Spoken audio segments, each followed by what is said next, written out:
back. And that's it on Biscon Television News. But before we go, here's a recap of the major points. On the national scene, federal government announces 5 billion naira palliative each for 36 states, FCT, over subsidy removal. I never thought I'd sit with Gowon in Council of States, says Jonathan.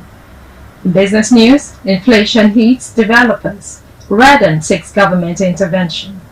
On the foreign scene, more than 100 arrested after churches burnt in Pakistan. And in the weather sports, Eno replaces Dari as Nigeria's Minister of Sports. And that's it on the News Hour on Biscon Television. Compiled and produced by Tomiloba Bolari. I am Stella Para. Thank you for watching.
Check.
diffuse knowledge how to live a dance.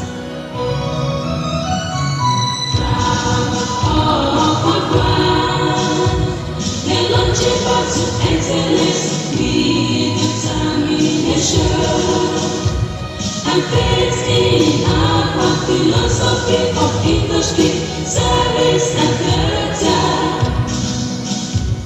Our future for greatness and excellence is assured. And excellence is assured. And excellence is assured. They don't need you, I tell you honey, they don't need you. Every adult, see here today, and elsewhere, was once a baby. Nelson Mandela was once a baby before he grew to become the first black president of the Republic of South Africa. Barack Obama was once a baby before he also grew to become the first black president of the United States of America. Our own Afe Babalola was also once a baby. Now he's an adult, practicing law for 60 years and still counting. Well, it was not always a bed of roses for him, as you will soon find out in our play. His story is that of grass to break, willpower, hard work, ingenuity, and iconoclasm. Our story takes us way back to when Afe Babalola was a teenager as Olosi Ogunbiyi's cousin. Ajayi, Mama Afe, Mama Dada, she's a very hardworking woman. She's very strong.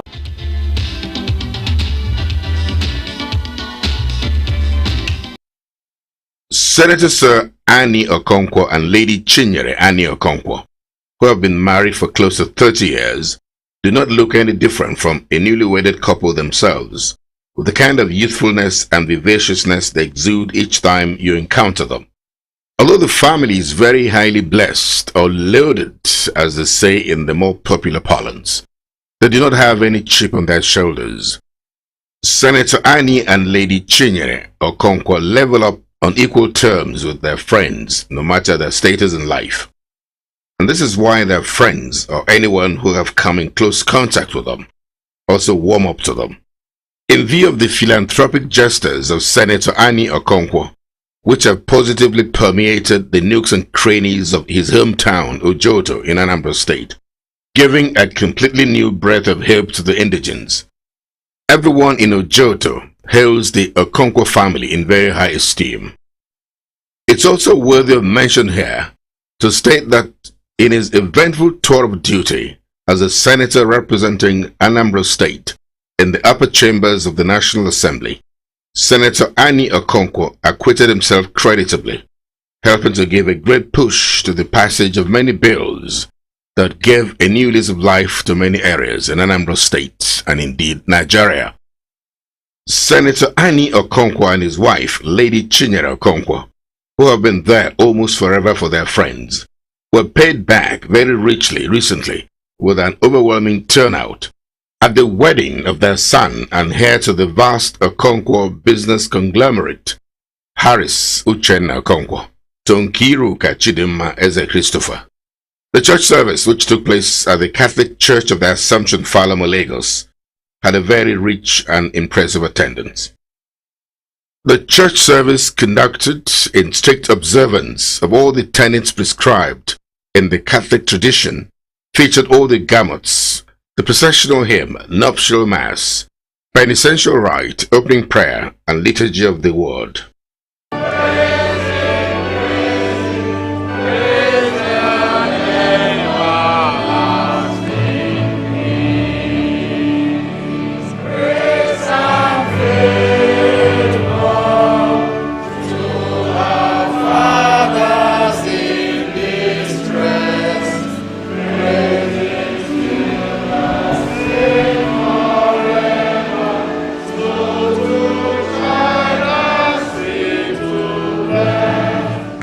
The rite of marriage and declaration of consent, which culminated in the exchange of marital vows and rings, ended in the blessing of the marriage by the officiating minister. I do well. Take it as a sign of my love and fidelity. In the name of the Father, and of the Son, and of the Holy Spirit. Amen.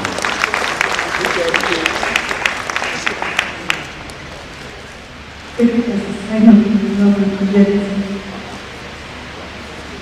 Father, and of the Son, and of the Holy Spirit. Amen. There was prayer of the faithful, offertory hymns, Eucharistic prayers, rite of the Holy Communion, nuptial blessing, communion hymns before the Holy Communion was taken.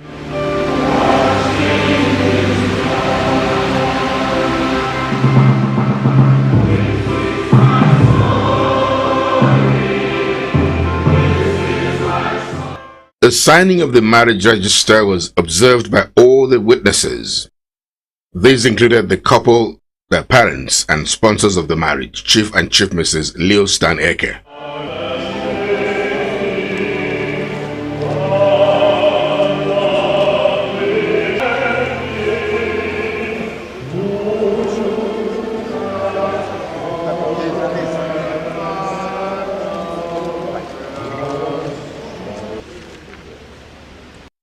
The officiating minister in his sermon admonished the couple to draw very useful and important lessons of inspiration from the rich pedigree and outstanding achievements of their parents. This should fire the spirit of enterprise in them. Uche, I want you to stand, if you will mind. Look around. You may want to see. Kiru, if you can stand. I know you have so many decorations all around there. Look around. You may see. All these people are here because they believe in what you want to do. And I want you to know, Uche, that from today, you will become the best friends of each other. But you are not going to be just friends, because there is a distinction between friendship and marriage. Friendship is an association of love. Marriage is a union of love. The Thanksgiving session was also observed by everyone, who demonstrated very high spirit in singing and dancing.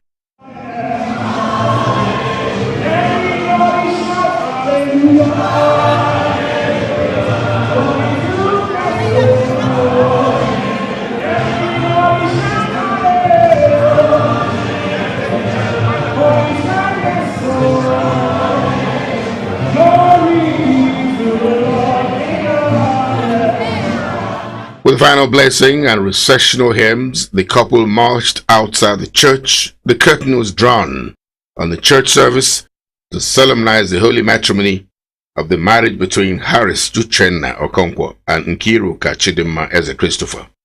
Oriental Hotels in Victoria Island, Lagos, venue of the reception, played host to the movers and shakers of Nigeria's economy from diverse spheres of importance in the land. Politicians, the business and corporate sectors, banking and financial institutions, the traditional institution, the academia, as well as the military, and indeed people from other walks of life. The very colorfully decorated and expansive purpose-built new banquet hall of the Oriental Hotels, Lagos, indeed fit the bill in terms of its size and exquisite ambience, and the special class of guests that graced the event. The reception began in earnest with the arrival of the bride's parents, Mr. and Mrs. Christopher Ndubisi Ezendeokwalu, also from Anambra State, like the groom's family. The stylish entry of the groom's parents, Senator Sir Annie Okonkwo and Lady Chinyere Annie Okonkwo, revved up the entire atmosphere and pitched the tempo to the right level. This the couple properly built upon in the way they stormed the arena, which is characteristic of digital cutting-edge technology and both became the instantaneous signature of attention of everyone. The bridesmaids and the groomsmen gave a very good account of themselves, giving them a befitting covering fire.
Something should be said about the great expenses without counting the costs that the parents of the couple have committed to giving their children a very sound education in the very best institutions around the world.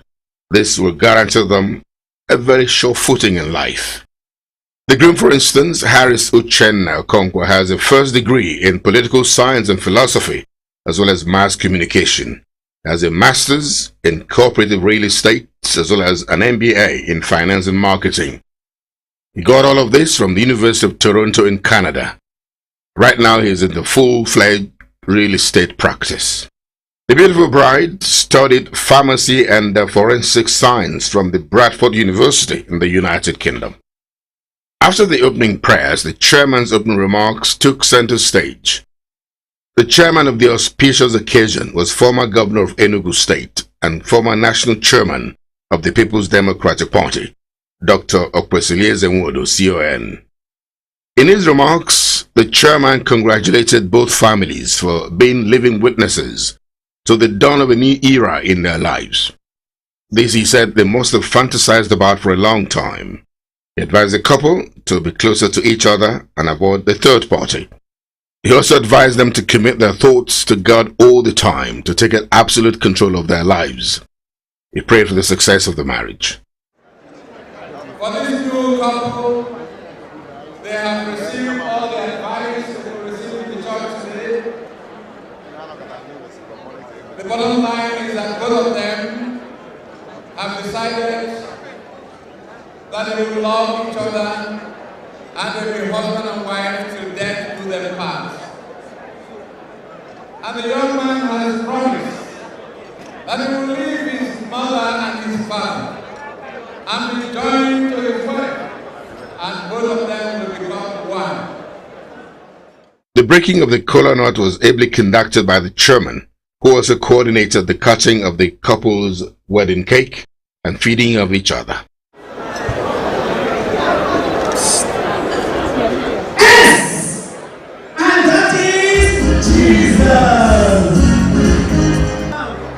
Yes, watch this.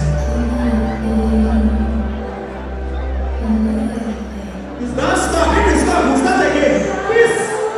If you're in the speak about, we'll put that back. Harris, you are not to start properly if you're not very close to this. There was a toast. The groom gave the vote of thanks. Davido's exceptionally exciting performance, which brought out the very best dancing skills from the couple and others.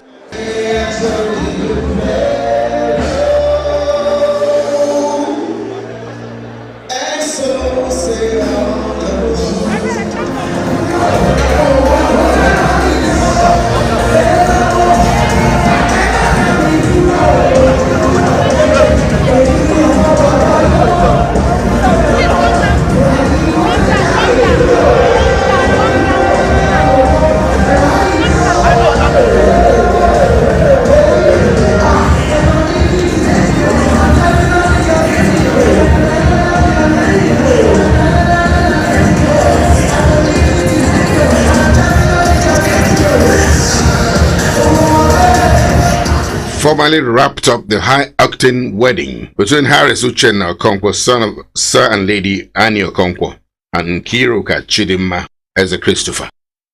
May God bless the marriage and grant the couple fruitful fruits of the womb.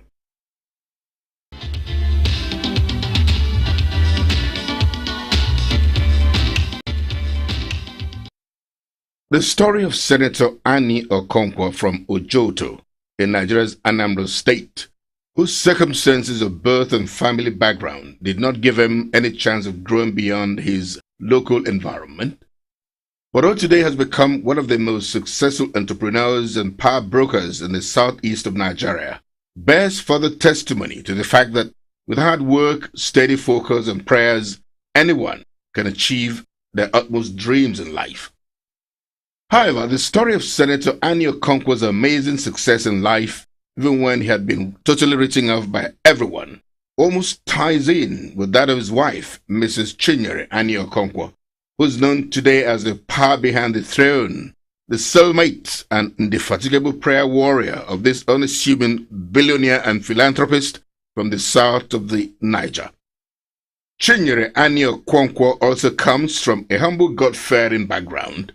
So when her path with that of her husband crossed close to 30 years ago, which ultimately culminated in their marriage, it did not take them much time to study and understand each other and build the foundation of a home which every family looks at as a standard bearer in every aspect, putting in the front burner consistent prayers, love for humanity, and care for the less fortunate in the society.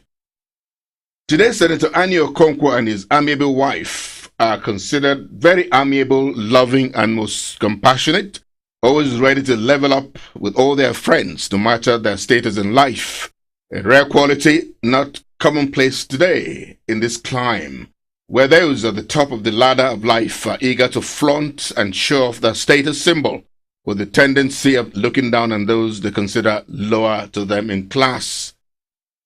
Senator Annie Okonkwo, his wife Chinyere, children, friends, and family members, to fully demonstrate their gratitude to God for this uncommon kindness and favor towards the family in every aspect, decided to begin the celebration of the Golden Jubilee anniversary of Mrs. Chinyere Annie Okonkwo right in the presence of the Lord with a special Thanksgiving service.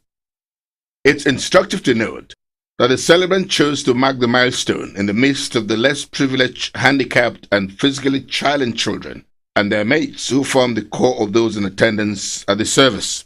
The hallmark of the special church service to mark the Golden Jubilee celebration of Mrs. Chinyere Annie Okonkwo were reading of portions of the Holy Bible taken by these special children.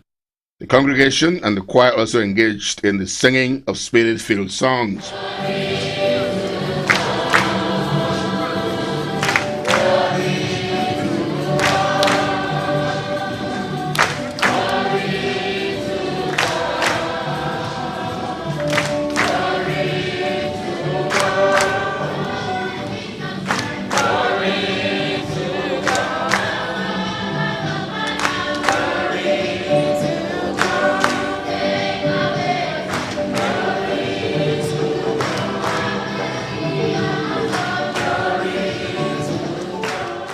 In this sermon, the officiating priest congratulated the celebrant on her Golden Jubilee celebration, particularly for choosing to mark the event in the midst of children and the challenged ones in the society.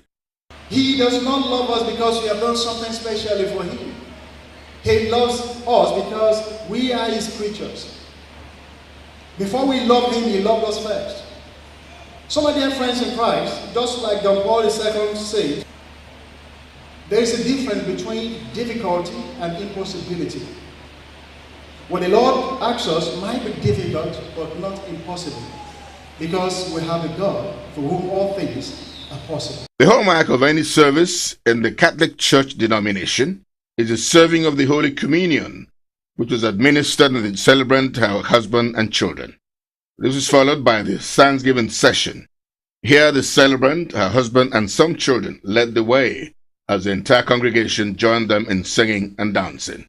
With special prayers for the celebrant, her husband, and the entire household, the church service for the 50th birthday anniversary of Mrs. Chinyere Annie Okonkwo came to a spiritual close.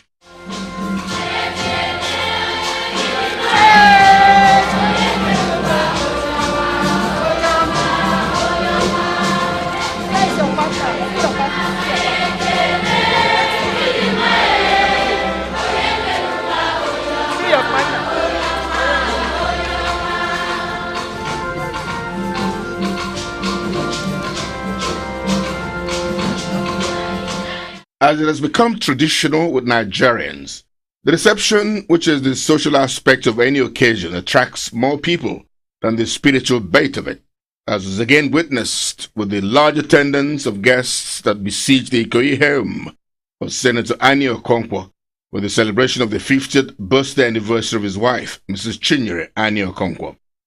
By the way, the exquisite architectural masterpiece, home of the Okonkwos, replete with all the trappings of the 21st century compliant ambience, which bears a striking semblance to the types of homes in the high-end posh areas of the advanced climes of the world, tucked away in the part of Ikoyi, Lagos, corresponds with the status and standing of Senator Annie Okonkwo in society. This he has deservedly earned through years of hard work, persistence, and unwavering belief in God and kindness to humanity in return for God's benevolence towards him and his family. The love and affection of Nigerians towards the Okonkwo family came across through the large and diverse assemblage of people from all facets of life that attended the 50th birthday celebration of Mrs. Chinyere Annie Okonkwo. In fact, it took the Bisi Olatile show, as cameraman Sunday Adigun and Shegun Adeoye, as well as BOS photographer Shedrack Eze, a long time to properly capture the faces and dresses of those who led the pack among the attendees at the very lively, exciting Chinyere Annie Okonkwo at 50 event. We'll now serve you this in the inimitable BOS fashion.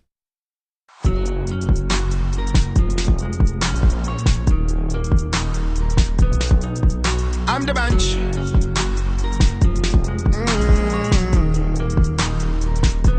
You only have one life to live. If you're lucky, then you might get two. I was down, so down, took the hit. Was a miracle that got me through. I've seen the world, paid my dues. Got plenty of scars, but nothing to lose. No,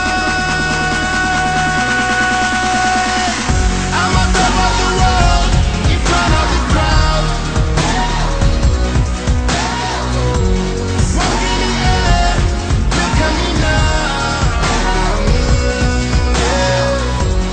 baby. Oh, baby. I'm on top of the world, in front of the crowd. The event, which had a band in attendance to jazz up the entire atmosphere, was more of an occasion for the husband of the celebrant, Senator Annie Okonkwo, the children, friends, and family members, to celebrate Chief Mrs. Chinyere Annie Okonkwo's life of accomplishment and fulfillment.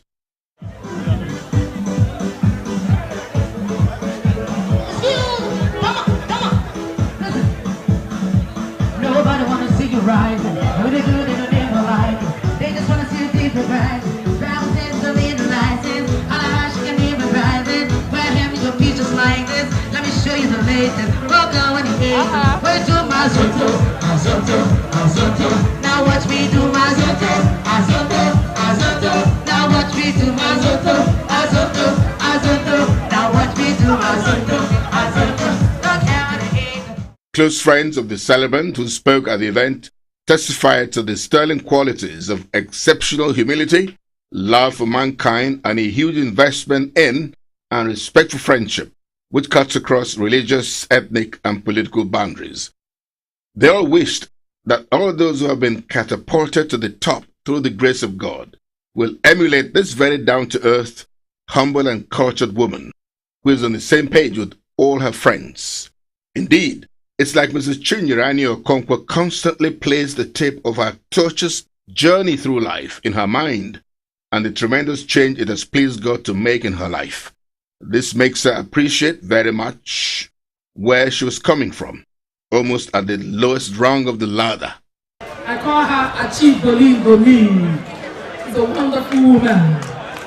She's a woman of very humble character.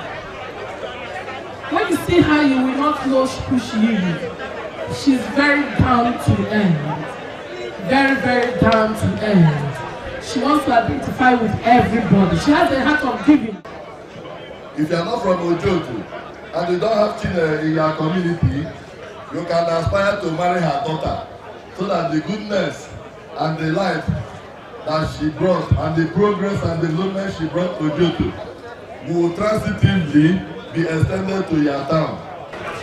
We went to the same university, and right there at UST, she's such a studious person, very intelligent, hardworking, conscientious, and apart from that, she's a God-fearing woman. The celebrant, who is known to be very quiet, reserved, and very respectful, really went to town to give herself a special treat, changing into many choice outfits that sat very well on her. In fact, she was made to catwalk by her children at a point. Ebony Black, naturally beautiful Chinyere Annie Okonkwo, at 50, with grown-up children, in my opinion, still fits the bill to clinch a beauty pageant for those of our age anytime.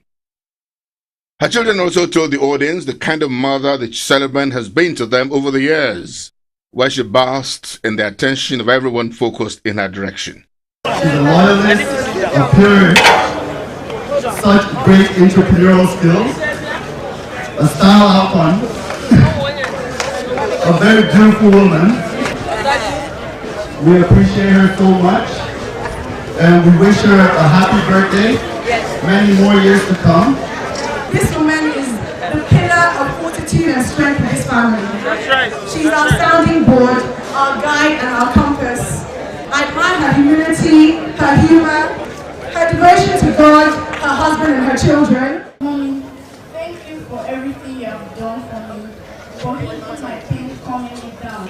In some things, but most of all, I want to thank you for bringing me to this world. This is a exotic, epic, awesome world. The cutting of the birthday cake by the celebrant, with her husband and children in attendance, was a high point of the event. Look here. Look this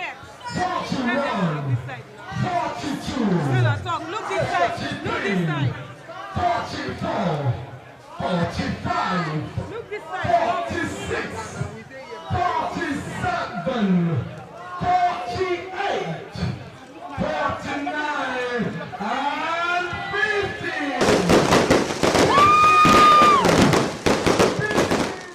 From then on, it was music, merrymaking, and enjoyment unlimited as the band supplied party music. While we congratulate Mrs. Chinyere Annie Okonkwo, her husband and children, for pulling off a very well-attended party to celebrate the coming of age of the jewel in the family, our advice to the children is that they should take a cue from the life of their parents, who are exceptionally kind-hearted, giving, humble, pan-Nigerian, and cosmopolitan in outlook. The payback for such people-oriented attributes can only be genuine outpouring of love and affection, as was demonstrated by the huge turnout at Mrs. Chinyere Annie Okonkwo's 50th birthday ceremony, especially on a Saturday, when the social calendar of Lagosians is full of mega events competing for attention. What about the dressing? Exotic! What about the catwalk? Exotic! What about the window? Exotic! What about you, sir? Exotic!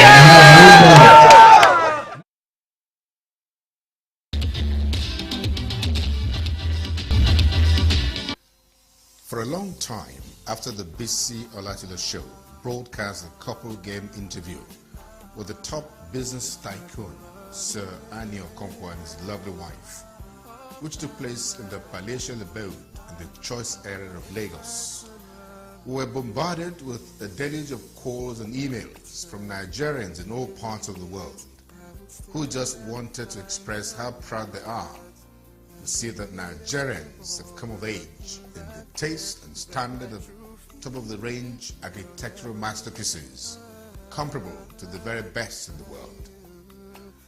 Knowing fully well that the average Igbo man would rather build his castle in his home place than anywhere else, we looked forward to an interview to Sir Annie Okonkwo's hometown so we could compare notes. This opportunity came during the 70th birthday celebration of Madam Mary Okonkwo, mother of Sir Annie Okonkwo, which took place in Ojoto, Anambra State. Here also, we were confronted with the Agune Chambers country home, a classy, exquisite, and highly tasteful edifice built about 2 decades ago. Sir Annie Okonkwo, the eldest child of the matriarch of the Okonkwo family, really proved his mettle as a first son with the way he took over his father's business after his father's death and made a huge success of it. Sir Annie Okonkwo, who had to abort his education to continue with his father's business at the time, today has a flourishing business empire that has international connections. One of these is Realtel, one of the nation's telecommunications providers. It can therefore be said that the early tutelage Sir Annie Okonkwo underwent under his parents helped him in making a huge success of his own business today. The clout and goodwill of Sir Annie Okonkwo and his other siblings was evident in the massive attendance of Madam Okonkwo's 70th birthday celebration by the movers and shakers of Nigerian society and beyond. Reaching the biblical milestone of 70 years of life is no ordinary attainment, even at ordinary times of the year. But when such a fortuitous occasion occurs during the Yuletide season, when there's much celebration and merriment in the air, then it takes on a special meaning. More than that, when the life being celebrated is a catalogue of God's abundant grace and faithfulness, then it becomes more than just a birthday anniversary. Such was the outpouring of joy and affection that enveloped the town of Ojoto in Anambra State on Saturday the 30th of December 2006, when family members, friends, associates of the Okonkwo family joined Madam Mary Okonkwo's children and grandchildren in celebrating her at 70. The celebrations began with a Thanksgiving service and High Mass at St. Paul's Catholic Church, Ojoto, which was presided over by His Grace, Reverend Dr. Valerie Okeke, Archbishop of Onitsha Diocese. The Archbishop in his homily thanked God for His abundant grace on the Okonkwo household in general and on their matriarch, and also challenged the entire congregation to emulate the love, commitment, and single-mindedness with which Madam Mary Okonkwo, fondly known as Ugodia, served her God and brought up her children. Reverend Dr. Okeke's message was punctuated by soulful renditions of hymns at various intervals during the service.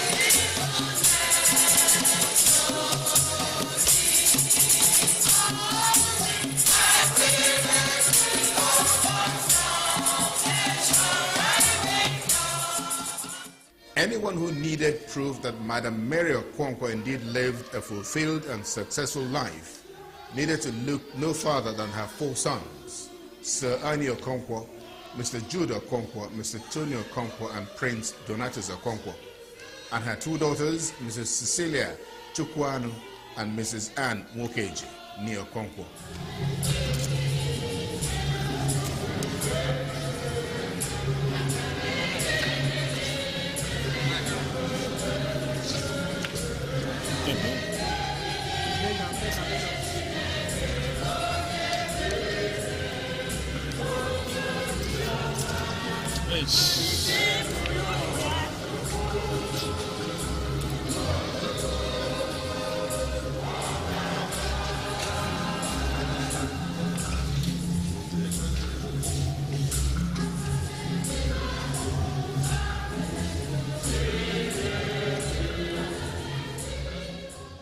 In spite of the characteristic vicissitudes of early widowhood, which she suffered when her beloved husband died after 20 years of marriage, she has succeeded in raising a family of highly accomplished individuals in various businesses and spheres of endeavor. The jubilant mood at the reception held to mark the occasion was an attestation to the goodwill Mama and her children had generated among the people at home beyond shores. Stop.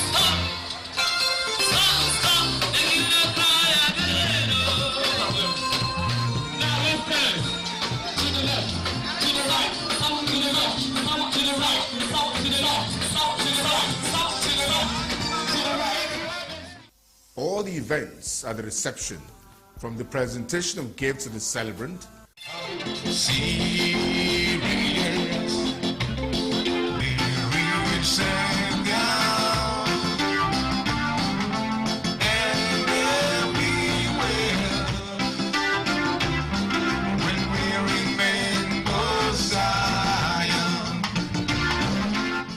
the cutting of the birthday cake, Mama is a woman of substance. Mama is a woman of achievement.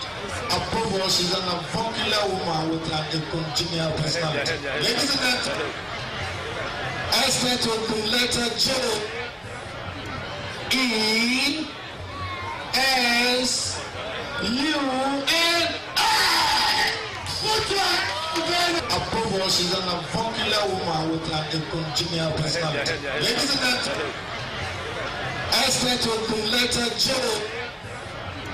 E S U N I.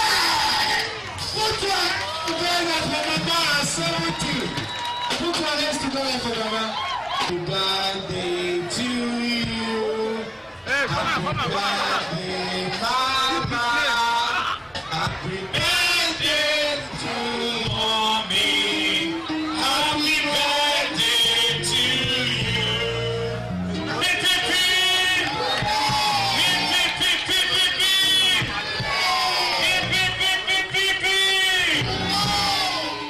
and the general merrymaking were done against the backdrop of pulsating music and energetic dancing, whether by the cultural troops that formed on the occasion,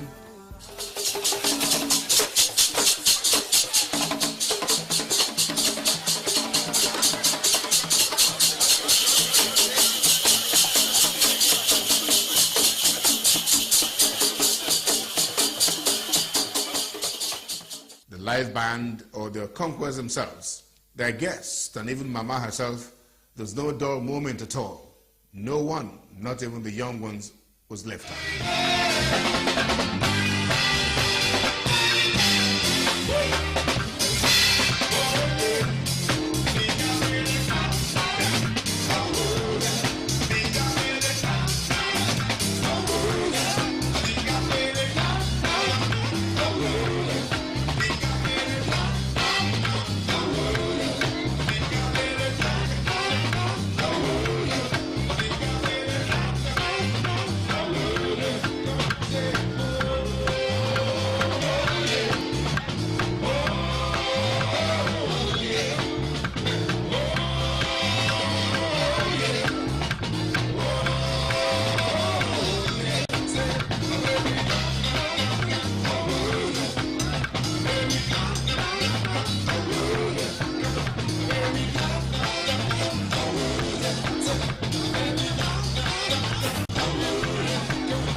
In separate chats with the Biscon show, a number of the Okonkwo family members and their guests took time to describe their appreciation of Madam Okonkwo and her illustrious family on this great occasion.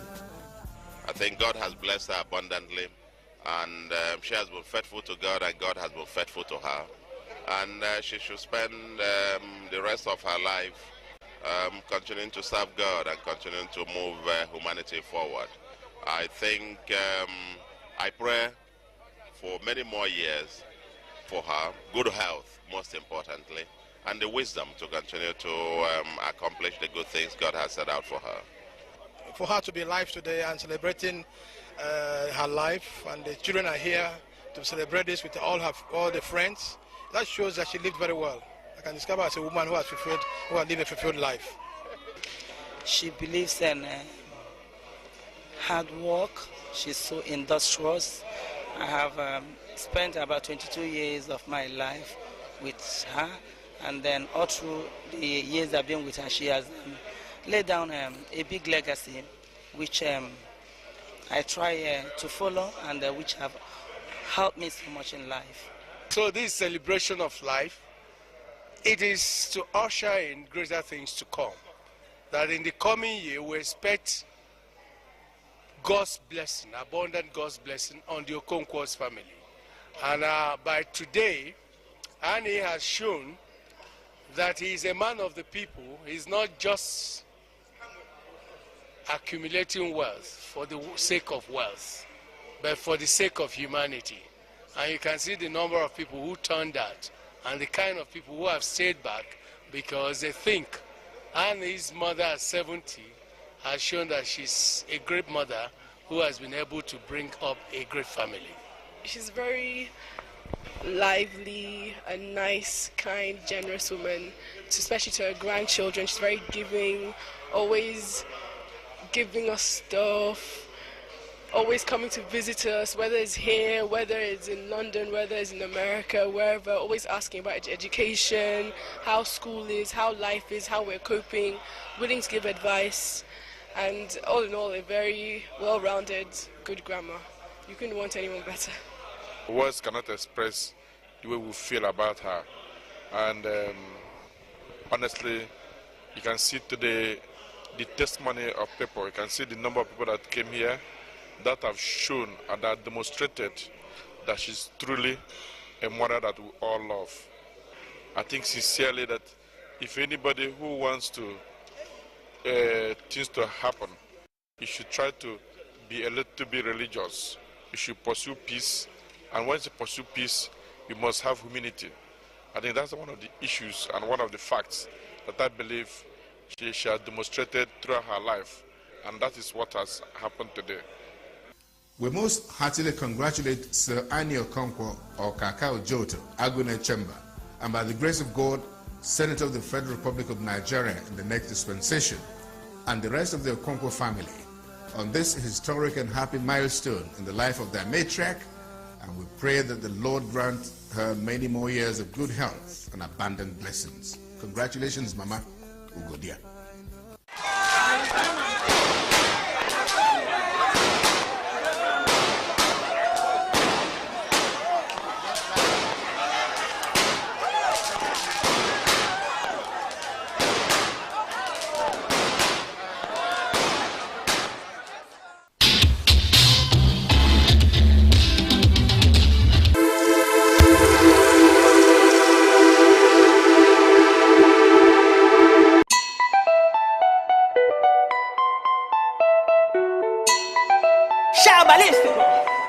NinjaLoaded.com.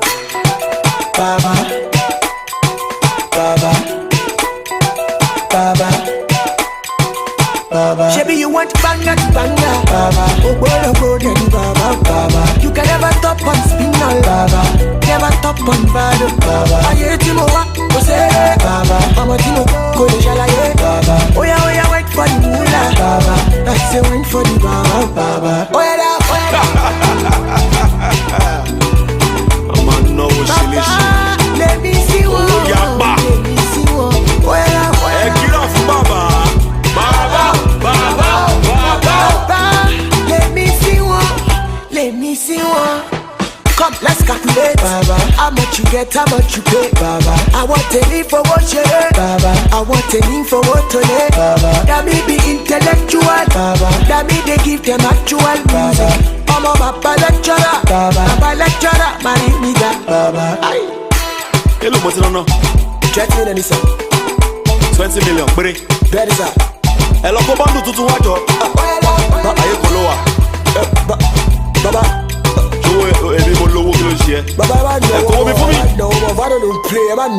Shebi you want banga to banga, Baba. Oh boy, Baba. You can never top on spinal, Baba. Never top on bado, Baba. Aye timo wa, ose, Baba. Mama timo, go de jalaye, Baba. Oh yeah, wait for the moolah, Baba.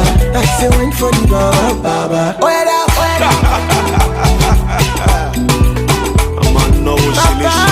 Let me see one. Let me see one. Hey, get off, Baba. Let me see one. Let me see one.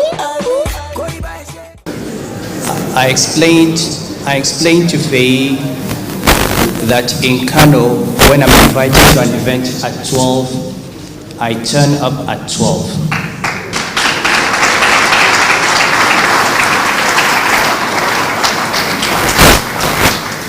And I say stay there for 15 minutes. If they are not ready, I leave.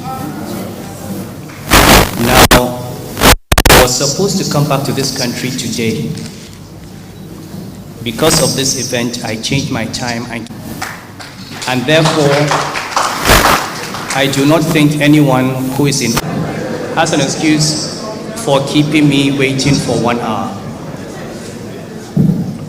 So the 5th lecture, maybe the previous four chairmen did not give this instruction, but I do hope that when you have the 6th lecture, you will start at 12 o'clock.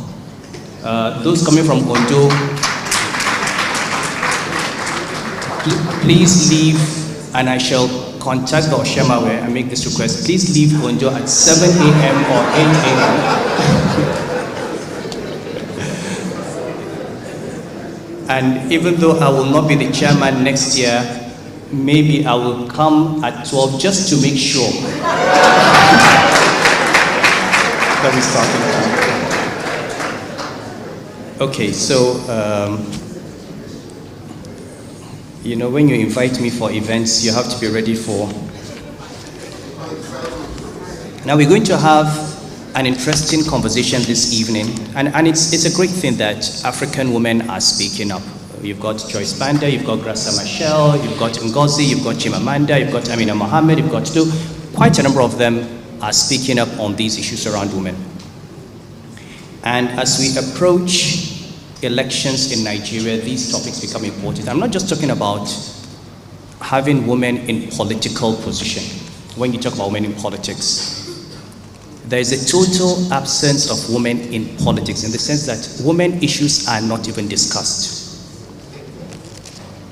I do not recall any debate by anyone seeking to be a governor or a senator or a member of the House or the president where I've heard issues like girl child education, domestic violence, equality of pay, a fight against discrimination. They are not issues. And given the large number of women in Africa, given that they are the bulk of voters, is it not such a shame that they do the voting, but their issues are totally absent from political discourse? So I do hope what we're going to hear today is not just about we want more women governors, more women senators, more women legislators, and it's important, more women ministers, but we want more women who are going to fight for women issues. Not the queen bees who get to positions and then forget those that are below them, and they don't want other women to rise. So I will not take up much of your time because you have already taken 1 hour getting here from Ondo.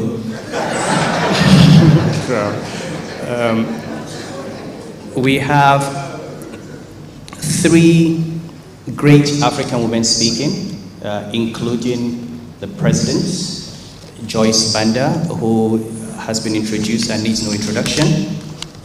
We'll listen to President Banda, we'll listen to Professor Tlu, and we'll listen to Chief Sholanke when she comes in and joins us later. I can vouch for her. I'm sure she's only not here because she has been told that some of you have not come from Ondo. So she's not usually late for events.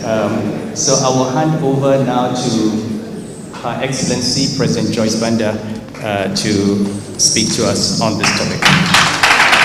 Gentlemen, I would like to recognize in a very special way the Olosenji Agoga family, the matriarch, Madam, Your Royal Highness, Muhammad Sanus II, Dr. Shira Tio, Chairman and members of the board of the foundation, distinguished ladies and gentlemen. Yes, I'm challenged because I'm only 5'2". Sorry.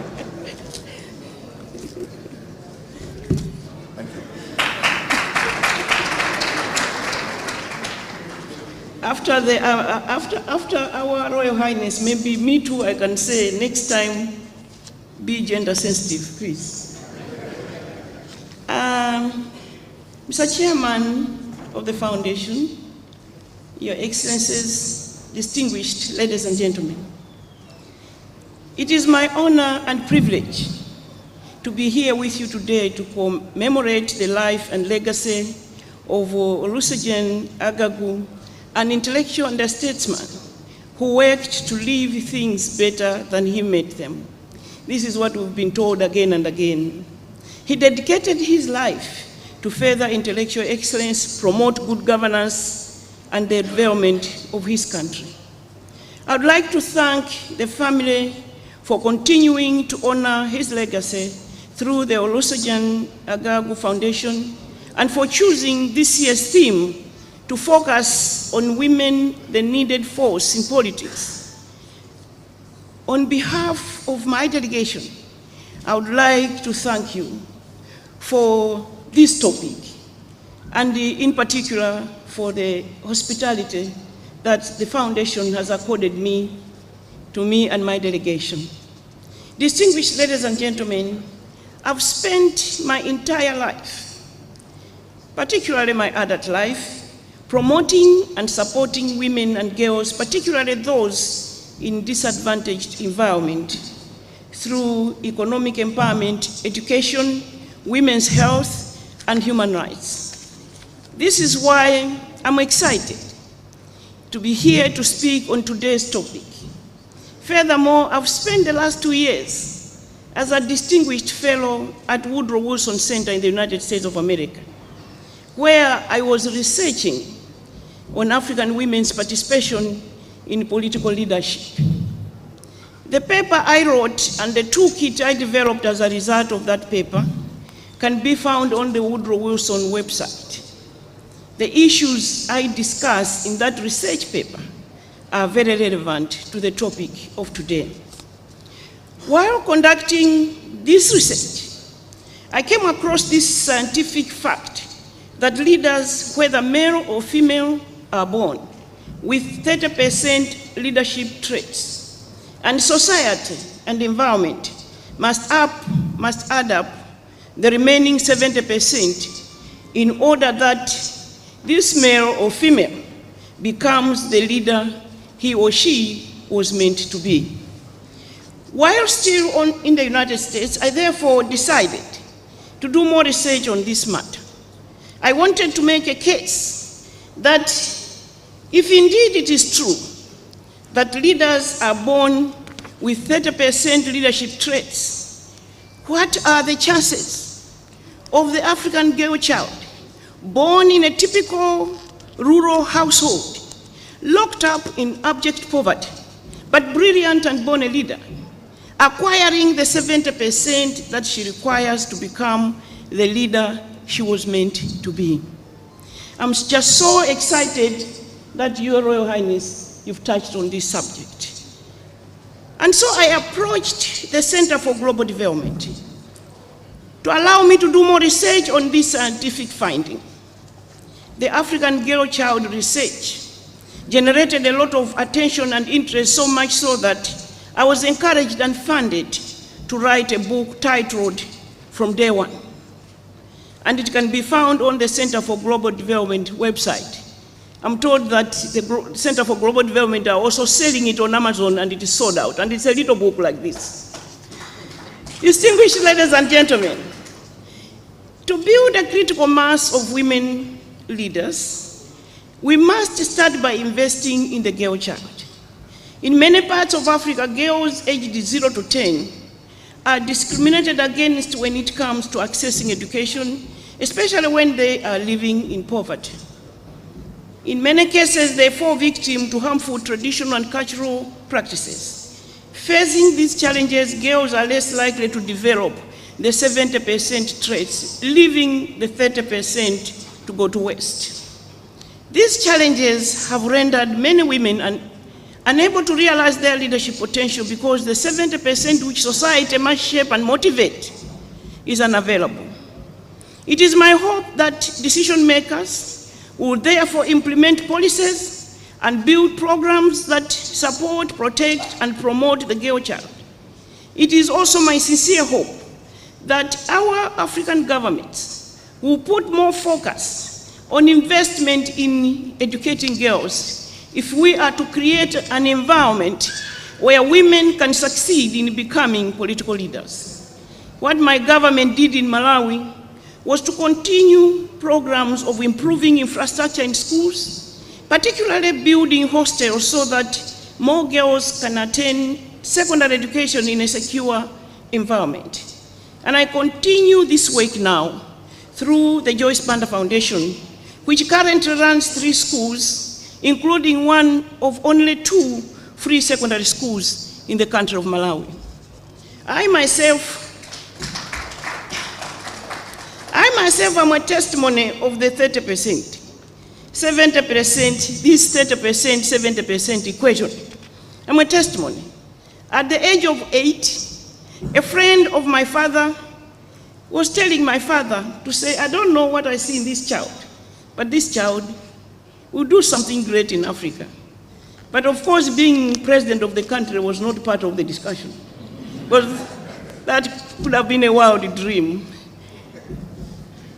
And so I grew up knowing that there was something special about me, because I was fortunate that my father ensured that he works tirelessly to add on the 70%, unknowingly, but also they planted a seed in me that kept me aware that I was going to grow to become something special, what I didn't know.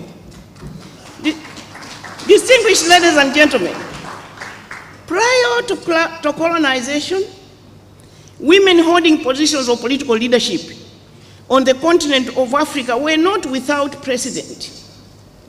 In fact, Africa can boast many formidable female leaders as far back as more than 3,000 years ago. For example, Nefertiti in ancient Egypt.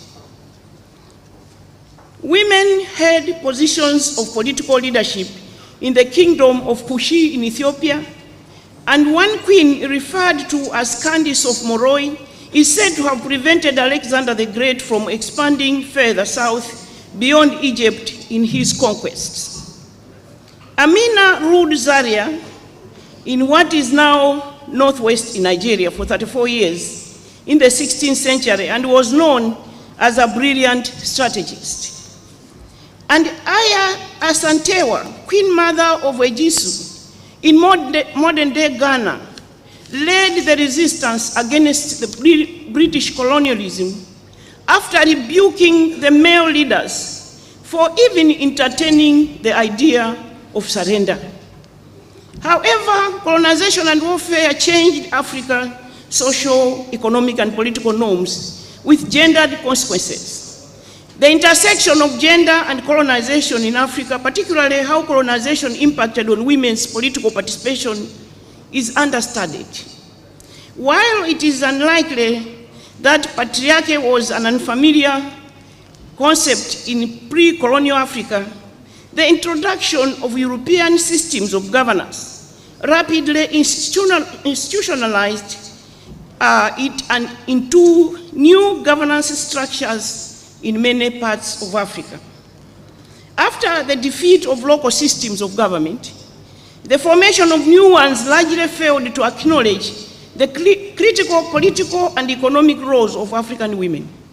The impact of colonization on African women varied, though women's pre-colonial political activity was generally disregarded, as it was the male opinion leaders who were consulted by Europeans to establish customary laws. As such, women in Africa were institutionally subordinated to men and largely stripped of the political and economic autonomy they had previously enjoyed. In the waves of rising demands for independence in Africa, countries after World War II and beyond, female political leaders emerged in the struggles, reclaiming a portion of their African heritage.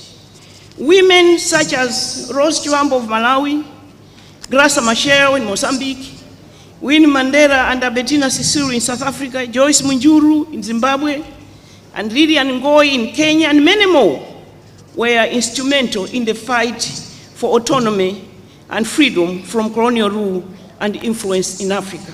Namibia, Mozambique, Ethiopia, and Angola. Where is Nigeria? It's not on the list. And even more impressive, Africa has seen 4 female heads of state. Ellen Johnson Sirleaf of Liberia, Joyce Banda, Catherine Samba Panza of Central African Republic, and Amina Gurib Fakim of Mauritius. I know of countries in the developed world, and I say this in America all the time, with democracies of 200 years and over, who are still struggling to get the first woman into State House. Distinguished ladies and gentlemen, therefore, as Africans, we should be proud.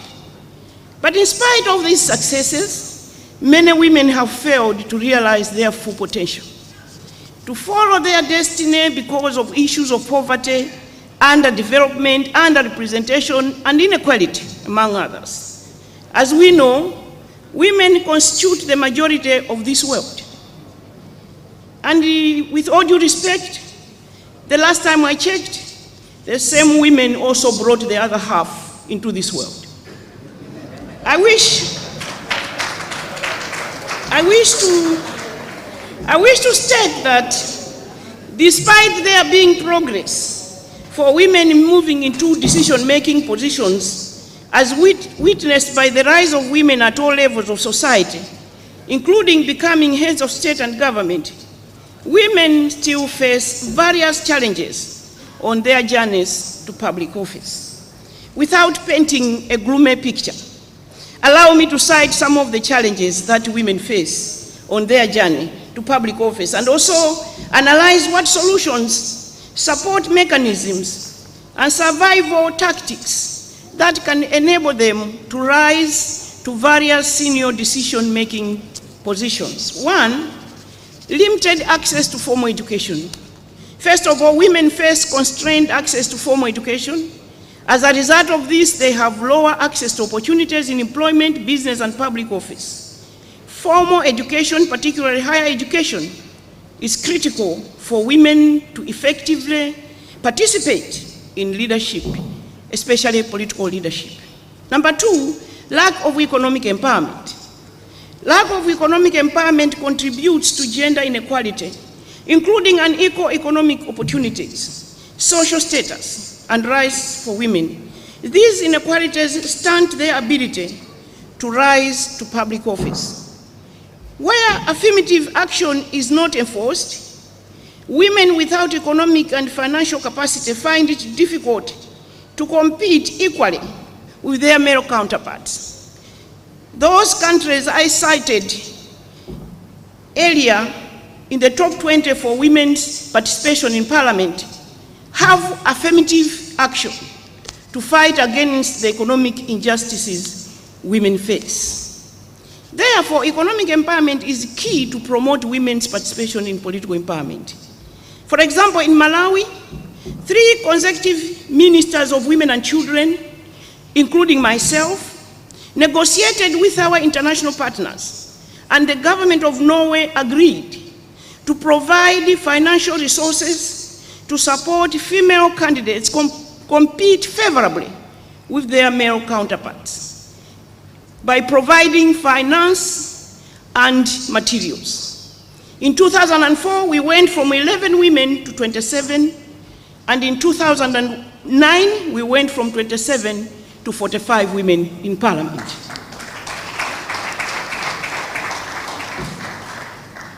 Three, patriarchal society. Patriarchal society has hindered many women to enter public office. In many parts of the world, faulty socialization processes at household level have led women not being accepted into leadership positions. In some instances, it has also impacted on women to feel that they don't have to fight for leadership positions. These behavior patterns have mostly been influenced by negative attitudes, traditions, and customs. I believe that real change must start with changing attitudes traditions, and behaviors in our families, communities, and institutions. We need to sensitize societies on these attitudes, traditions, and cultures, and where necessary, pass legislation to enforce compulsory education and outlaw harmful traditional practices and early marriages, among others. For example, in Malawi, the late President Bingwa Mutharika tried to appoint Mary Nangwale as the first Inspector General of Police. However, after she acted in that position, waiting for parliamentary approval, she went around showing signs that she was going to be stronger than the men before. She was going to reform the police force, and when it went to parliament, it didn't pass. In Australia, former Prime Minister Julia Gillard, in her famous misogyny speech to Parliament, passionately recounts how women leaders are treated.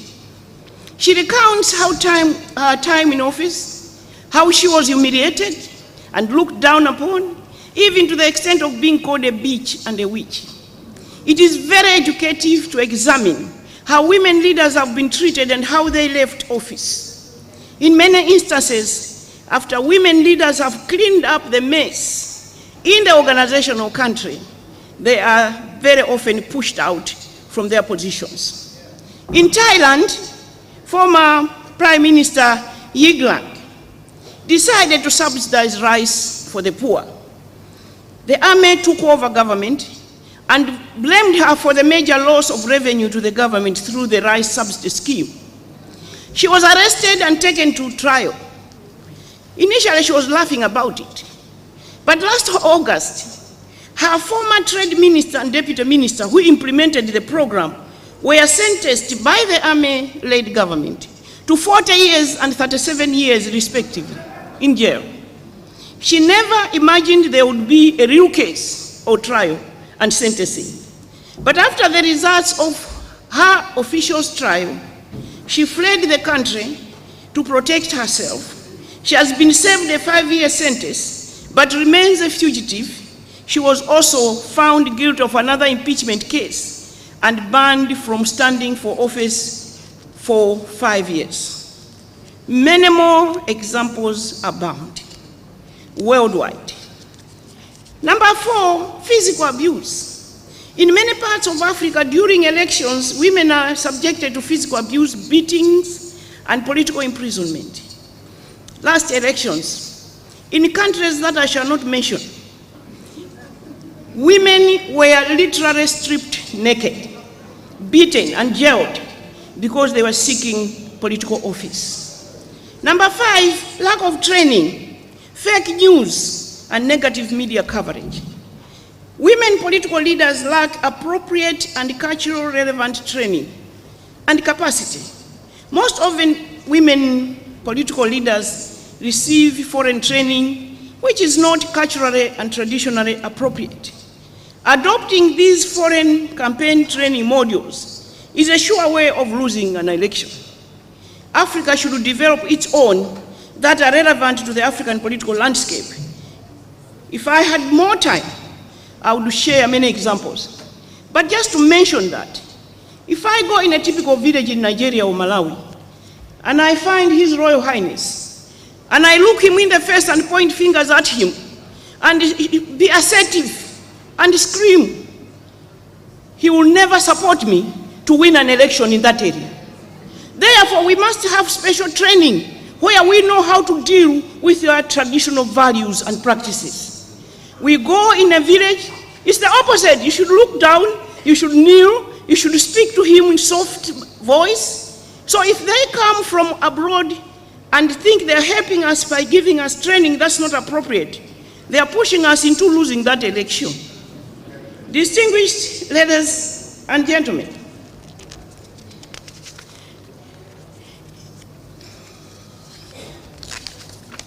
African women political leaders most often face misogynistic, negative media coverage that is meant to tarnish their reputations and intimidate them. Women political leaders must develop their own media strategies to counter these forces. They must also understand that the solution is not to shy away from political office, because when they see how fellow women leaders are treated, they stay away from politics. This affects quantity and quality of women leaders, because we have found that most women that are professional women around the world who have the potential to contribute fully to the economies of their countries, but they are excluded through no fault of their own. In many parts of the world, men participate in the economy and public offices more than women. These gender gaps range from 12% in the developed economies to 50% in the Middle East and Africa. Women and girls are the main victims of extreme poverty in the world today. They make up 70% of people trying to survive on less than $1 a day. They are the first victims when there is an economic crisis. Too many women are unaccounted for, underutilized, and overexploited. But history has shown us that when women contribute more, the economy does better. The IMF research on this subject has shown that eliminating gender gaps in economic participation can lead to big gains in income per capita. For Africa and indeed the world, we have an impact on these statistics. There is great need to promote and support women into political leadership, because I have learned through my career that economic empowerment is key to social and political empowerment. Distinguished ladies and gentlemen, the tragedy is that if this trend continues, I fear that we will divert from the path that we were on towards achieving the Sustainable Development Goals, and in particular, achieving gender equality. All members of the United Nations agreed to and signed the agenda in 2015. It was my hope that in partnership with the developed world, Africa would achieve gender equality by 2030. It is evident that if we ignore women who constitute more than half of the population, our world's development will be stunted. It is critical for women to participate in political leadership, but the key to unlock the potential lies in economically empowered women. There is an obvious moral case for investing in women, as we are members of a society predicated upon the values of equality and justice for all. But we live in a real world, and we want to see returns on our investments. According to research done at Columbia University, there is a strong correlation between countries with female leaders and a rise in GDP, 6.9% to be precise. The probability of violence ending in a country increases by 25% when women are well represented in legislatures, and when women participate in peace processes, and the resulting agreement is 35% more likely to last. Further, women are more likely to pass legislation that promotes education, health care, and social welfare, improving the overall health and the productivity in society. For instance, when I was Minister of Gender, Women and Children, as you heard earlier, I mobilized and championed the passing of the Domestic Violence Bill in April of 2006. Distinguished ladies and gentlemen, evidence has shown that when women get the chance to lead, they lead differently from our brothers. This is because women are risk takers. They feel and connect with the plight of basic livelihood. Women leaders are brave, and when problems arise, they do not cover up or look away.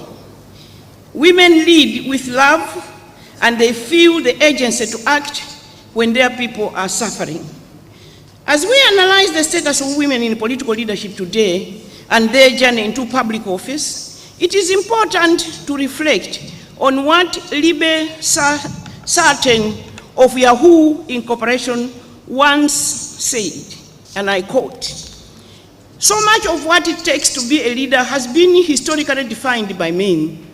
And while I was determined to be a leader, the last thing in the world I was going to do was to try to be like a man so that I could be taken seriously. I had to continue to remain myself and create a leadership style that worked for me. I am just not capable of being any other than who I am. Distinguished ladies and gentlemen, in my case, in the 90s, a journalist from South Africa asked me, "Are you working so hard so that you can get to the top and be as powerful as a man?" And my response was as follows: "No, I'm working so hard so that I can get to the top and be a powerful woman." Distinguished ladies and gentlemen, women also see and feel the plight of families, of children, of communities, and indeed of countries. Female leaders understand that women are the face of poverty. They understand that and can relate to the above statistics in their homes and around the world. To women leaders, these statistics are not mere figures, but burden and suffering that needs to be reversed, and to be reversed as quickly as possible. Women leaders are also likely to appoint fellow women who are appropriately qualified, because Africa now is full of qualified women ready to take up the challenge of leadership. As for me, I have seen it, I have lived it, I have reached out and touched it. For me, it has always been a moral obligation to spend my life doing something about the situation of women and girls. For example, in 1989, I established the National Association of Business Women in Malawi to help empower women who were likely to move out of poverty, oppressive environments, and become active citizens. We reached more than 50,000 women, and many of the members of NABU who moved up and took leadership roles in their communities, in churches, and even in politics.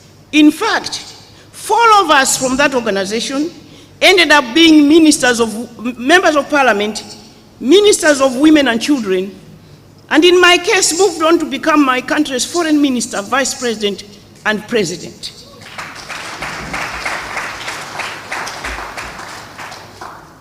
It is because of this work that the Hunger Project gave me an award in 1997, and I shared that award with President Chisano of Mozambique.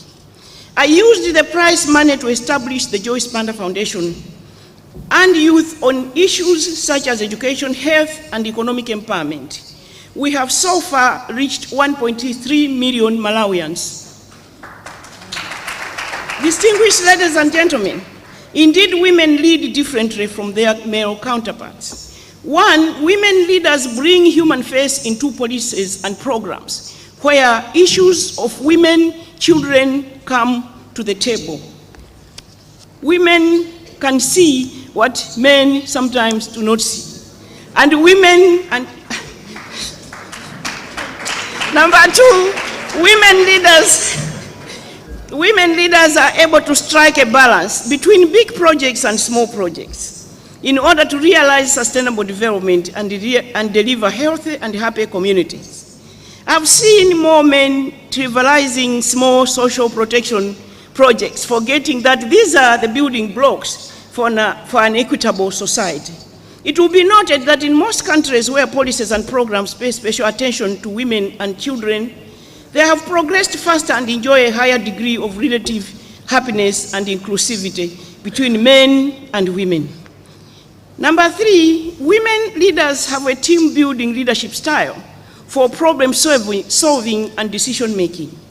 I recall that by the time I assumed office as president, the country was polarized on tribal regional lines, where most of key government positions were mostly occupied by one tribe. The country had poor relations with our neighbors and development partners.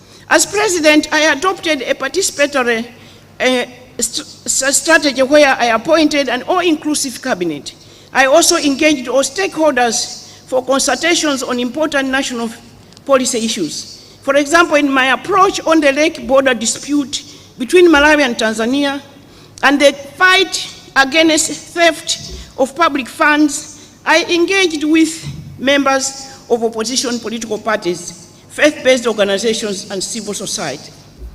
Distinguished ladies and gentlemen, women put fellow women on their teams. For example, when I was president, I appointed the first female Chief Justice, the first female Chief Secretary and Head of Civil Service, the first female Solicitor General, the first female Head of Law Society, the first female Head of Human Rights Commission, and made 100 appointments of women in key positions. There was a time I vividly recall, a very moving experience for me, when I had just assumed the position of chair of SADC of 16 countries. I was the first woman to chair the organization. And upon the retirement of the executive secretary, Dr. Salamau, I encouraged the organization, SADC, to appoint a first female executive secretary. So Dr. Tax was selected from Tanzania.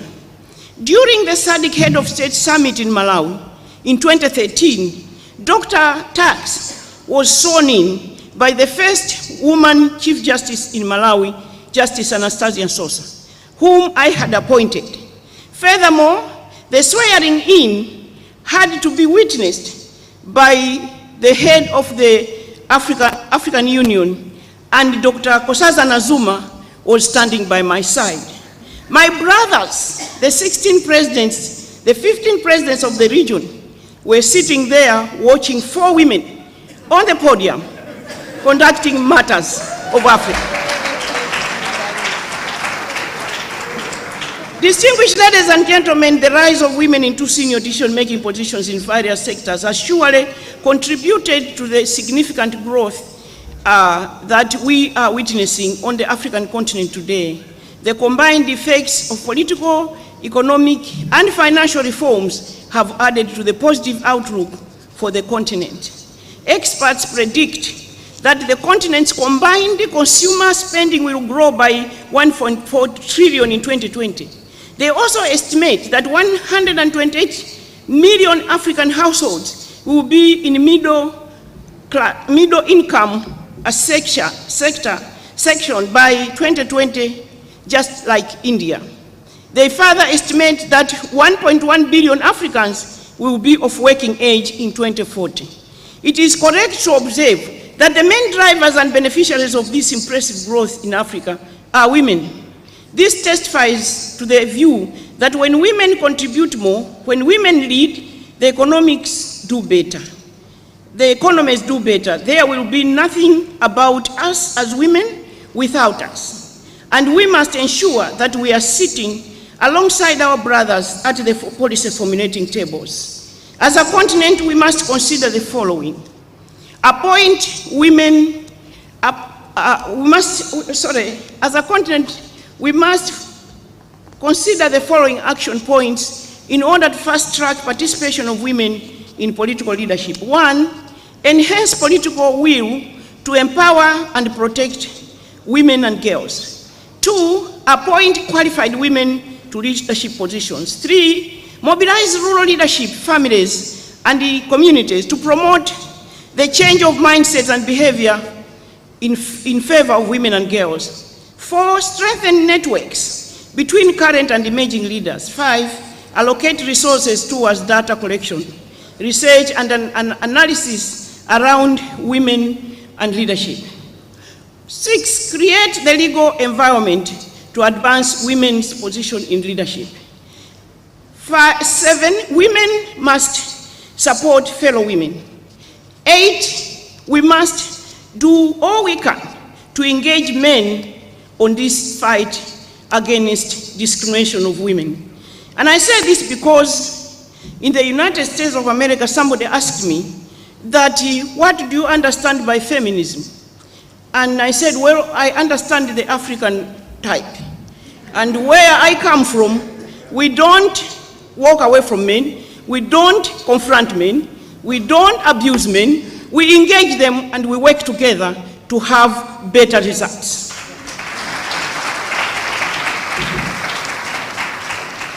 Distinguished ladies and gentlemen, as I talk about women supporting fellow women, I would like to thank a Nigerian woman by the name of Obi, who was my advisor, who supported me when I was president. But she was vice president of the World Bank herself and knew more about what goes on in Africa.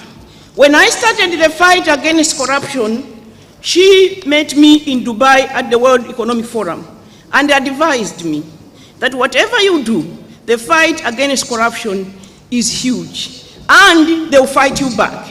Therefore, you must conduct a forensic audit. I asked the British government to support us and we conducted a forensic audit. But what now has emerged is that they always say I was the only president to conduct a forensic audit in my government during my time. Usually the IMF and other people will come and check on you when you have left office. In conclusion, distinguished ladies and gentlemen, in conclusion, I would like to say the following. My mission in life is to support women and youth gain social and political empowerment through business and education. I'm a self-made leader, and I'm privileged to have lived most of the challenges highlighted in this speech. As a result of that, I have pushed these things from personal experience and from an emotional point of view and from a practical perspective. I have moved from where I was not sure where my next meal was going to come from to State House.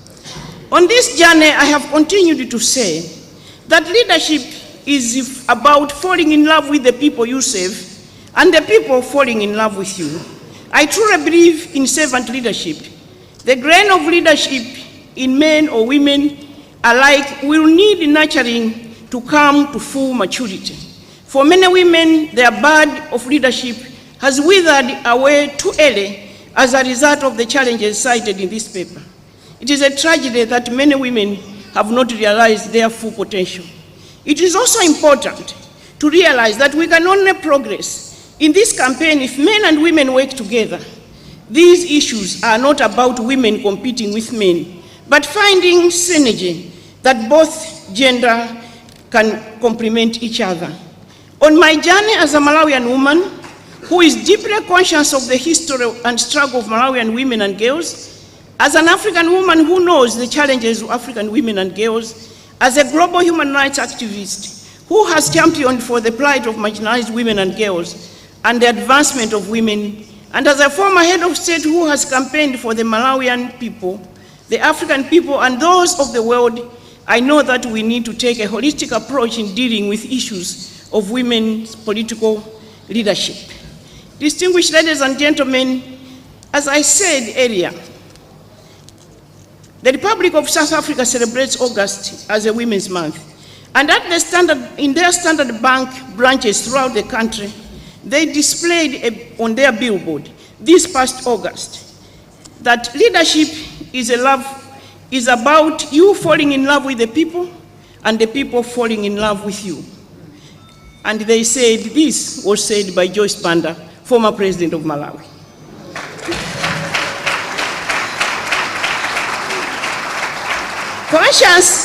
Conscious of this love for the people that I serve and love, regardless of the consequences on me of the decisions I made, as some of these decisions brought joy while others brought pain to me and my family, nevertheless, I made those decisions all the same because they were in the best interest of the people that I claim to love.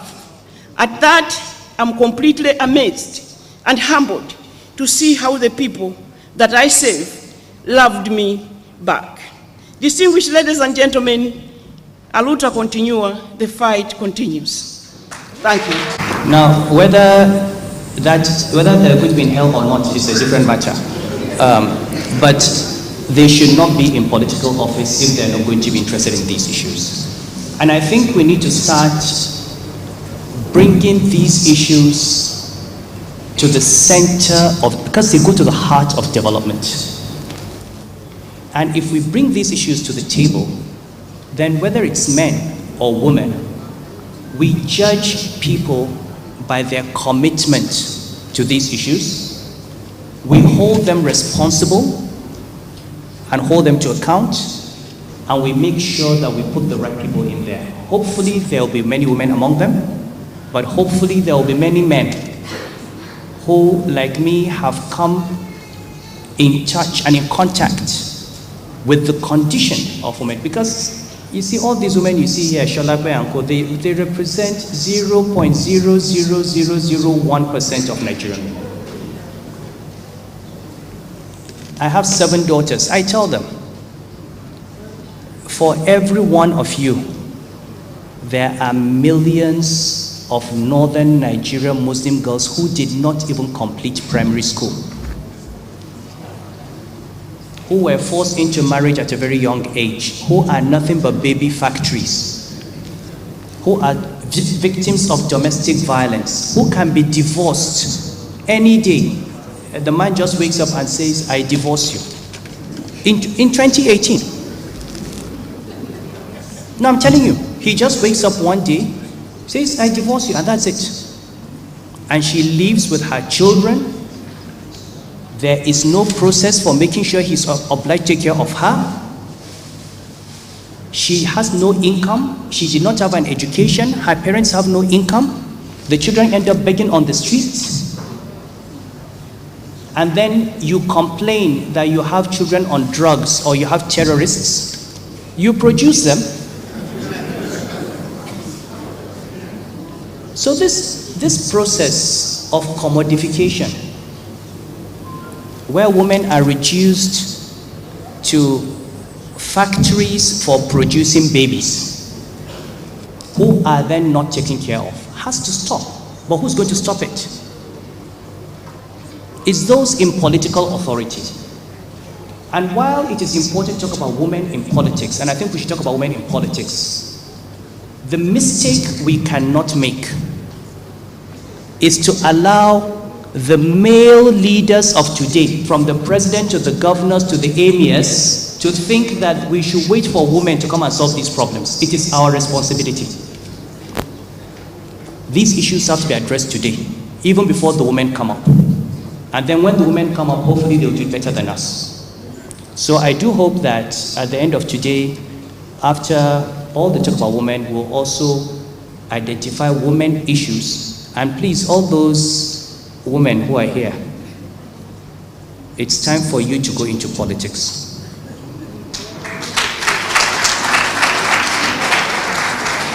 There is no reason why Sholape Agago cannot be governor of Ondo State.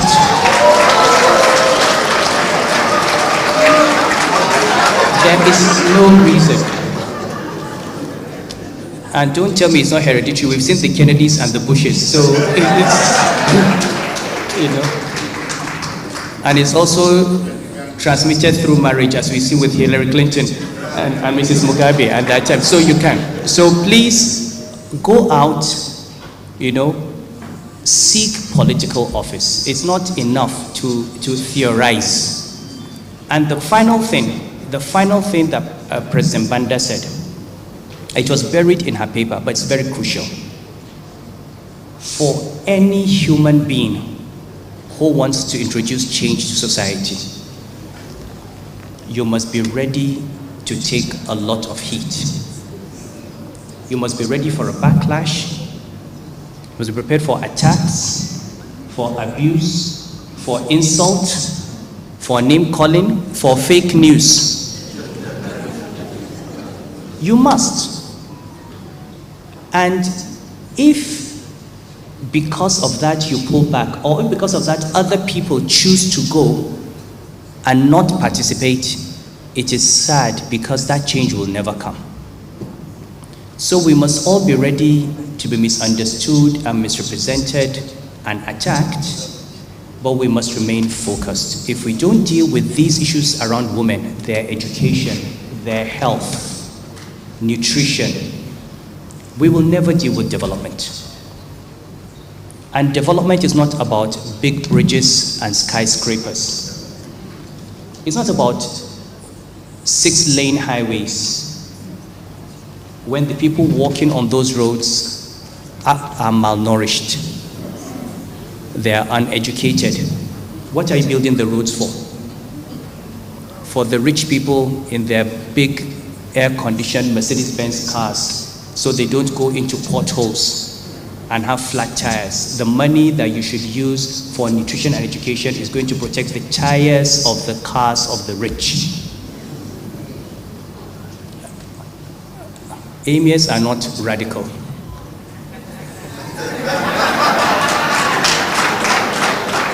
And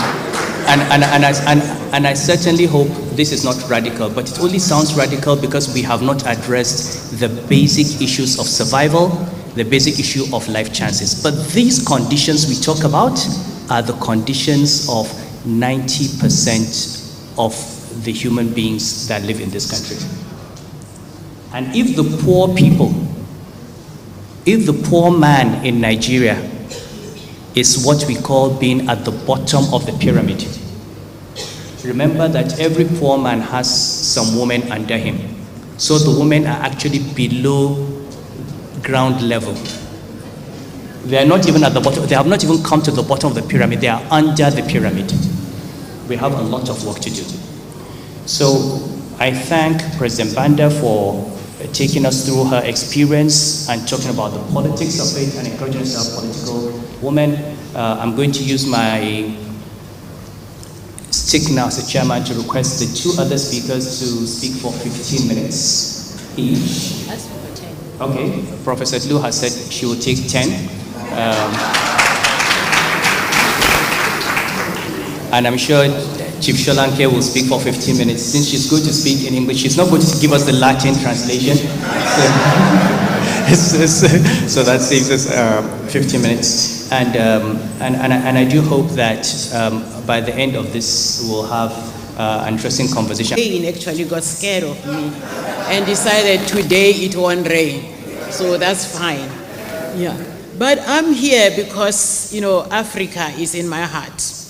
I was born and bred in Africa, and indeed, I went to school, as we heard, in the United States, but decided Africa is my home.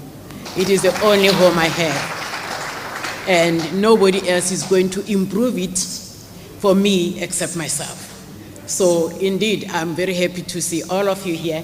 I want to recognize some people who actually made me calm. You know, when women really do advocacy and convince you, you have no choice. I have my cousin, Mpolaing, over there. Please stand up. I have my friend, Lola, there. And I have my other friend, Shola. Please stand. And Shola is in the board of directors, so I want to recognize the board of the chairperson in the board of directors of the foundation. I was in Geneva, minding the HIV prevention business. I'm chair of the Global HIV Prevention Coalition, and I'll tell you later when we are talking how that got to be. It's a long history. But let me see, because I want to speak for only 10 minutes. You know, everything has been said. Let's give you know, the president and the emir some thanks. They've really covered a lot of what I wanted to say. And to you, Madam Banda, I can just simply say, Zikomo kwambili. Ndima kukonda kwambili. Yes, as a Malawian. And okay, I was in Geneva and they managed to convince me to say, look, from Geneva, you are going to New York, to the General Assembly, but can you at least try to come over 1, 2, or 2 days, just so we can be here? But I love Niger. I've been here a lot of, so there was no convincing needed. I simply canceled one meeting for today in Geneva and told them I'm going back home to Africa. I'll come back and then go to New York. So it's really great to be here, to be able to share. Yes. I decided I'm going to be short because my history with that of Dr. Joyce Banda is actually very intertwined. You know, as women, we need to lift as we climb. And this is the one woman who lifted as she climbed. You heard that You heard that I went to the the Fourth World Conference for Women in Beijing. She was there. And these were our role models. I was young as some of the ladies that I'm seeing here. And we're able to listen to them. Of course, when I went to Beijing, I was already a senior lecturer doing research on the impact of HIV on women. But I learned from them, from her in particular, the advocacy, the fact that evidence is important when you're advocating. It hits you in the face and you cannot deny it. So that once you present facts as evidence, you are able to actually get, somewhere. So we learned that. But also we actually learned the politicking, the leadership, to say that leadership, is a journey. It has milestones, it has steps. And some of them are very rocky milestones, but we have to travel it. It's as simple as that. So when she was president, I was already regional director for UNAIDS. And she came with a bill in Malawi on ending child marriages, really reviewing the marriage laws. And we decided, at that time, I had decided that I was going to send it to Malawi, a country director who was very gender sensitive. So I said to her, let's see how we support Her Excellency, round up all the chiefs of Malawi, because in the ultimate, everything that you are talking about, when you're talking gender equality, when you are talking women's issues, it starts at community level. We may theorize, at such level, but in the ultimate, we need to get down to the community. So we worked with the chiefs. And one time I phoned her, said, I'm coming to Malawi. And she was very surprised because when I came, she thought I was coming with 4 people. I was actually coming with about 30. So we're waiting for her. She comes in and she sees all these people. It was like, I think in her mind, it was like, what have I done? But we had come to tell her that we have been working with your chiefs. And for them, the bill that is coming, instead of age 18 as the cutoff point, that nobody should get married under the age of 18, her paramount chiefs, 12 of them, had said, we want 21, because at age 18, those girls are still in school. So we were bringing her that good news to say, here are your chiefs, and with their signatures. And indeed, I'm sure you have heard that Malawi is the one country where the chiefs, there is a particular chief called Chief Kachinda Moto, who has stopped more than 1,000 marriages in her community. Yeah. So it simply does show that when women lead and they really concentrate on issues that are happening at community level, they can bring about change. Because the change that the chiefs are bringing now at community level is the change that will be sustainable. We are really looking at sustainable development, and we know that if that change had only been legal, some of the marriages would be going underground, and those children would still be married, but at least we know the chiefs are the ones. So for that, I really thank her, because she was able to show me how evidence also worked, and how you can be able to negotiate to really convince the chiefs that this is the time to do this, and also support in that implementation. So for me, being here, I'm really honored to have the young women here, because I feel the message I want to have for them, the first one is simply that it starts in the family. As Dr. Banda said, she talked about her own parents, the motivators. Even on my own, the people who motivated me most were my own parents, especially my father. So that I think as we are working with men, we need to really emphasize to them how important they are in the upbringing, especially of their girl children. My own father used to argue a lot with me. He would refuse to do something, and if I said, oh, okay, he said, no, come back, speak for yourself. I'm not, I'm listening. And that brought in me that spirit of really debating and making sure that my point is heard. At school, I became head prefect, and I had no choice, therefore, to actually excel, to the point where when I became a minister, I was able to speak to my president and negotiate in such a way that even when he said, okay, I don't want to talk about it anymore, I would say, you still have to listen to it, Your Excellency. It is important, because that was advocacy. So leadership, it does start at family. But also, one of the lessons I would like to give is simply to say that knowledge is power. In the ultimate, we are talking girl-child education. But we need to ensure that it's not the education that is rampant, that is running around. We're saying in Africa, at least 9 years of schooling. At least the MDG said so. But 9 years of schooling makes you a glorified house servant. A house servant who can read and write. That's all. We need, therefore, under sustainable development, to say we need girls who are skilled and who can work and be economically dependent, and therefore independent, and therefore able to make decisions for themselves. So that's really one of the messages, to say we need to educate our girl children in the same manner as we educate our boy children. I happen to come from a country that has since 1978 realized the value of education. And Botswana declared in 1978 that education will be free. 1978, from primary school all the way to post-university. I'm standing here because of the decisions of a government.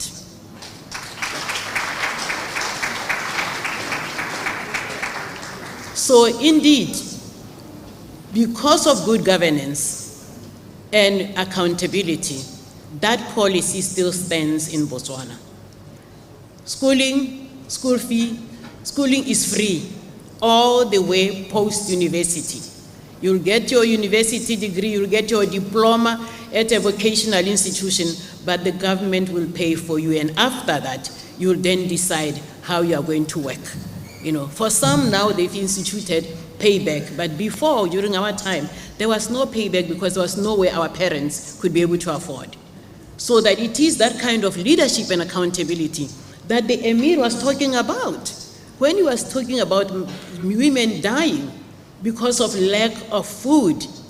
We know in Africa we have resources. We can be accountable and ensure that that maternal mortality rate can be lowered. So indeed, in Botswana, when I was minister, I ensured, Your Excellency, Your Royal Highness, that we had free food, free winning food at the clinic. All the clinics, we gave food for children up to the age of 5 years old. But then I had to say, what happens to that child after 5? Yes, there is school feeding. But what about the ordinary woman in the village who is taking antiretroviral drugs and has nothing to eat? And believe me, it was not an easy decision, in that sometimes in cabinet you need women who think like you, and sometimes they don't.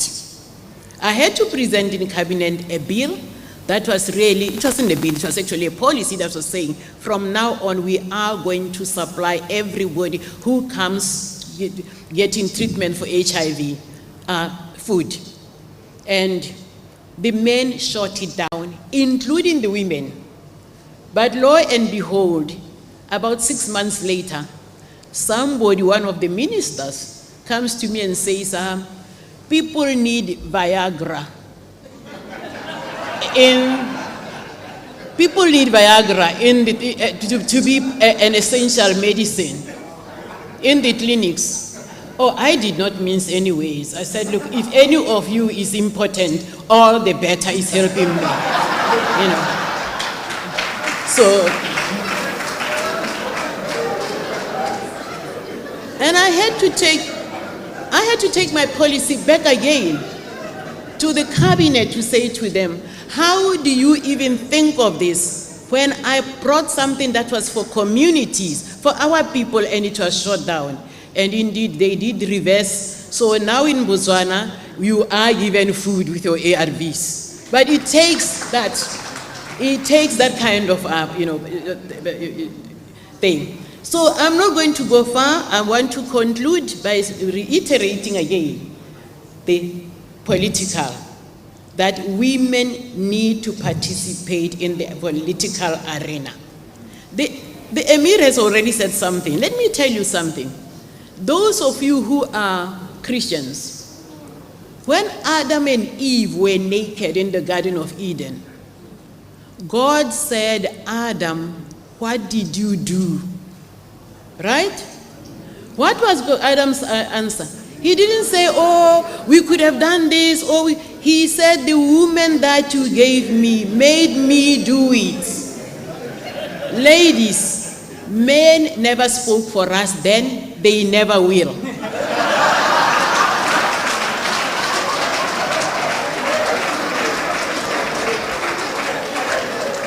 We need to get in there and speak for ourselves. Yes, if we are going to have any gender-sensitive legislation, we need to be there and speak for ourselves.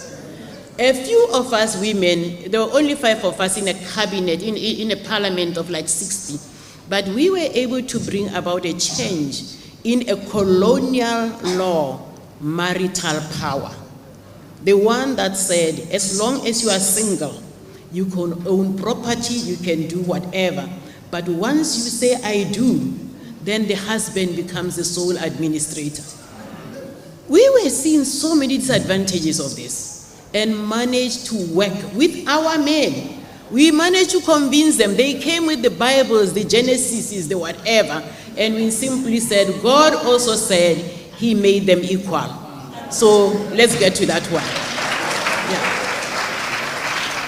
So indeed, with all parties, we were able to change that bill. Now I'm able to sign for property in the same manner as my husband can, and we are partners in our marriage, thanks to that. So let me simply end by saying the journey is far, the journey can be traveled, the sustainable development goals are here. My fellow women, let's get that niche. Let's see where we can belong and excel in that niche. My niche was ending HIV and AIDS. And indeed, I am seeing a light at the end of the tunnel, and it's not an oncoming train. So let's see what we can do about that. Thank you very much.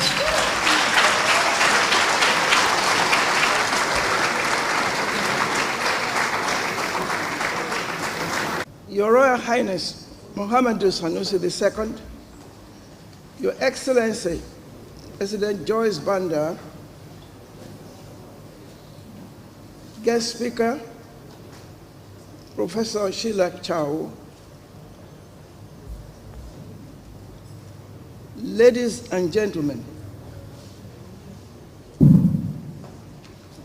Your Highness, I remember when you were before the Senate and you were being questioned, and you told them you didn't need that job.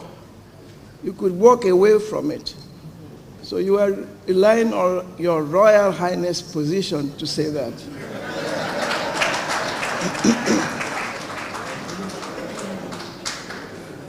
Your Excellency, President Joyce Banda, I'm very happy to meet you today. We were very happy when you became president of your country. Congratulations. Professor Sheila Chow, Your Excellency, the United Nations, I think that suits you better. It's a joy to meet you and to listen to you. And thank you for your biblical reference. So I will take you up on that in my own paper. I want to salute the family of Olusegun Ajagun. my learned friends who may be here of the inner bar and outer bar, and also very eminent personalities here present. I always try to avoid the word distinguished. It has a different meaning in the Senate.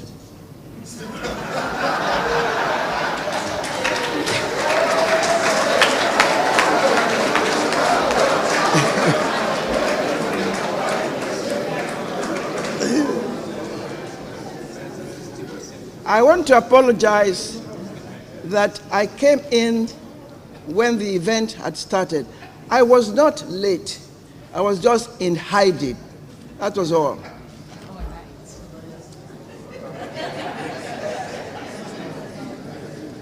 And as a senior advocate of Nigeria, I have obtained the order of the chairman to present my paper because nobody restricted me when I was asked to be a guest speaker. And he has already granted the order. Please, and also let me say that I hope I didn't cause too much concern when I left for about 5 minutes. Permit me to express my deep appreciation for the invitation extended to me by the Olusegun Agagu Foundation to participate in this year's discourse. It is both my joy and a personal duty to participate in this propitious remembrance event as the guest speaker.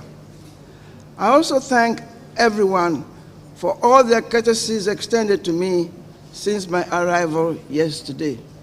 By the way, let me please recognize Mrs. Obasanjo.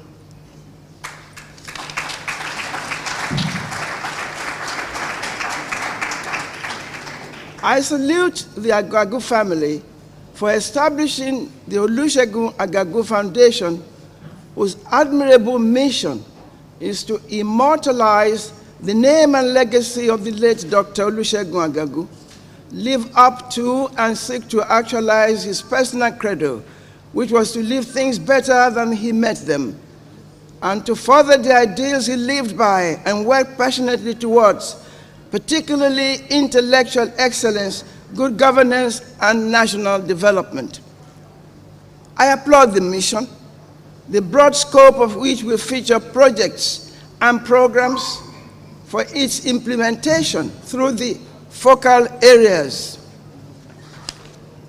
The focal areas, very staggering: academia, geology, petroleum engineering, energy, politics, good governance, culture and arts, nightlife, music, service, aviation, trauma. I pray that the foundation will flourish in perpetuity. It is poignant, having regard to the traumatic family experience, that aviation trauma was included as a focal area. Chief Olufunke Agagu, I am obliged to extend special commendation to my daughter, Chief Olufunke Agagu, his clever, charming, dedicated, and devoted widow.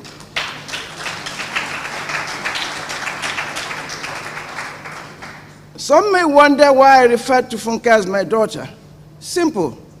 I take the liberty so to do because I taught her Latin and mathematics at Yejide Girls Grammar School, Ibadan, Nigeria.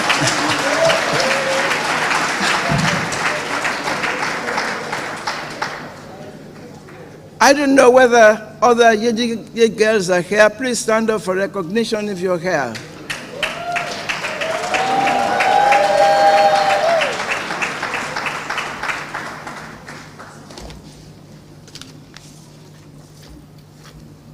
That was last century, so we are still here.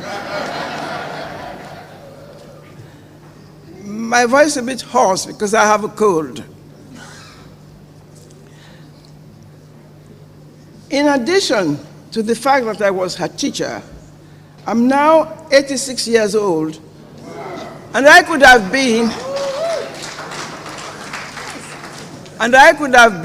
a teenage mom.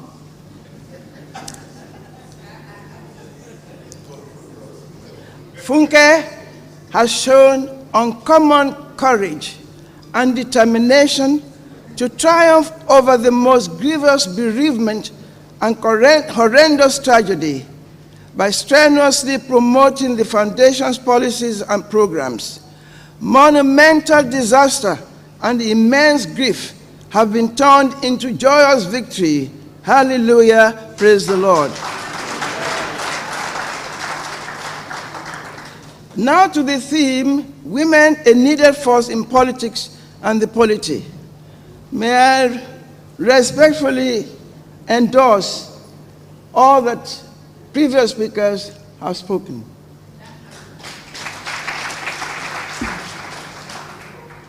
Now I'm obliged to analyze the theme of this event. It is local, logical, and germane. The word needed in the theme is pivotal. Pivotal. A person is needed in a situation if that person has a meaningful contribution to make in order to add value to the situation at hand. Consequently, the capacity of the contributor has to be examined. In the context of the theme being interrogated, women must have the capacity to add value to politics and the polity for good governance. Capacity of women. This contention compels us to examine the capacity and background of women.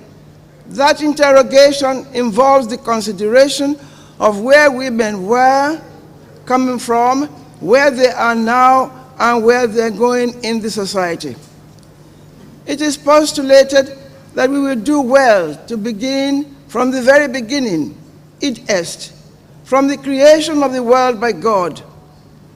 Let us now consider the attributes of women which will qualify them to constitute a needed force in politics and polity. Thus, the background of the women folk must be tested for that social role. Let us now examine the story of the origin of creation by God in the Garden of Eden, starring Adam and Eve. Genesis 1:27. So God created man in his own image. In the image of God created him, male and female created he. Quoted by my learned, my learned co-speaker.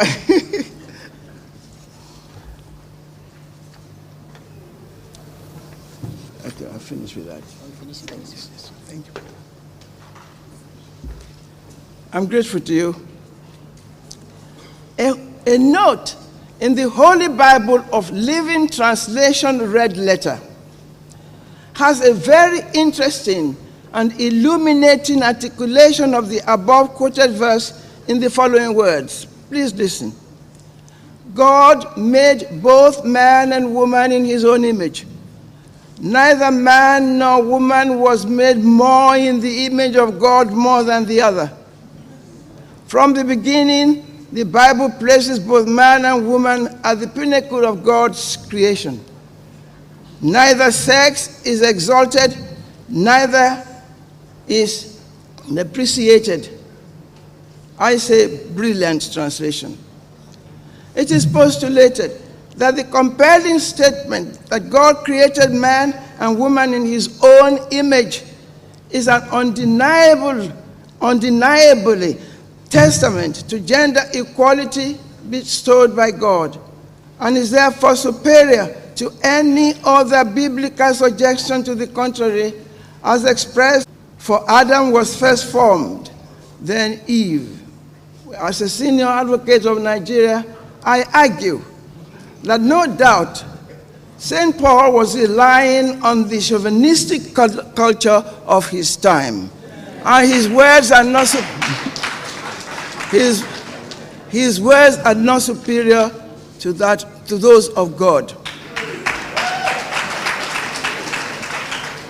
The interpretation of verse 27 is very reassuring for the female gender. There is a gender equality before God, Creator, Hallelujah. Pray.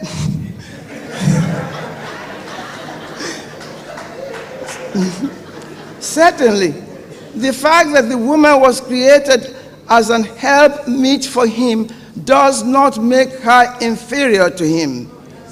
It is advocated that regardless of the role of man or the woman in the society, in the context of what God did in the Garden of Eden, women can boldly rely on the biblical verse to claim gender equality anytime, anywhere.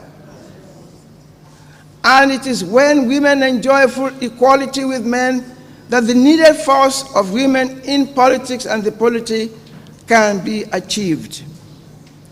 However, despite God's example of gender equality, what a monumental struggle women have had over the centuries, and even now, to demand respect and their equal participation in politics and the polity. It is tried to say that the society is made up of men and women. Most statistics show that women are more in number than men in the world, and they live longer, despite the horrendous discriminatory obstacles which they daily confront. Women must be tougher. Consequently, it is plain that both men and women are needed for national development, through which politics and the polity can thrive. Consequently, no nation can attain its greatest potential without the full and joint participation of men and women. It is canvassed that society must not diminish the contribution of women to the society.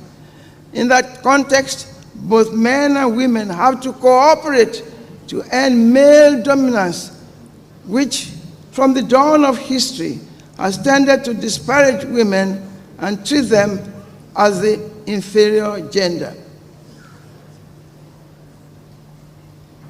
Gender prejudice against women politicians. Indeed, there is gender prejudice to be encountered by women politicians. There's still a long way to go to persuade some men that women have both the fundamental human right and ability to hold the highest office in any country. However, it is hereby acknowledged that no woman can succeed in politics without spousal and home support. This postulation is true for any other women's endeavor, be it a professional or business enterprise. Lack of support by a husband can lead to tension in the home. Such a tension can easily lead to a breakdown of marital relationship, which usually is disastrous for all concerned in the family. Thus, an attitudinal change towards gender equality must be promoted among the older generation and must also be inculcated early in life into the youth.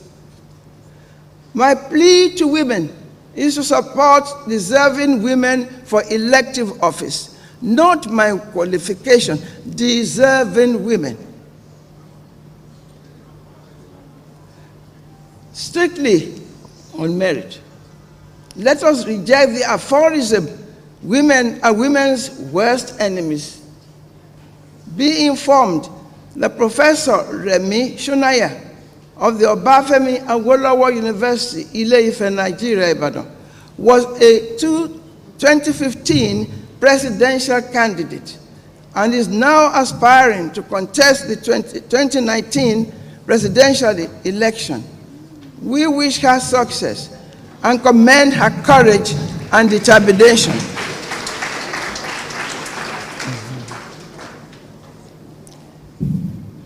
Revolution of women suffragettes. In the ages past, women could not even vote. Only landowners could vote.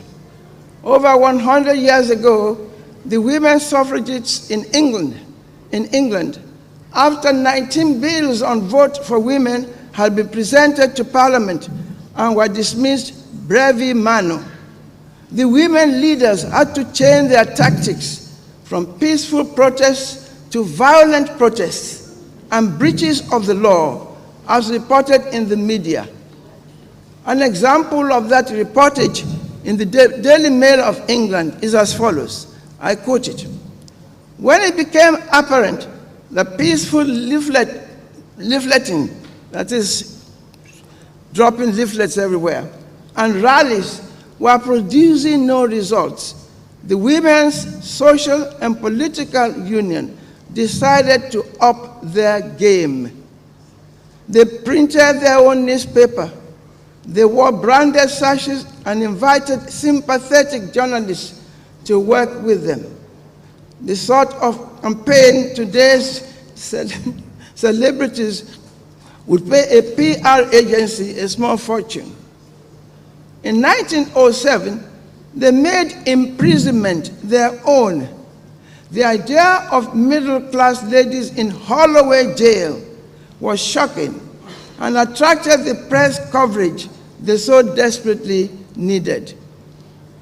But how to ensure they would be incarcerated? Simple.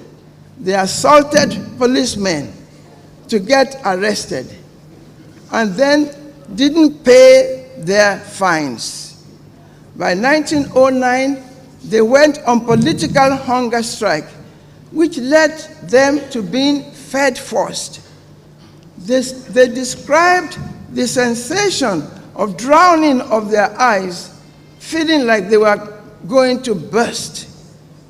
No wonder a group of 117 doctors wrote to Prime Minister Asquith, urging him to stop this beastly and revolting procedure. In 1913, terrorist tactics were being used, and it took the outbreak of World War I for a truce to be called. It is almost, end of quotation, my own words now.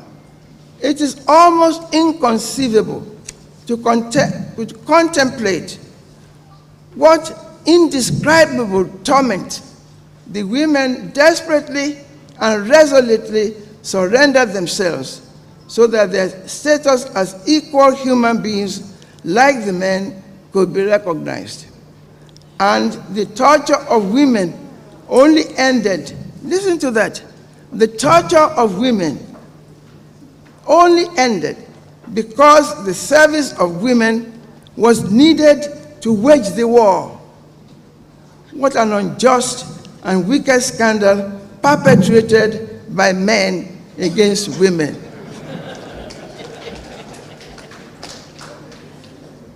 I think at 86, I can have a slip of water.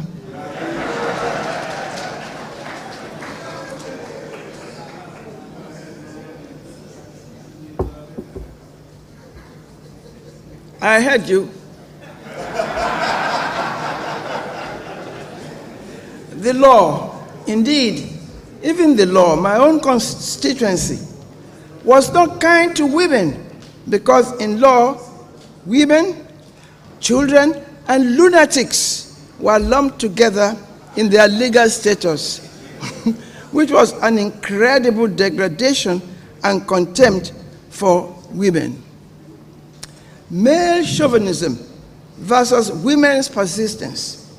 One can use the legal profession to demonstrate the universal male self-serving hostility against women, particularly in the workplace. In the USA, for example, it was a long struggle for women to be admitted into the legal profession. In the book, the book is called In My Own Words, the second female justice of the Supreme Court of the United States of America, Justice Ruth Bader Ginsburg, appointed by President Bill Clinton in June 1993, said inter alia in the book, as late as, this is the Justice Ginsburg's words, as late as 1968, that's 50 years ago. Anybody who can do arithmetic. the law remained largely a male preserve. Textbooks and teachers at that time so confirmed.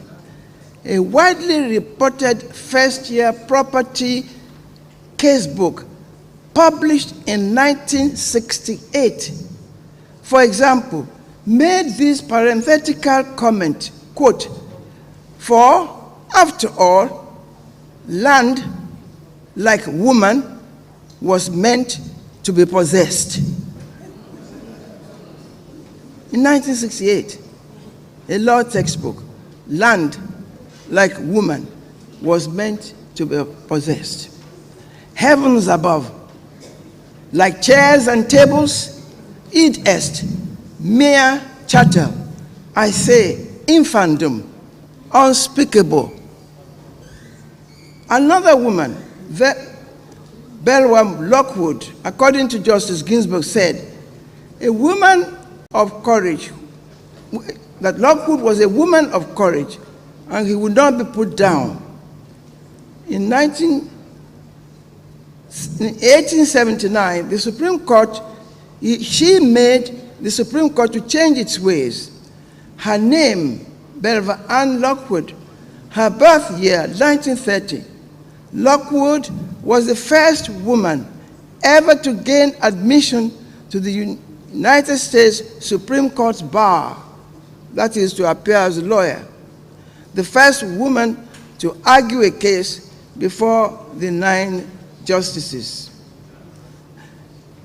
In 1869, Lockwood's application to DC area law schools were rejected on the ground that her presence would, listen to this, her presence would distract the attention of the young men.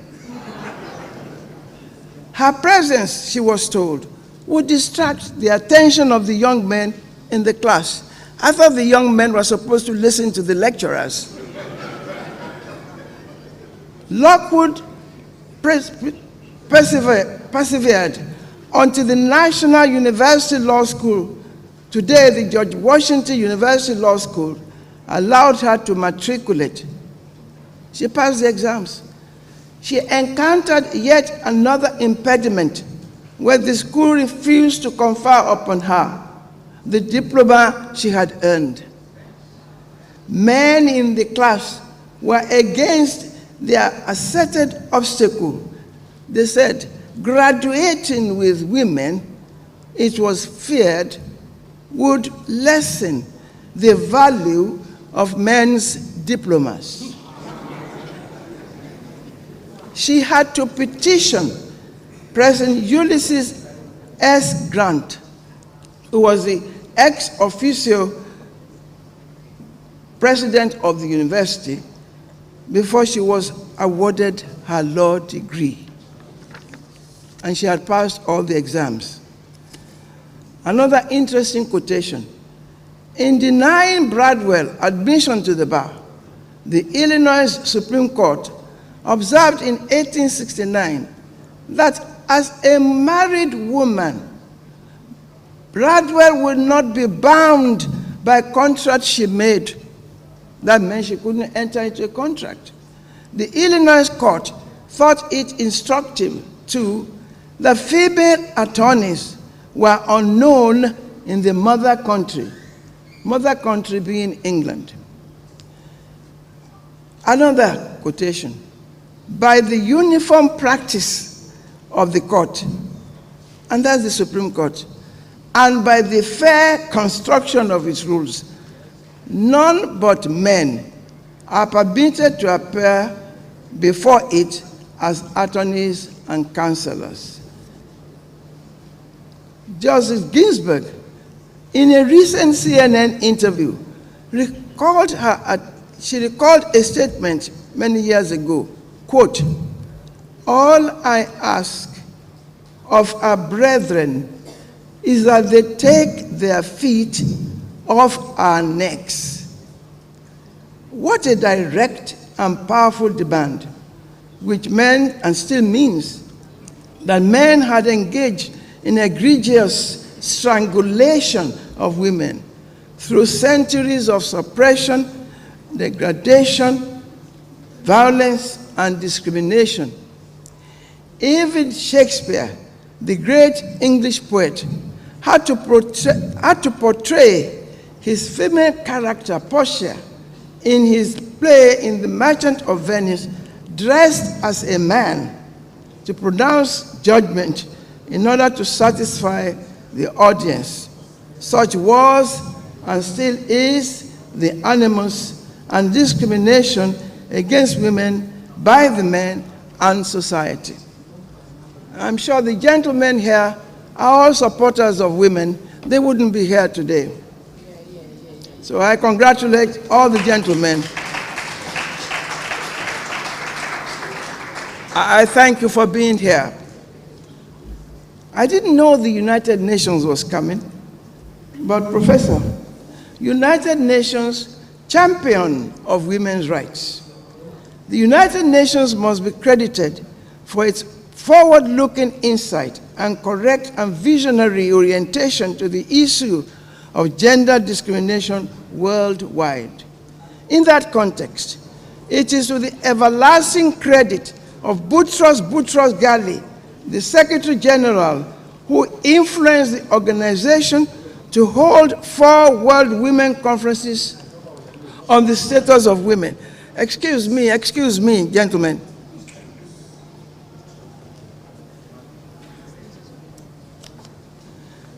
The very first World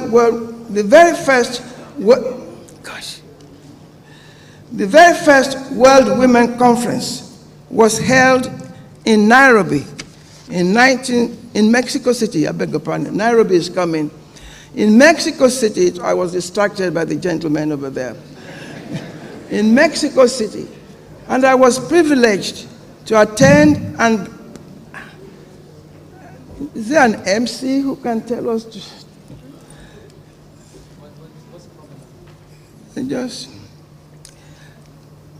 The second one was held in Copenhagen, Denmark in 1980. The third one was held in Nairobi, Kenya in 1985, which I also attended. And the most staggering one was held in Beijing, China in 1995, to which I was privileged to lead the Zonta International delegation as Zonta International President. With all due modesty, Zonta International put up a number of successful women-related programs, and thus we contributed to the 12 critical areas of concern for implementation for the advancement of the status of women. Those critical areas were women and poverty, education and training of women, women and health, violence against women, women and armed conflict, women and the economy, women in power and decision-making, institutional mechanism for the advancement of women, human rights of women, women and the media, women and environment, the girl child. In view of the discriminatory treatment of women by men, the United Nations promulgated a declaration of violence against women in 1993. I can categorize the United Nations as a world champion of the status of women. I think the UN needs an applause.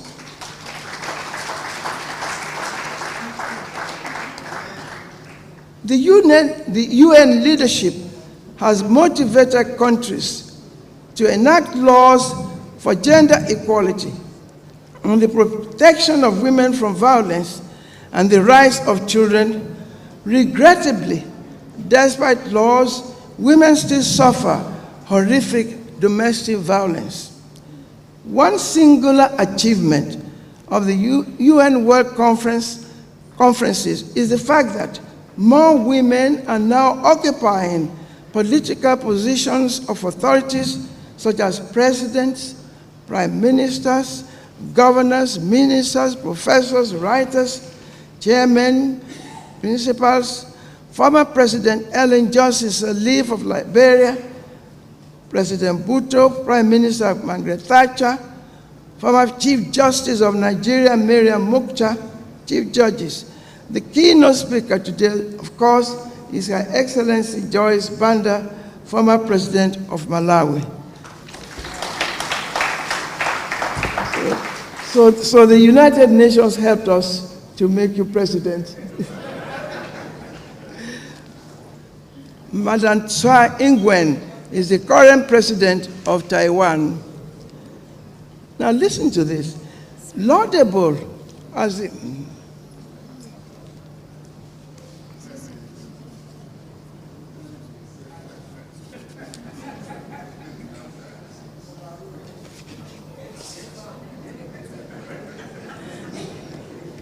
Noted.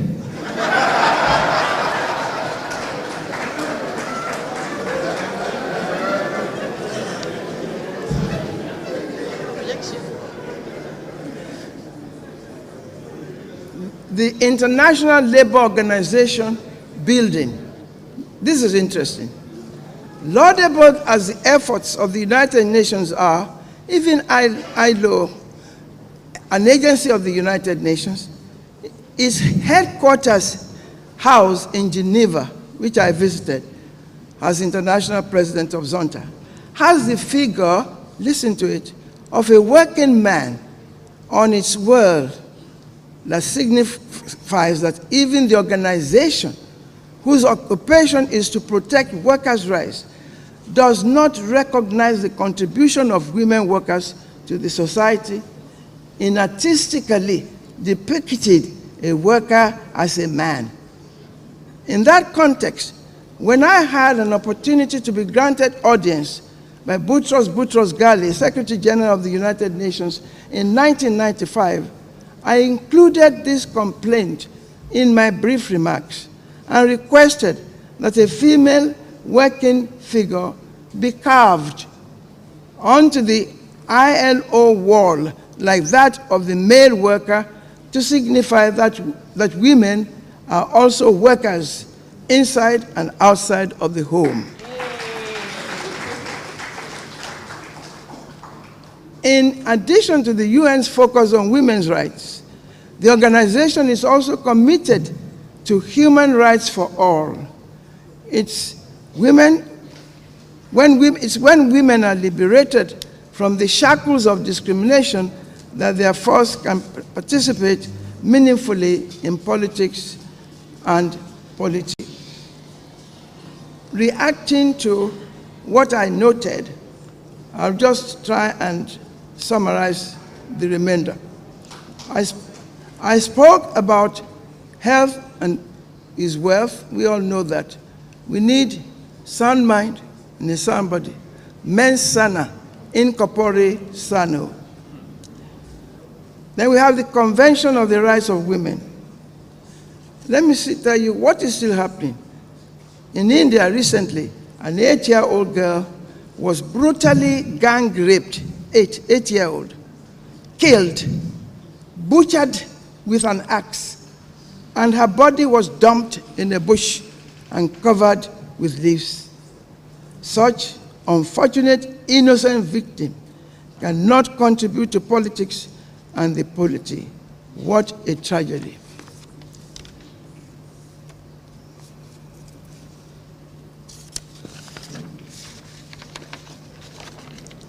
Well, motherhood. I spoke about motherhood. I'm saying here briefly that the mother produces the child. Women produce the children. Without women production, there'll be no humanity. In some European countries, they now allow men to stay at home and look after the children while the mother goes to work. Maybe some Nigerian men would like that. Then women as objects of entertainment. I refer to Queen Vashti in the Bible of Esther. in the drunken stupor of the king, ordered the chamberlains to go and bring her with her crown to show her beauty. She refused. The gang of men and princes, they removed her as queen and put Esther there. Well, Esther also was beautiful and saved her own people from the gallows. So I'm just trying to go through the last pages because I must respect the note that I received. Judge and military leader. Check your Bibles. You know, then of course I said, while Deborah was performing wonders as prophet, judge, and military leader in chapter 4 of the book of Judges, Delilah, in the same book, chapter 16, verse 10, was playing her own feminine and diabolical tricks and games on Samson. Samson succumbed to his eternal destruction. Queen Esther saved her people from disaster. Now, the Olusegun Ajagun family foundation, at this juncture, I'm nearing the end.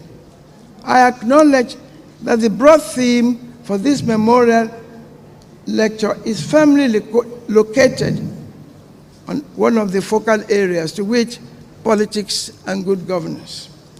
I congratulate the foundation for the impressive and laudable achievements scored so far.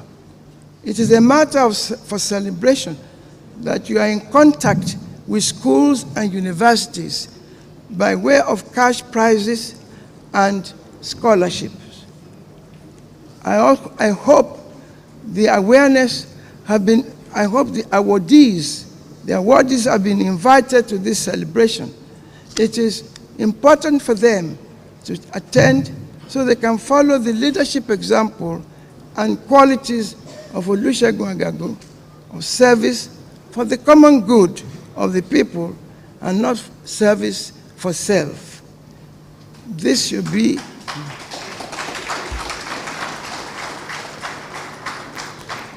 in our country. We should put country above self. Now, women as beneficiaries of the struggle, emancipation, we owe a debt of gratitude to those women heroines. Now, what is in a name? Kokuma? At this point, it is noteworthy that Olusegun Agagun's middle name is Kokuma. In recognition of non-Yoruba speaking eminent guests in this assembly here, I can correctly translate the name Kokuma as will die no more. The Yoruba language is fantastic. It has meaningful names. Ile la ń wò, ilé la ń wò kí a tó sọmọ lórúkọ. Excuse me.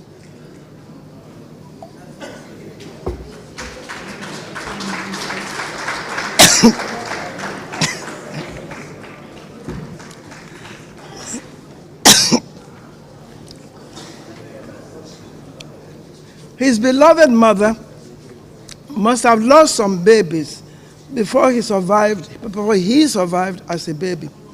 Well, not only has Olusegun Ajagun lived up to his name in life, the memorial annual event has ensured that he is living up to his name after death.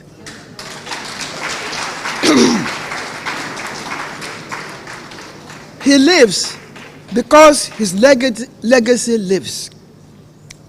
His first name, Olusegun, is also predictive of what is to come. And Mrs. Obasanjo has heard that name, Olusegun. I say it's predictive of what is to come. Morning heralds the day.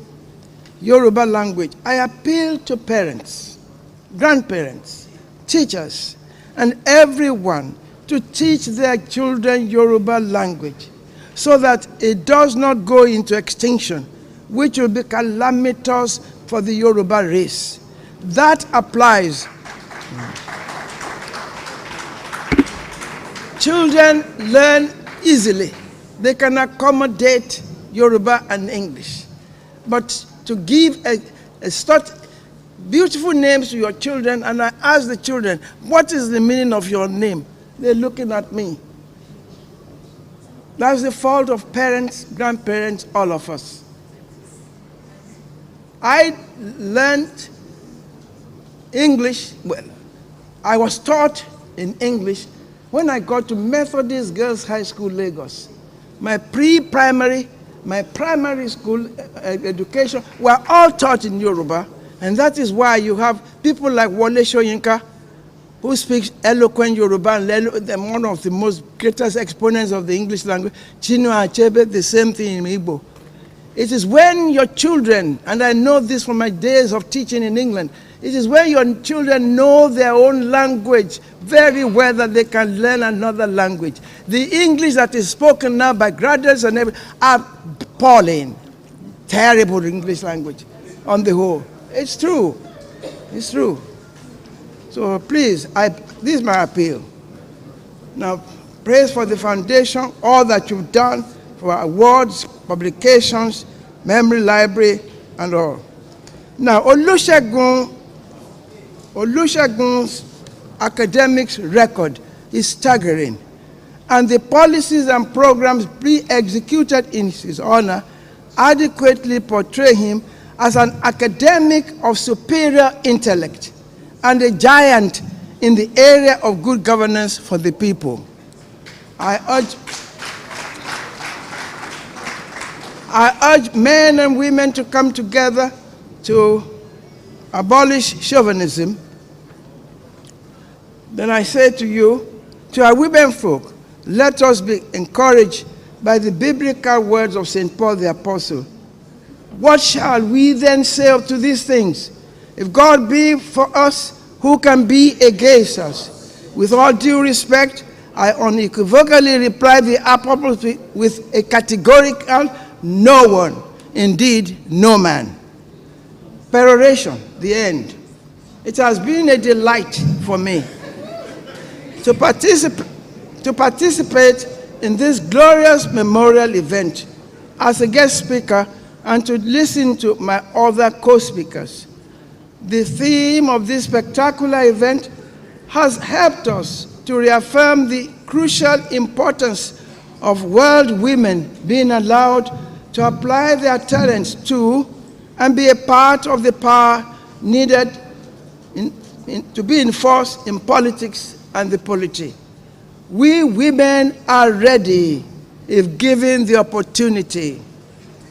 Above all, last but not the least, men and women must receive equal pay for equal work. May God help all of us. Men and men of the world triumph. Amen, amen, amen. May the Olusegun Agagu Foundation flourish in perpetuity. Deo Wolente. I thank you for your attention, for being a responsive audience. My special thanks go to the men who support women.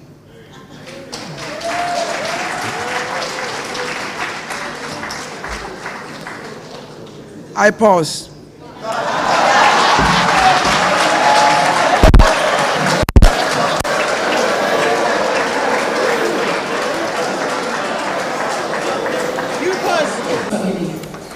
What I want to say to, in addition to what His Excellency said about nutrition, it boils down to education. It is education. We have a lot of food available that will make malnutrition a thing of the past. But it's knowing what to eat, actually, at that level, that is the problem. And this is where I always advocate.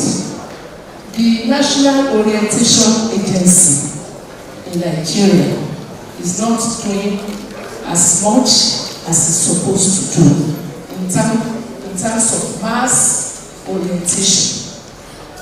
The educational system, not everybody can be in school even though that is what we want among the young mothers. But if there is mass orientation, if it is properly done from village to village, and we have the funds, if properly applied, we have the means.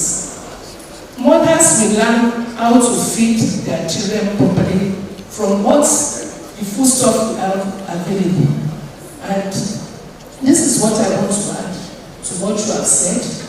The subsidy that you also mentioned about, the monies that are in primary pockets that shouldn't be there.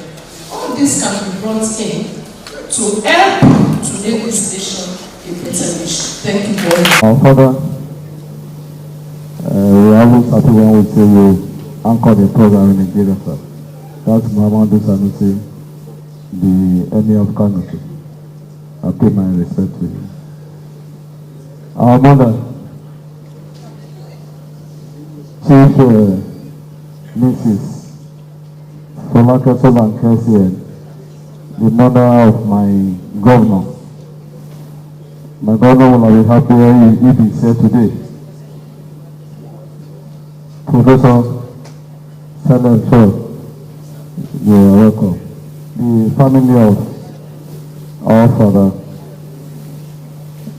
Let me use my brother, my friend, Feyi as a point of contact to the children. I will listen to the kingdom speaker, the guest speaker, and our father. But let me also say so that people go and sit and take control of the father. I started to see the former president and said it. The women in the house, if you give them an opportunity to choose a leader, you will surprise that you may not get any news. I was dedicated to the convention in Abuja where our mother, Mrs. Sarah Jobe, was one of the president's parents. We have well over 5,000 delegates at that convention. Mama saw only one vote. That is our vote. I want to also say that this is our time for women not to always use this kind of education so that we don't give the man, some of us behind, to always continue to oppress. But let me go back to our late father.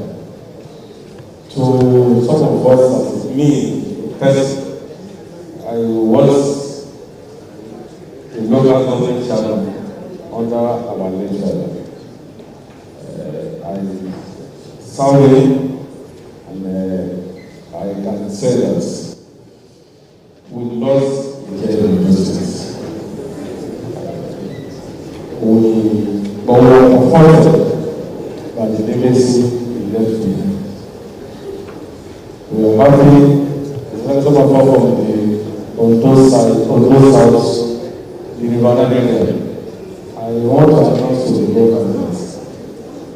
Before our father became governor, I can go to see this. In my own village, there are so many people, not so many of us, who have never seen a vehicle travel in their life.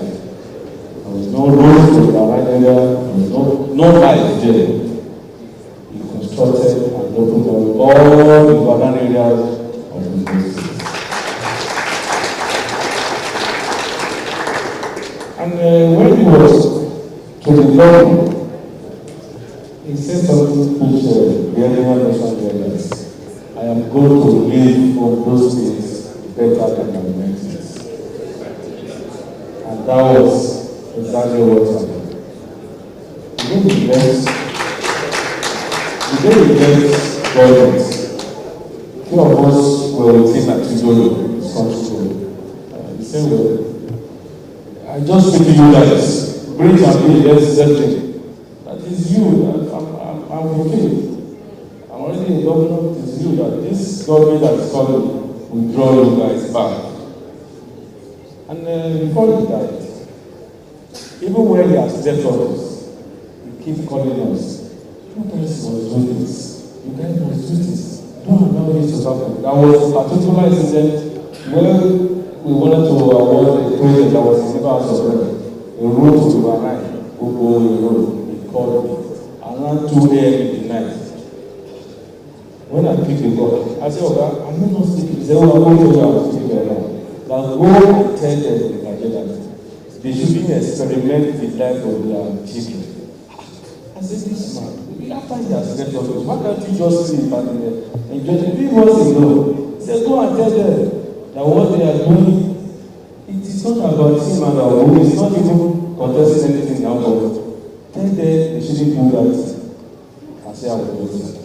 And the morning I called you about to the message. They say I should go call them. He also wanted. I have somebody in the house, Brother Bayo, he's a witness. He also told me that go and tell your people that they shouldn't experiment the life of their children. The rest is history today. It's history today, but we are happy that the present administration, we have also known that the only way that we can make this man happen in his family is to continue to embark on all the abandoned projects that he was doing. And I'm sorry. And I'm sorry that yes, we are facing with a lot of financial crisis, but we have started from where it stopped. The popular road that links Okitikpa to the road has been completed. The job was abandoned 8 years after he left. That road has been completed by the present administration.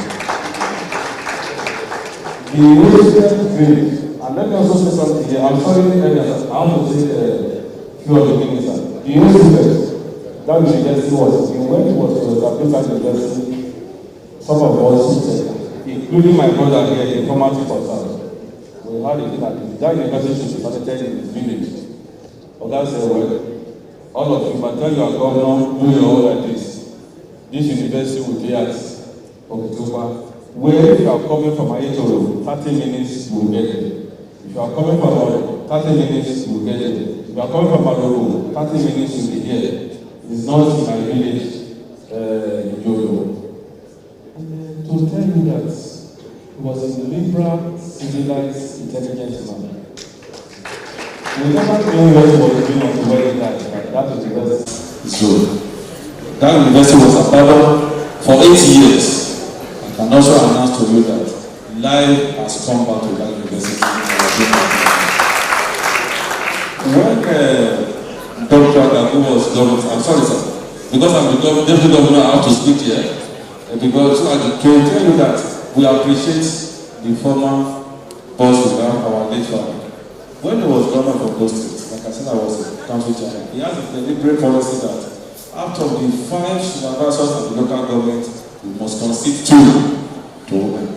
All the state appointments, board, permanent boards were shared, and we gave the women 20%, which we felt was a bit low, but we said let's start from that place.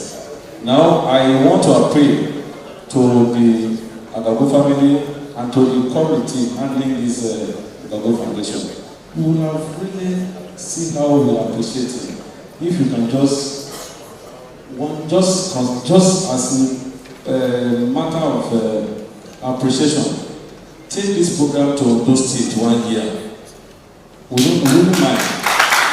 We don't appreciate how our people love the for those state government will be ready to food the bill and see how people prove out and see how the people will do that. On the final note, we have also prepared and we are announcing to my brother that the government will be the one to announce it, and we are also prepared to celebrate better than those life. Maybe sometimes in February next year, God willing. On the nutrition that the emir spoke about, we are also not going to continue to ask for Braga. So we will do as a man, we will do everything, sir. Maybe it's part of the education that we have to put in our curriculum, so that not only just school feeding, but it's straightforward, so that we can have a better life for our person. Once again, I thank you. Thank you.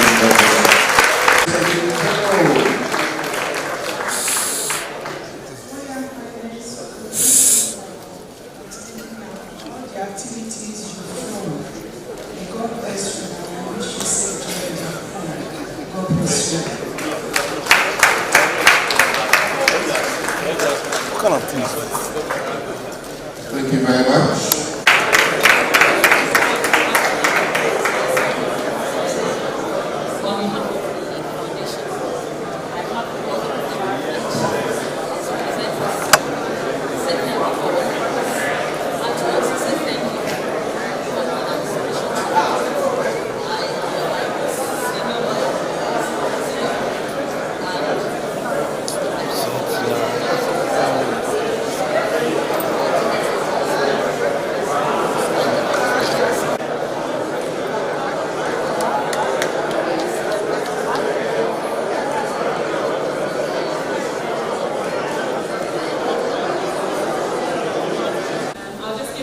Update of the foundation, and then hold a moment in silence, and I think we'll be able to close the event. So in another 5 or 10 minutes we'll be done. 5 years.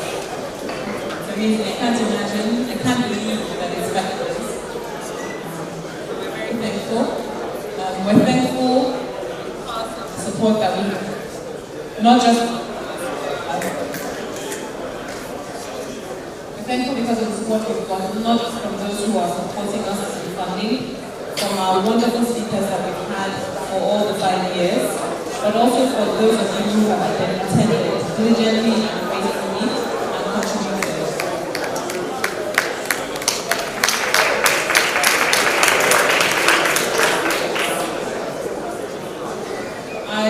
We can go to the next slide. I'll start by telling us a little bit about the foundation. I think you've heard a little bit about, from all the speakers, especially from the area, about our mission. About the mission, which really was to immortalize the name and legacy of the late Dr. Gabu, particularly living up to his personal credo to leave things better than he meant them. We've heard the testimony from the state about how he did that diligently and passionately, and how they're carrying on with God. These are focal areas: academia, geology, petroleum engineering, areas of specialty, energy, politics and good governance, highlight music, not nightlife music, service to humanity, and aviation trauma. This has all been done over the last 5 years by a strong and assiduous team of trustees. Dr. Dedele is the chairman, Chief Pius Akiyanore, Mrs. Maria Kerry, Prince Yemi Alexu, Alaji Kashim Imam, Ms. Sholake Alifala, Dr. Oluiwa Aliyu, Mr. Akiyanore was newly appointed this year, Mr. Kayode Falawo was also newly appointed this year, Mr. Femi Agabu, and some guy called Fee. Mr. Dedele spent meritoriously for 4 years and stepped down recently this year. I'd like us to really give the board a round of applause. But you don't have to thank it because you are not just his friends, you are his family, you are our family, and we thank you for everything that you have done for us, for his legacy in this time. Over the years, the foundation has had quite a bit of impact. We've run 5 memorial lectures, this is the 5th one. Always held on the anniversary of his passing, so please go to see your calendars for next year. Civic Center, 12 o'clock for cocktails and 1 p.m. for the lecture. Existing bursaries and cash prizes that were instituted while my father was alive have been carried on and increased. Indeed, we have given out 168 awards and prizes so far. 29 of these were done over the past year, and there are 20 more that will be added going forward from this year, 10 of which have been donated by the family and 10 by some members of the board. So again, we'll be doing even more by next year. We'll probably be over 200 in terms of awards and scholarships and prizes.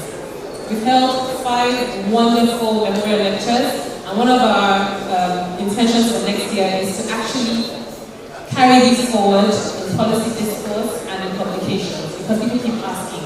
These are wonderful addresses, beautiful contributions. How do we get them to be taken in to political life, to governance in our country and beyond? And we're responding to that call.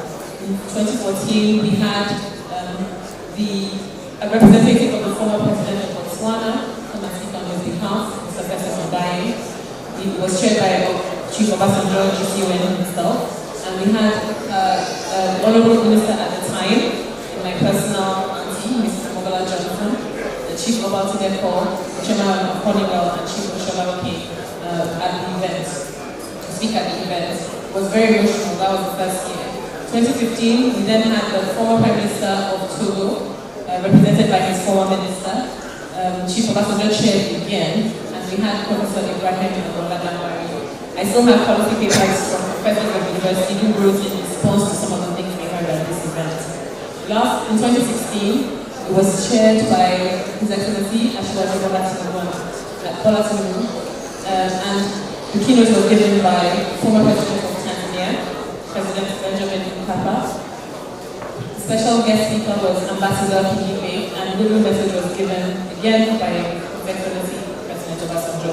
I think this year recurring theme. He's the grand patron of this series, and without him, I don't know what we would have done. He has been wonderful. He has personally gotten on flights to help us get the keynote speakers. He has taken us with him on flights. He has opened his Rolodex to us. He has passionately supported.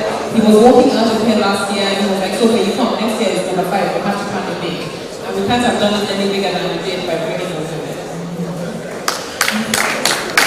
So in light of that, 2018, we then had not just 1, not 2, not 3, but we had 3 wonderful women come and speak, and the MN himself. I'm sorry, I skipped 2017.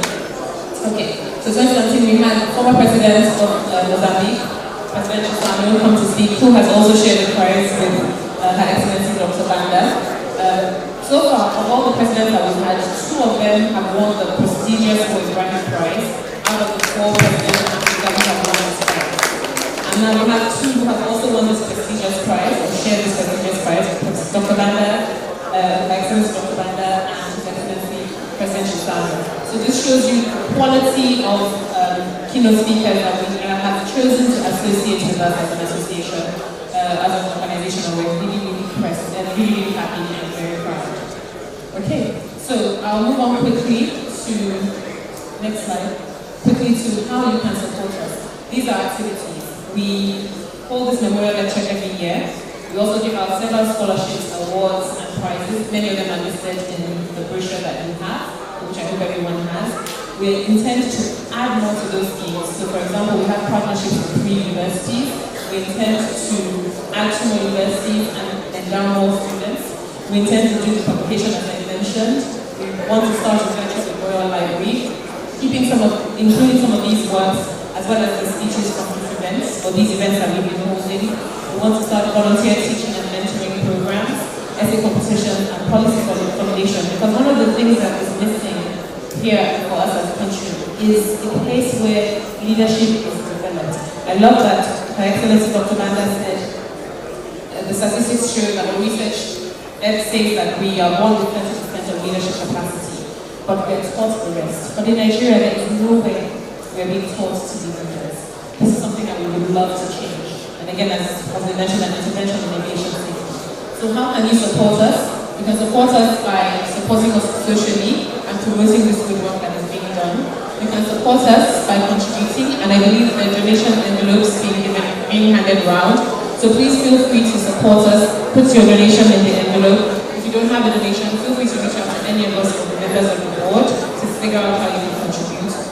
There's no contribution that is too small. You can endow a scholarship. You can give a prize for 10,000 naira for excellence. Whatever it is you want to do to support people and promote excellence in partnership with us, we'll be happy to support. And so that is it. That's my call here today.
May the soul of the dead departed Dr. Lucian Kukumo Akamu see you and continue to rest in perfect peace.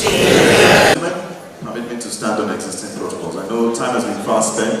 Everybody is getting ready to leave. I must say a very, very, very, very big thank you to all the entire board members and everybody who's been able to put this together. But kindly let me start by saying a special thank you to Her Excellency Mrs. Joyce Banda. A round of applause, please. All the way, and I think of all the lectures, I must say this must be the most engaging, vibrant, interesting lecture we've had. So, power to the women. Power to the women. Thank you very much, ma'am. We're worried about her. I was telling her last night that President Obasanjo called and was worried about her. Are you sure she will be able to come? Because I worry all this political situation. So when I told her that last night, she laughed. Nobody can hold me. And she showed a video of, see, you are worried about me. Look at the rally I did a couple of days ago, and I saw a sea of orange outfits, caps, and everything. And she went on telling many, many stories. She's a very bold leader. Maybe the statistics you talked about, I think I tried to discuss with you yesterday on it, that 30% leadership. So maybe the next book should be about how do we then identify those who have that 30%. And I'm sure maybe the majority of it will be women, not men. But again, thank you very much. Madam Shiraka, that must be, she's, in fact, and her angels. She already asked her angels to stand up early on, so I will not single them out. But thank you very much. She's been kind. She only got notice less than a week and still decided to come. In fact, why am I saying a week? 4 days. And still decided to come. Very grateful. I think she told the best joke of the day about Viagra. I'm sure that's what made everybody laugh the most. We're very grateful. Thank you very much. Grandma, my mommy's mom. Chief Falake, she already berated us earlier on that. Who told you to put Chief Mrs. Falake? I said, sorry ma, we thought you were chief. She said, yes, I am. But did you say Chief Mister? So I said, actually, no. So, correction, point taken. Chief Falake, thank you very much. And for everybody that came, we're very grateful. Shalabi did all the presentation, but always doesn't know how to ask for money when I'm the one that asks for money. So please see me in camera or in the open or through any proxies. We don't mind the money that jingles, but we try the one that falls. So we'll be very happy. Thank you very much, everybody.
Here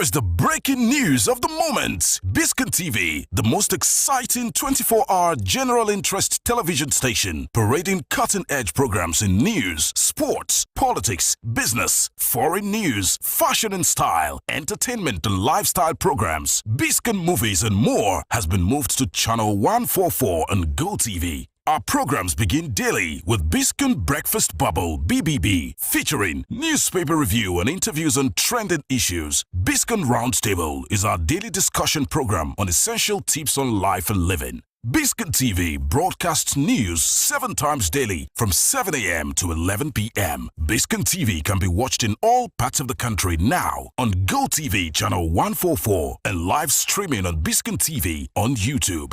Biscon TV live streaming on YouTube is the fastest growing, most watched 24-hour live streaming channel on YouTube. Remember, Biscon TV has been moved from channel 108 to channel 144 on GoTV. Biscon TV, interactive, engaging, and unconventional.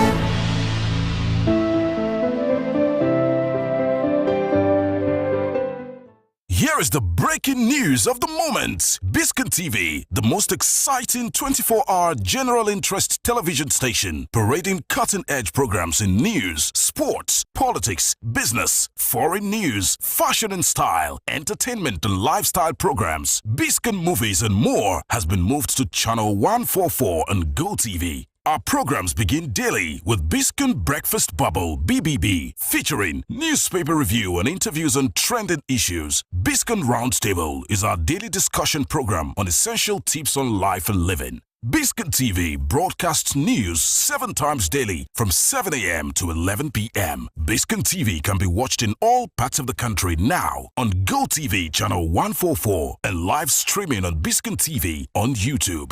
Biscon TV live streaming on YouTube is the fastest growing, most watched 24-hour live streaming channel on YouTube. Remember, Biscon TV has been moved from channel 108 to channel 144 on GoTV. Biscon TV, interactive, engaging, and unconventional.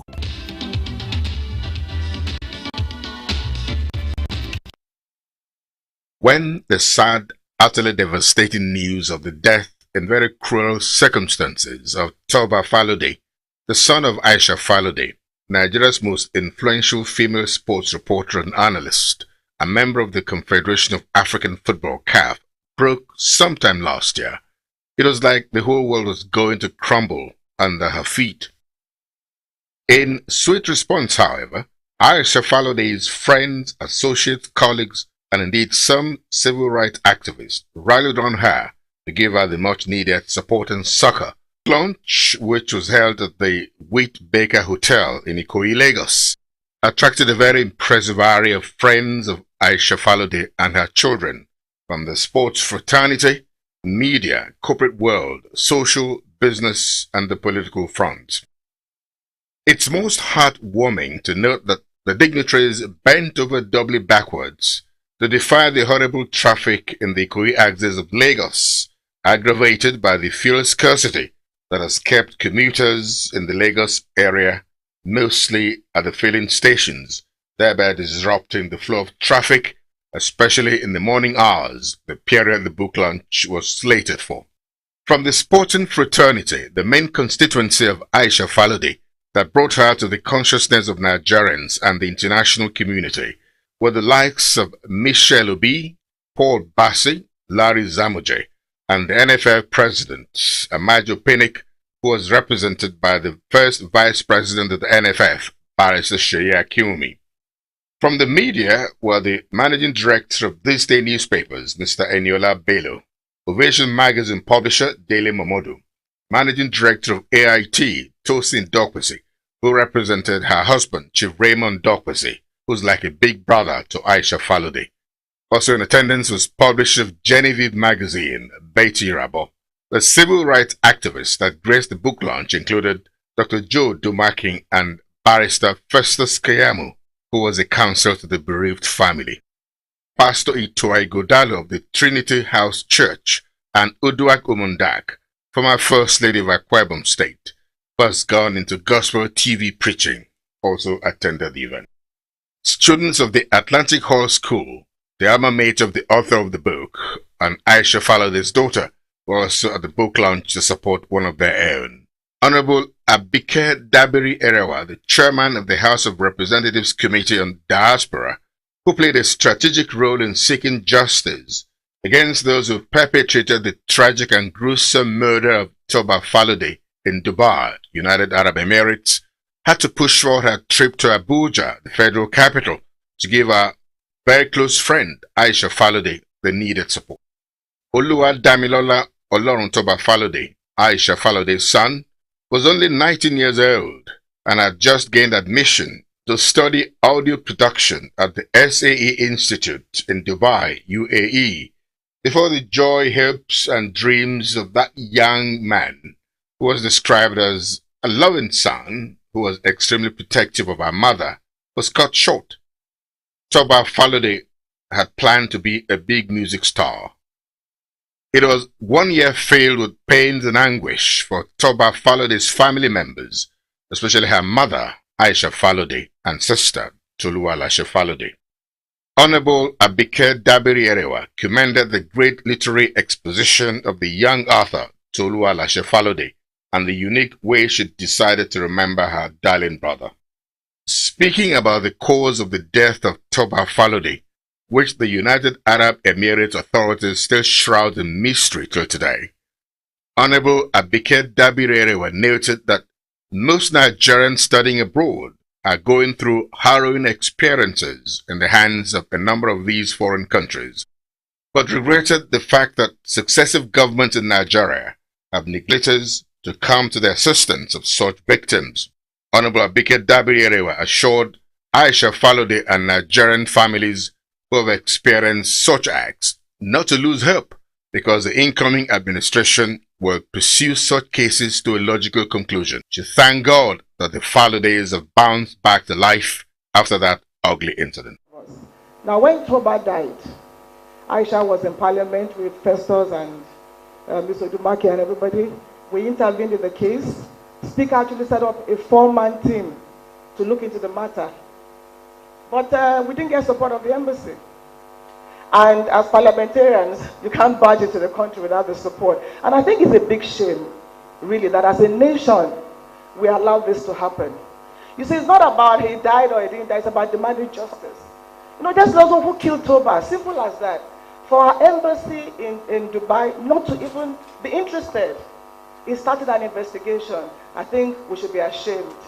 And this is not the first time. We've had many cases. I can't tell you how many cases of Nigerians that have been killed abroad, in prison for nothing. But because Aisha is a strong woman, she's well known, this was in the front. But there are many cases of Nigerians dying anyhow abroad. And we say nothing as a nation.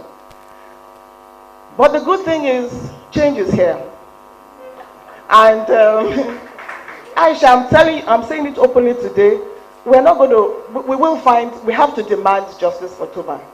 Every one of us, every mother, every father, every parent, it doesn't matter whether you're in government or not, let us continue to demand that justice must be done. Let's demand justice and fairness for the killers of your son. And I know that the incoming administration will take it more seriously.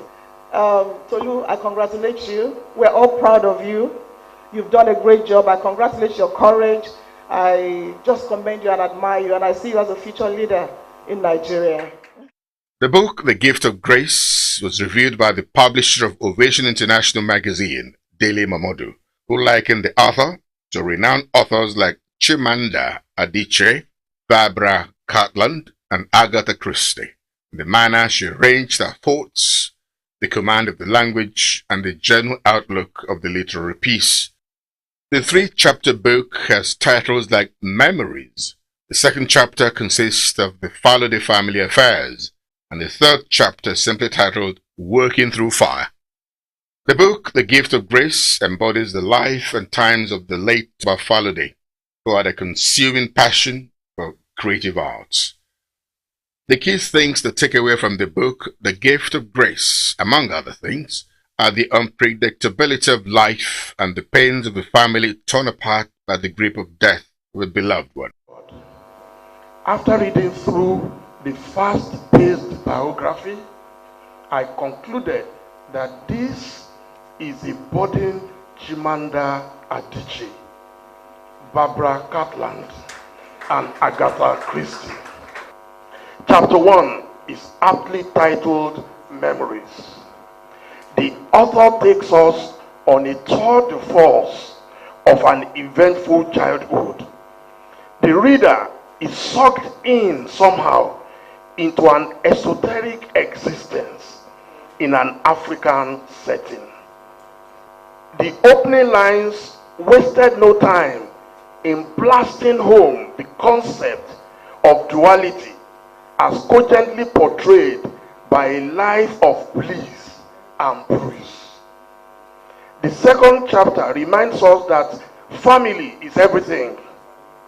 The death of their uncle, who they called Brother Shuaib, was the first calamity to befall the family. Toba was so devastated that he became introverted without knowing the cruel fate that awaited him in the near future. Pastor Itoe Godalo, who had earlier played host to Aisha Fallowday and her family members as well as friends, at a special Thanksgiving service for Toba Fallowday, enjoyed the singular privilege of formally presenting or launching the book, The Gift of Grace. He first dwelled into some soul-lifting gospel songs, which the audience joined him in singing, to kind of give a spiritual tone to the event. You are the God of heaven and earth. Have your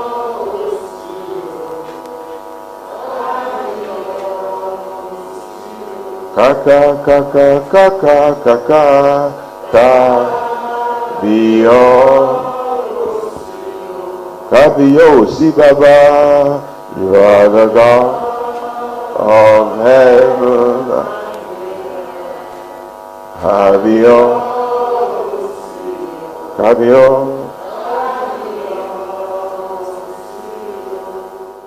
He described the author, Tolu Alashe Fallowday, as the best-kept secret and the newest author in the universe.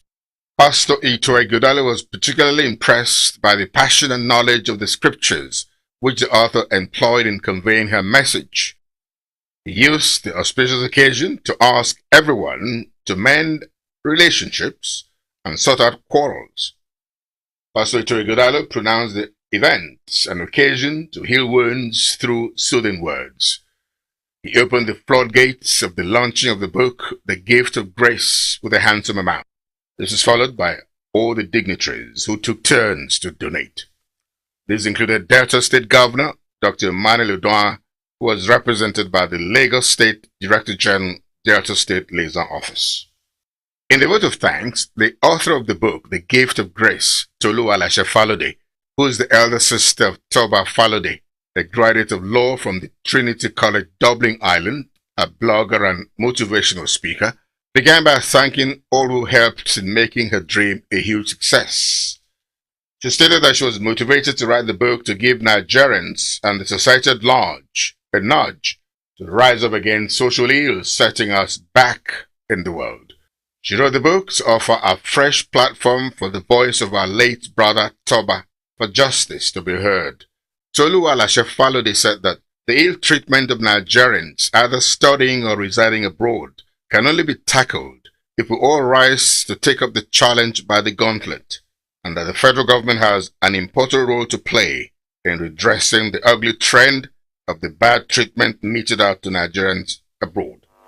I thank God that I am here today and I'm able to talk clearly and communicate with people very well, because when this happened, as I'm sure you got from the book readings, I wrote from a point of pain. I was very pained. But I just want to let people know that I'm grateful to God that a year after, He has given my family a testimony by giving us the grace to bear this loss. I also want to thank my alma mater, Atlantic Call, for being present. And I want to thank Pastor Ito Igodalo for his support. Pastor Larry Akinyo, thank you so much. And my family friends, and my friends in general. Thank you all so much for honoring me with your presence. I hope you enjoy the book, and I hope Toba's voice will enable us to speak as individuals and as Nigerians that we do have a place in society. We should not keep quiet when something so terrible happens to one of our own. A happy birthday song, albeit posthumously, was sung for Toba Falode by all the dignitaries at the event. 1, 2, 3. Amen. Thank you very much. God bless you. Happy birthday to you. Happy birthday to you. Happy birthday. Happy birthday to you. Continue to rest in the bosom of Christ our Lord.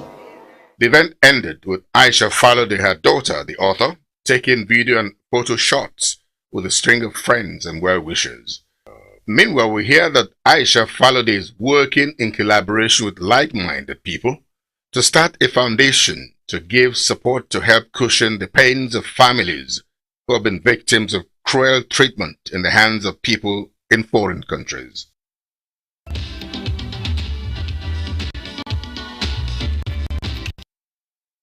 Here is the breaking news of the moment. Biscon TV, the most exciting 24-hour general interest television station, parading cutting-edge programs in news, sports, politics, business, foreign news, fashion and style, entertainment and lifestyle programs, Biscon movies and more, has been moved to channel 144 on GoTV. Our programs begin daily with Biscon Breakfast Bubble BBB, featuring newspaper review and interviews on trending issues. Biscon Roundtable is our daily discussion program on essential tips on life and living. Biscon TV broadcasts news 7 times daily from 7 a.m. to 11 p.m. Biscon TV can be watched in all parts of the country now on GoTV channel 144 and live streaming on Biscon TV on YouTube.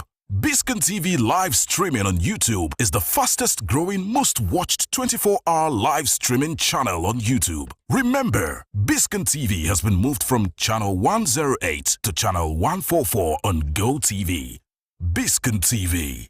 Interactive, engaging, and unconventional.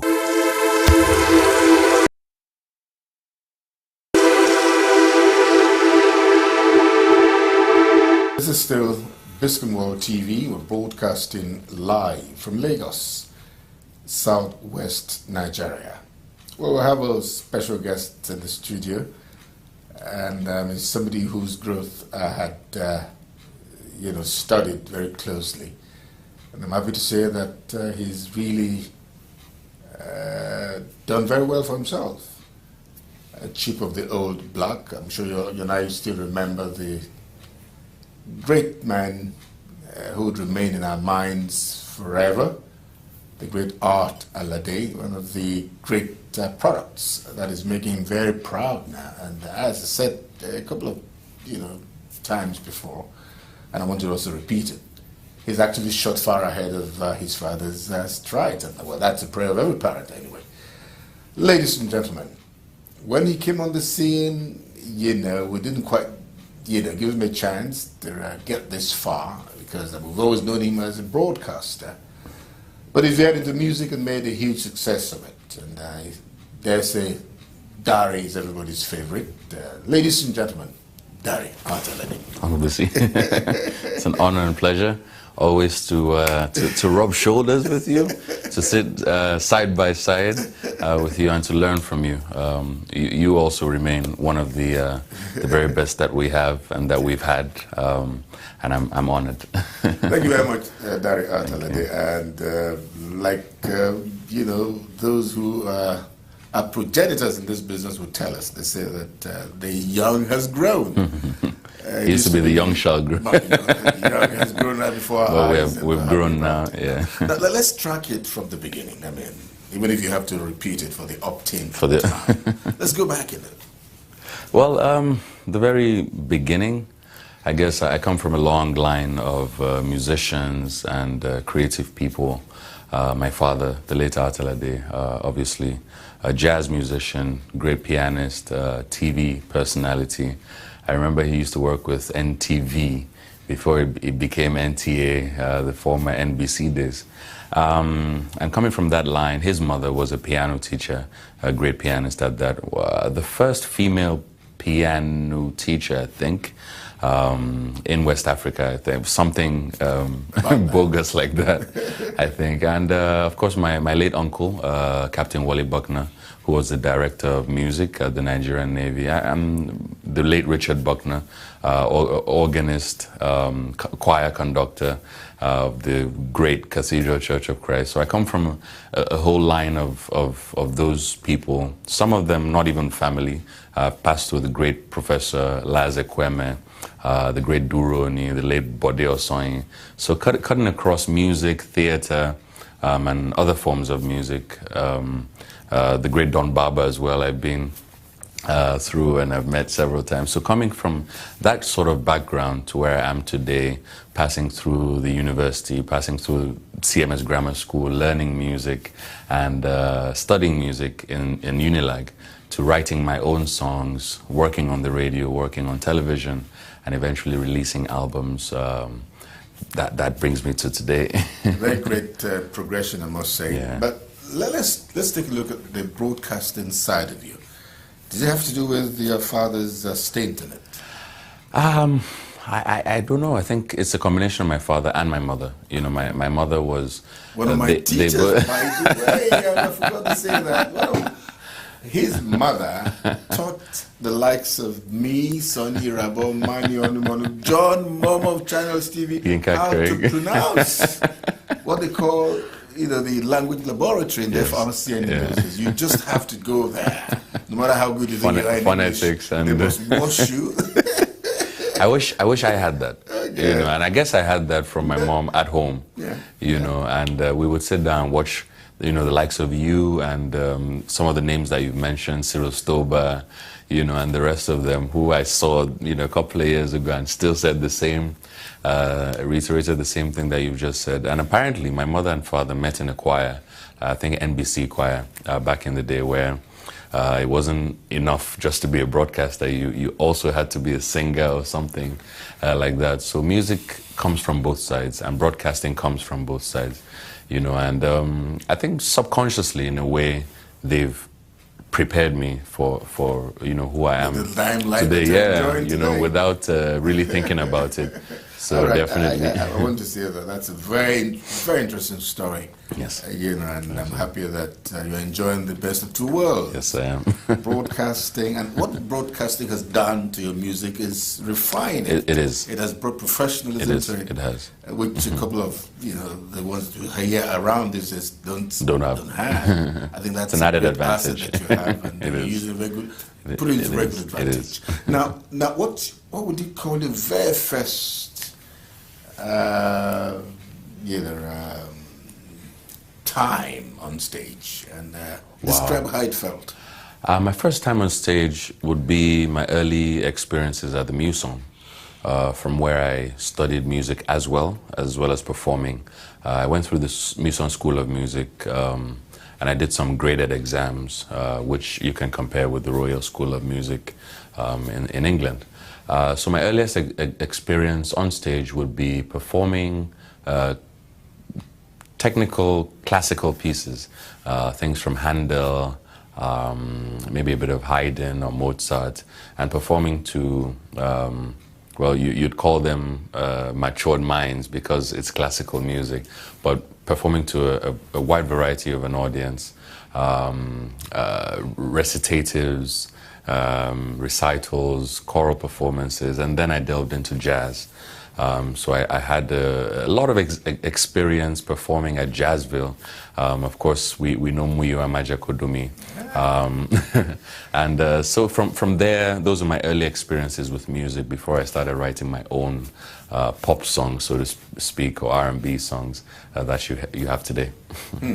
Now, I noticed that there's been a lot. I mean, you have changed, you deviated now, you have delved, veered into something completely different, maybe because of the commercial value that you derive from it. Yes. Now you're Nigeria's king of R&B. Now, how did that metamorphosis? That, I don't know where that phrase, I don't know where that title came from.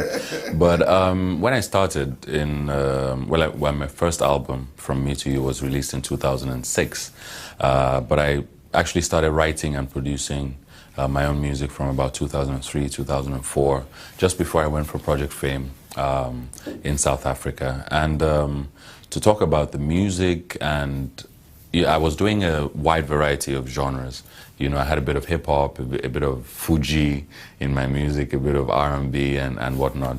But coming from that introduction to the market, I've had to solidify my genre and carve out my own niche, which I call soul R&B, you know, with a little Naija touch, you know, in there.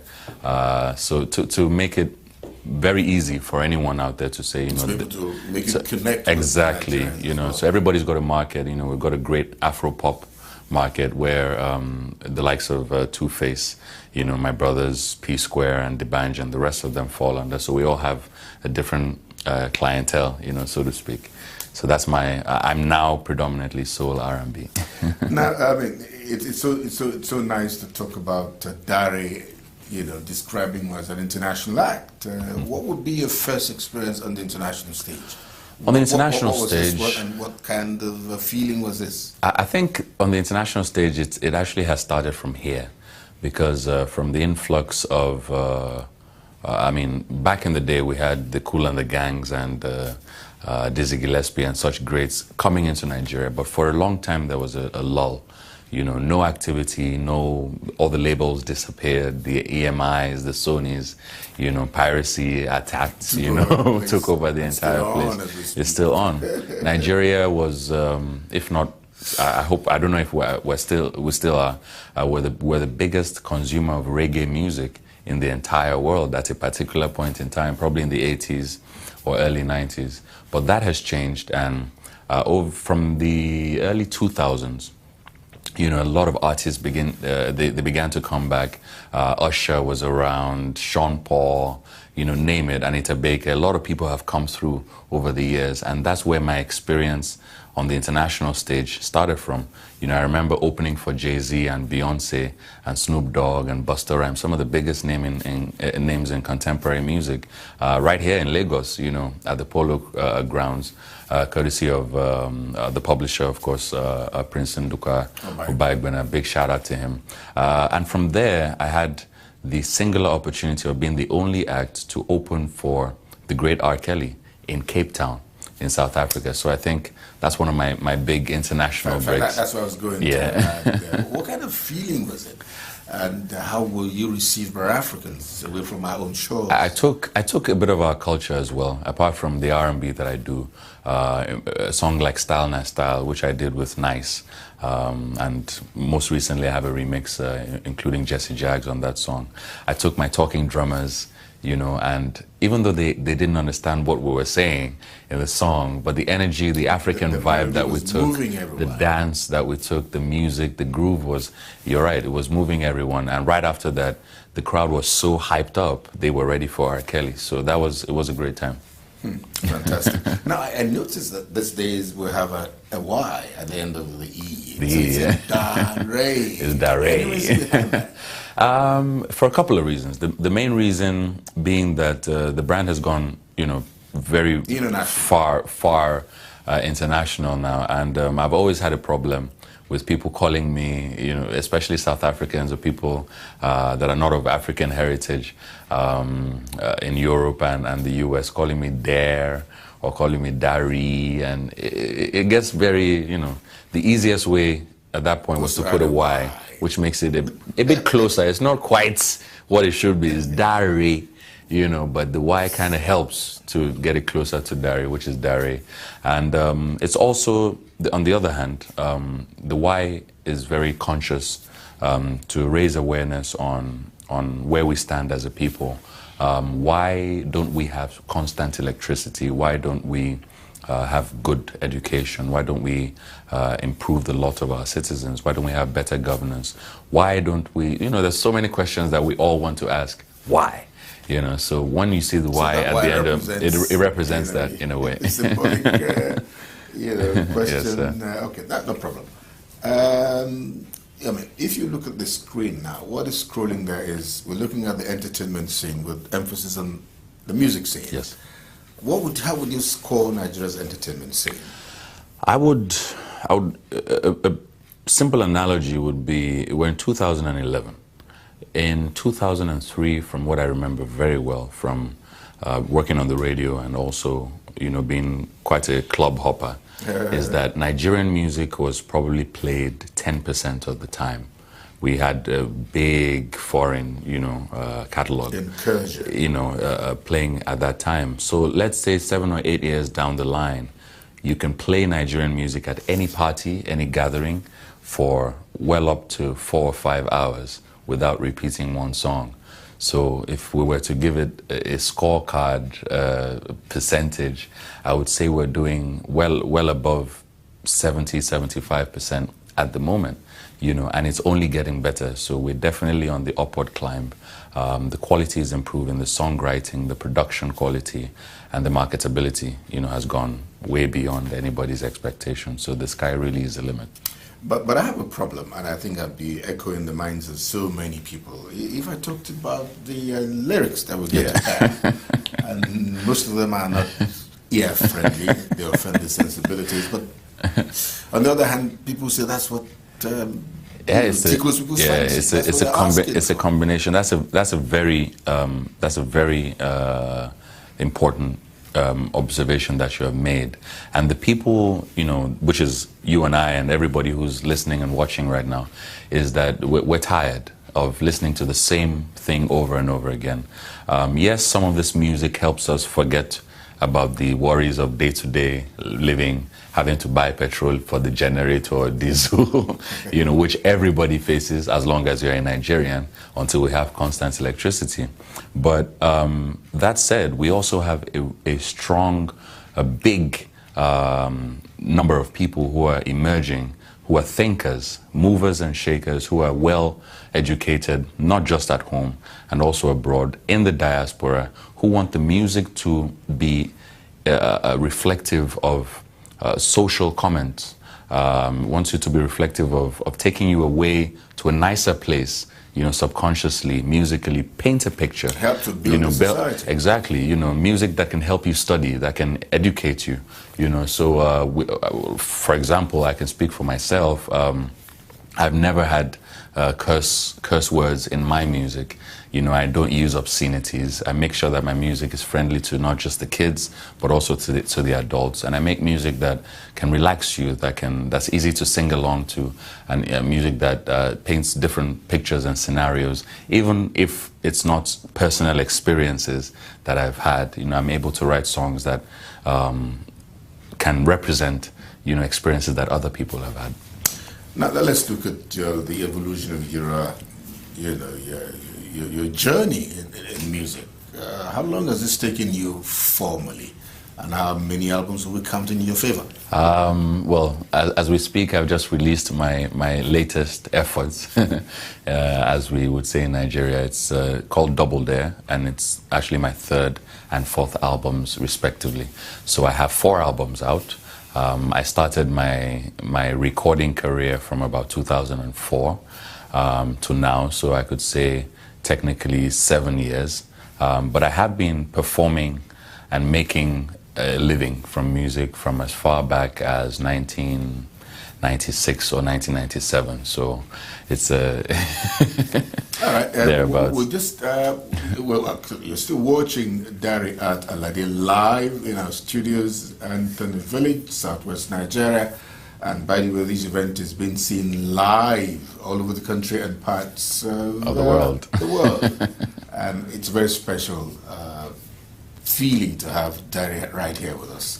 You're going to be able to talk to him on the phone, and whatever questions must have been agitating your minds about him or his music, you're free to tell us. But we're going to take a quick music break and have a little bit of a bite of the new one he's just released. Let's see what it's like. But you know, it's a typical vintage Dari.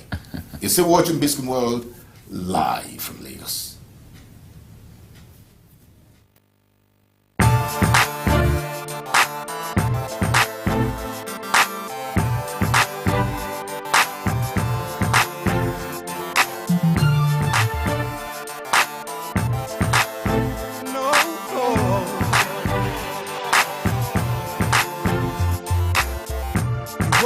How you style your hair, worry about all the clothes you wear, worry about what the people care, you worry about everything, worry about the kind of car you drive, worry about living that fancy life, you worry about all the things to buy to make you beautiful, all these things don't matter, ego make me love you more, girl, you need to learn to love who you are, baby, you're a star. As for me, oh yeah, I like the way you are. I like the way you are. This girl, I like the way you are. This girl, I like the way you are. Baby girl, I worry about your attitude and all these crazy things you do, thinking you're no good for you, but you are good for me. Too big, too short, too slim, too tall, baby, you cannot have it all. I wish that you would come to your senses. All these things don't matter. Ego make me love you more. Girl, you need to.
nominees are...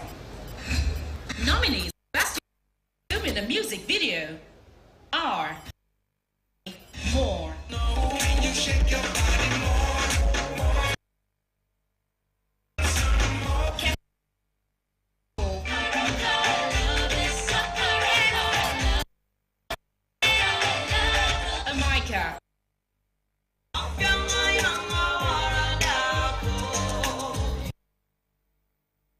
Anita will.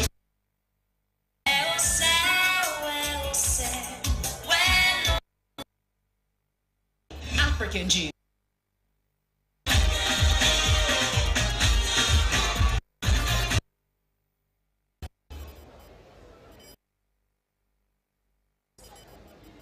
Shake my body more. For Dari.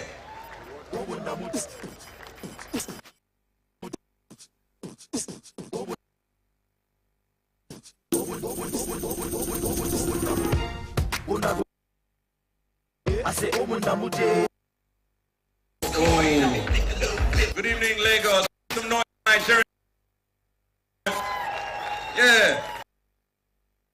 They call to Terry, everybody from Prince, music scene. Two quick things happening there to Dari Alade. First, you heard his latest offering, which he calls The Way You Are. And just now he picked the award for the best use of costume at the Nigerian Music Video Awards 2009. Now, let's talk about the music that we just heard. What's the concept behind it? Well, first of all, to bridge the gap between some sensible lyrics and some contemporary music, because it's hard to strike the balance. So musically, it's very heavy, very hip hop. It's easy for any young person to gravitate towards the music, but the music has a strong message, that says, "I like the way you are." Basically, from a man's perspective, talking to a woman, that you don't have to wear the flashiest clothes, you don't have to buy the most expensive things, you don't have to wear a weave, or a wig. You can actually just have your hair nice and dreadlocked or plaited, and a man should still be able to appreciate a woman, based on her natural beauty, which is really inside. So it's really talking about self-esteem, which we have many cases of. There's a big dearth of self-esteem amongst not just the ladies, but even the kids in schools, even the men and things like that. So it's a social conscious song that's very contemporary, very popular, and can pass easily as a club song. But if you listen closely, it has a strong message. Well, we're talking about, we're looking at the importance of the lyrics in the composition of songs. And we should also look at another area that's very integral when you're talking about the total packaging of any song, especially on television, the video thing. The music videos.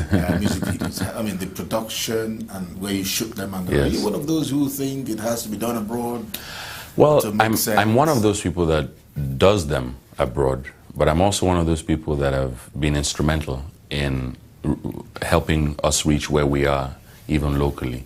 I remember my earlier videos, which some people would remember, Escalade, or Young Man, or Fuji, and Original Niger. All those music videos were shot between here and Abuja, and for some of the biggest directors that we have now, which would include Clarence Peters, DJ T, and a few of them I've worked with, for many years. So we've, this is when the music video revolution pretty much started, which was in 2004, 2006, But now, because we're more international, we embrace a variety of locations around the world, not because, not for fun. It's really about making it more exotic. It's nice to see other parts of the world in the videos by yours truly, who you see around town and is your local, one of yours, and you see him either in Jamaica or New York or London or Cape Town or Johannesburg to shoot music videos. But we also always integrate our local elements in there, from time to time where we can. For example, for this new album, Double Dare, a few of the videos will be shot somewhere in the middle of... The videos are not out yet. We're shooting, we're in the process of shooting many more at the moment. Don't be surprised to see the middle of Lagos, some Okesuno or some other parts of inside Lagos. Now let's talk about the various tracks that you have in it. Yes. Let's go. Well, it's a double album. One side is titled Heart, and the other side is titled Beat. On the hard side of the album, I have you decided to separate two albums, Heartbeats, and if you put them together, you have Heartbeats, and that's what actually makes the Double Dare album take. So on one side is very, if I may say, a side that you and many people like you would enjoy because of its classic nature. It's rich in organic music, live drums, live bass, live piano, very mellow. Afrocentric nature. It has, yes. Also because it includes a cover version, an official cover, because I had to go, all the way to Onitsha to get permission from the Mbaga family. I did a cover of Prince Nico Mbaga's African anthem that sold at least 6 million copies in its heyday, which makes it the biggest selling single of all time from out of Africa. Proudly Nigerian. The song Sweet Mother is on the hard side of the album. I also have one of mine, which I wrote and produced with Kobam Zasukwo. It's called Sisieko, which has very playful and lyrics that are reminiscent of the good old days of Sir Bobby Benson and Victor Olaya and Fela Kuti before he started Afrobeat, while he was still playing high life. So it's got that very high life jazz feel, and the entire side has that theme in it. So a lot of the songs are mellow, very easygoing, and very reflective of good old music. Then on the other side, which is more energetic for the younger ones like myself, I have songs like Provider, which features P-Square, award-winning twins, and I think it's safe to say everybody knows who P-Square is. I have a song with Timaya on the album. It's called Back to Sender. I also have a song with Mo Cheddar on the album, and that one's called Turn Me On. And one of the special surprises that I have on the album is a Grammy Award-winning rapper who is of Nigerian heritage, yes. His name is Akeem Seriki, but he's popularly known as Chameleonaire. He's on the remix to this song, this video that you've just watched, The Way You Are. So that's some of the exciting songs that are on both albums. All right, we talked about the need for us to have very good lyrics. We don't seem to have so many of them these days, so many songs like that. But another thing to look at when you're talking about an album, a video of any song, is the kind of things that go into it. And we see things that are not too friendly, not too friendly to the sensibilities of people these days. Like people flaunting money, obscene alcohol, pictures, and the rest of it. What do you think about that? And what do you think we can do to get subsanity? Well, I think we just need to speak out. Use such forums as this and speak our mind. We must remember that the kids are watching. A lot of our stations don't have ability to rate the content, so we must have some kind of check, especially because of the kids. We don't want the children adopting and adapting to things that they watch on TV, which they do, courtesy of new television, MTV, the youth culture, and whatnot. So we've got to, first of all, I think from even our own side as creators, be very mindful of the kind of music that we're making and the image that we're projecting. A lot of us shoot music videos with a lot of ladies, demeaning the ladies in a way, disrespecting the ladies, showing a lot of alcohol or too much emphasis on alcohol and other things that are, vices, to living healthy and staying healthy and projecting a good image. So if we start from there, and if the media does from the other side, representing the people's voice, to come out and say, we must put a stop to this. The kids are learning languages and lingos and slangs that they shouldn't, be adapting at such a young. It's not adding.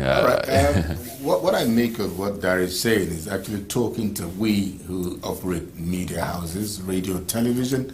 Let's try and get our gatekeeping attitudes in place. We seem to be slipping, and we don't seem to be working in tandem with what should be. Best practices. The world is a global village, and the way people see you is the way they perceive you. And we should just try and clear the waves of all the dirt stuff out there. And I'm sure that people like him are helping to put us on the right track in terms of the kind of things that we see, the kind of visuals that you put out on your video and the kinds of lyrics that come along with your songs. Now, I've been talking with Dari all along, and I don't think I want to monopolize this. Dari is everybody's person. He's very much loved around the world. So if you're watching us from any part of Nigeria and you'd like to take part in this live forum, you can call us. The number is 01740 4066. We'll just take calls. I might not be able to react to your text messages. Let's just take live calls. And Dari, after that, is still here. Now, Dari, tell me what your opinion is on the hydra-headed problem of piracy that has eaten into the fabric of our music. It's like the more you drive them, the more they come. It's fast becoming a way of life, which is very worrying. People pirate and sell pirated goods without a care. They sell it so confidently. They've been empowered because there's been no enforcement of anti-piracy laws and such initiatives. It's a big worry. It will take probably longer because it's been left for so long unattended to. Obviously because we have bigger problems. We have problems of water, clean water to drink. We have problems of food, job security. We have problems of good roads, infrastructure, and education. We have problems of good governance. So I think piracy is at the bottom end of the problems that we have. That said, you know, it cuts across not just music. It affects people who write, people who are creative in any way. Intellectual property cuts across many genres, so to speak, of the art form. Now, how do we tackle it? I think there's been many different suggestions from left, right, and center, but the bottom line is that it can't be done without the strength of the armed forces, which is controlled by the government. You know, we can't take the law into our hands and chase the pirates out of the market. If there's a way that we can convert pirates into genuine marketers and genuine distributors, then they have to have a stake in the pie. The government has to have a stake in the pie. If, for example, every CD or every book sold, just as Lagos State is obviously enforcing a strong tax regime, which a lot of people are complaining about, but in essence, if you're not being taxed multiply for the same thing, then it's not, it's not out of place. A good government must tax the people. So if the government, here we go, someone's got. Hello. Okay, we'll if the government has a stake in every book sold or every CD sold or every software sold that is proudly Nigerian or made here, then it would make sense to protect what is yours. So if we have a nice sharing formula between the artist, the marketer, the government, and the armed forces somehow, you know, through the government, for every CD sold, then we would be able to rid the market of illegally produced works, which in essence would put money back into the artist's pocket, would help us go back into the studio to make some more music videos. And the cycle would be a healthy cycle that makes sure that you're entertained and you have a say by saying, you know what, I bought your album the last time, you know, I bought an original copy. Why is the quality of your music on the decline? I want to see you, you know, getting better and going higher. So everybody is involved. That's exactly how the number one citizen of Lagos State, Mr. Babatunde Fashola, has put it. He says, go into partnership with them, and that way things will get better. I want to believe that this postulation is not lost on the pirates themselves, but the problem is, who's going to be bold enough to come and to bell the cat? I'm a pirate, come, let's sign. Well, we've had most recently, we've had one of the, in quote, biggest pirates. I think he's still in police custody.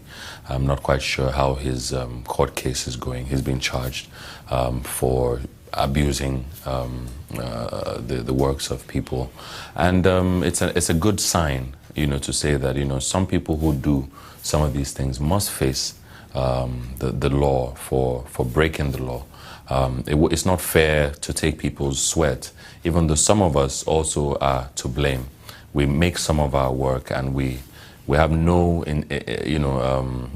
pride of place, no pride in what we've done, and we go and sell it for next to nothing, and that doesn't give anybody else a good platform to go to the same source and say, you know what, I've spent more than the other person spent. Give me what's due for my work. So it's a multiple pronged problem that is caused not just by the pirates, but even from the artists as well. Right. And we must find a solution to it. Okay, I mean, we're all trying to build our country together, and we're at a very critical stage. The 2011 elections just a month around the corner. We're already in March. Yes, but in March. How do you think that the entertainment industry can partner with the government to make Nigeria a better place? I think it's actually probably the only thing at the moment that is most unifying next to soccer, next to football in the country at the moment. 70% at least of the Nigerian population is made up of young people. And of those young people, they spend most of their time listening to Nigerian music as we speak. And over the years, from the influx, the advent of mobile telecommunications, a lot of the corporates have used music and still use music as the #1 driving force for all their marketing campaigns. There's no commercial you will hear on the radio or television that will not contain a certain sense of music, any element of music, Nigerian, and especially Nigerian music. And that cuts across to every part of life at the moment. There's no brand, including politicians or including government, that will not need music to drive their message across. So this is not the only time that you should use musicians to convince people to vote for you. You should also use musicians to educate the people, not just about the Ministry of Education. Music is even faster to preach the gospel of good language or culture or whatever it is you want to pass across to the people, to sensitize them. It's time for us to have a rethink about who we are as Nigerians, to go into the future, positively and believe in ourselves and say, look, we know that our future is brighter and must be better than where we are now.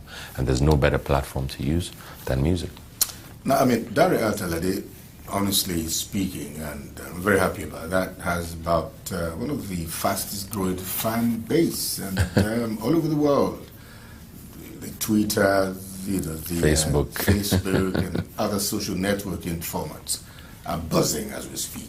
What kind of things you get them request you to do? It's, I'll be honest with you, absolutely ridiculous. It's the rate at which it's been growing has been very phenomenal. I mean, to give you some brief figures of the kind of followership we have on Facebook.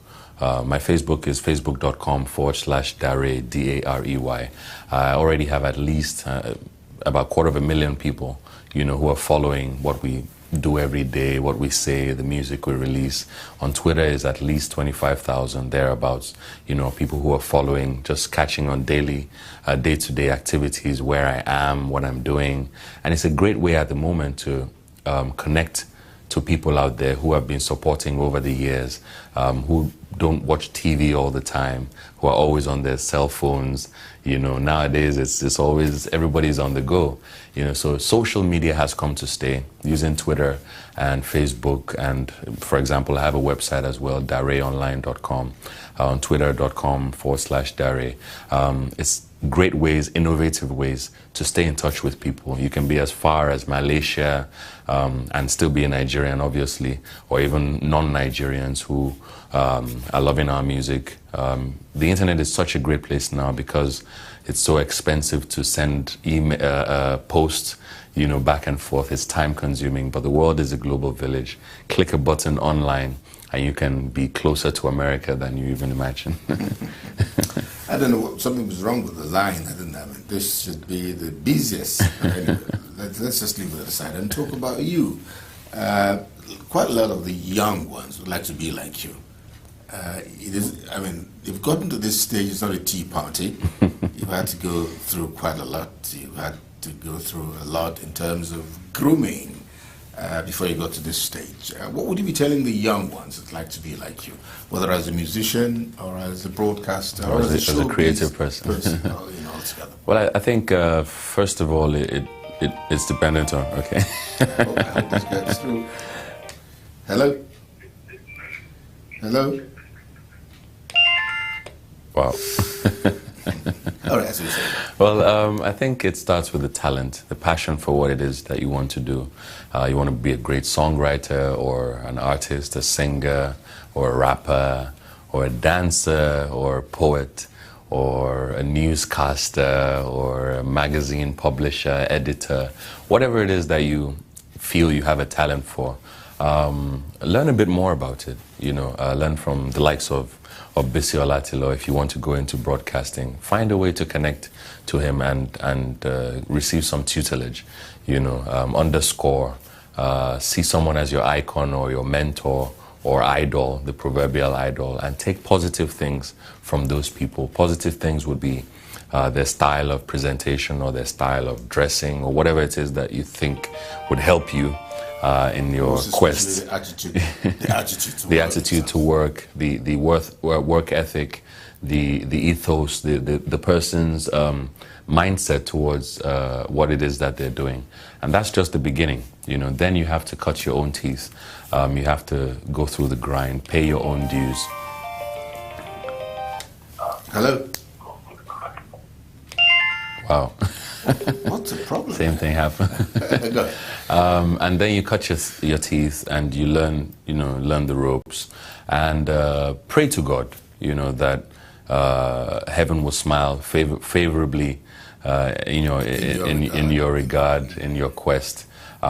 Make sure you learn as much as you can. It doesn't mean you have to study in school. There's all kinds of informal learning and formal learning that you can receive. Hello? Hello? Hello? Hello? Yeah, you broke the ice. Hello? How are you? Hello? Hello? Can you hear me? Yeah, who's speaking? Where are you calling from? I'm calling from Lagos. Your name? From Lagos. Your name, please. My name is Kemi. All right. Dari Adalade is all yours. Hi, Kemi. How are you? Hi, Dari. Hi. It's nice to meet you.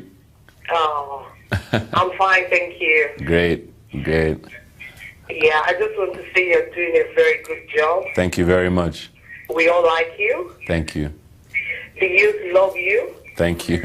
But I have a request, if you don't mind. Yeah, go ahead. I hope it's something that I can do. To do a song in Yoruba. Wow. Well, that's a great question. I know you're Yoruba, so I'm a Yoruba man. I have that to answer your question very easily. Oh, not at all. I have a song on my brand new album that is all in Yoruba. It's called Sisieko. So if you're in traffic right now or you want to go out to the stores and grab a copy of Double Dare. As a matter of fact, for calling in, I'm going to give Uncle Bisi a copy for you of the brand new album. Come to Biscon World and pick up your copy of Double Dare. Oh, thank you. It has a copy of the Yoruba song that you are looking for, and it's called Sisieko. It's called Sisieko. Now, Kevin, what do I get for making this matchup?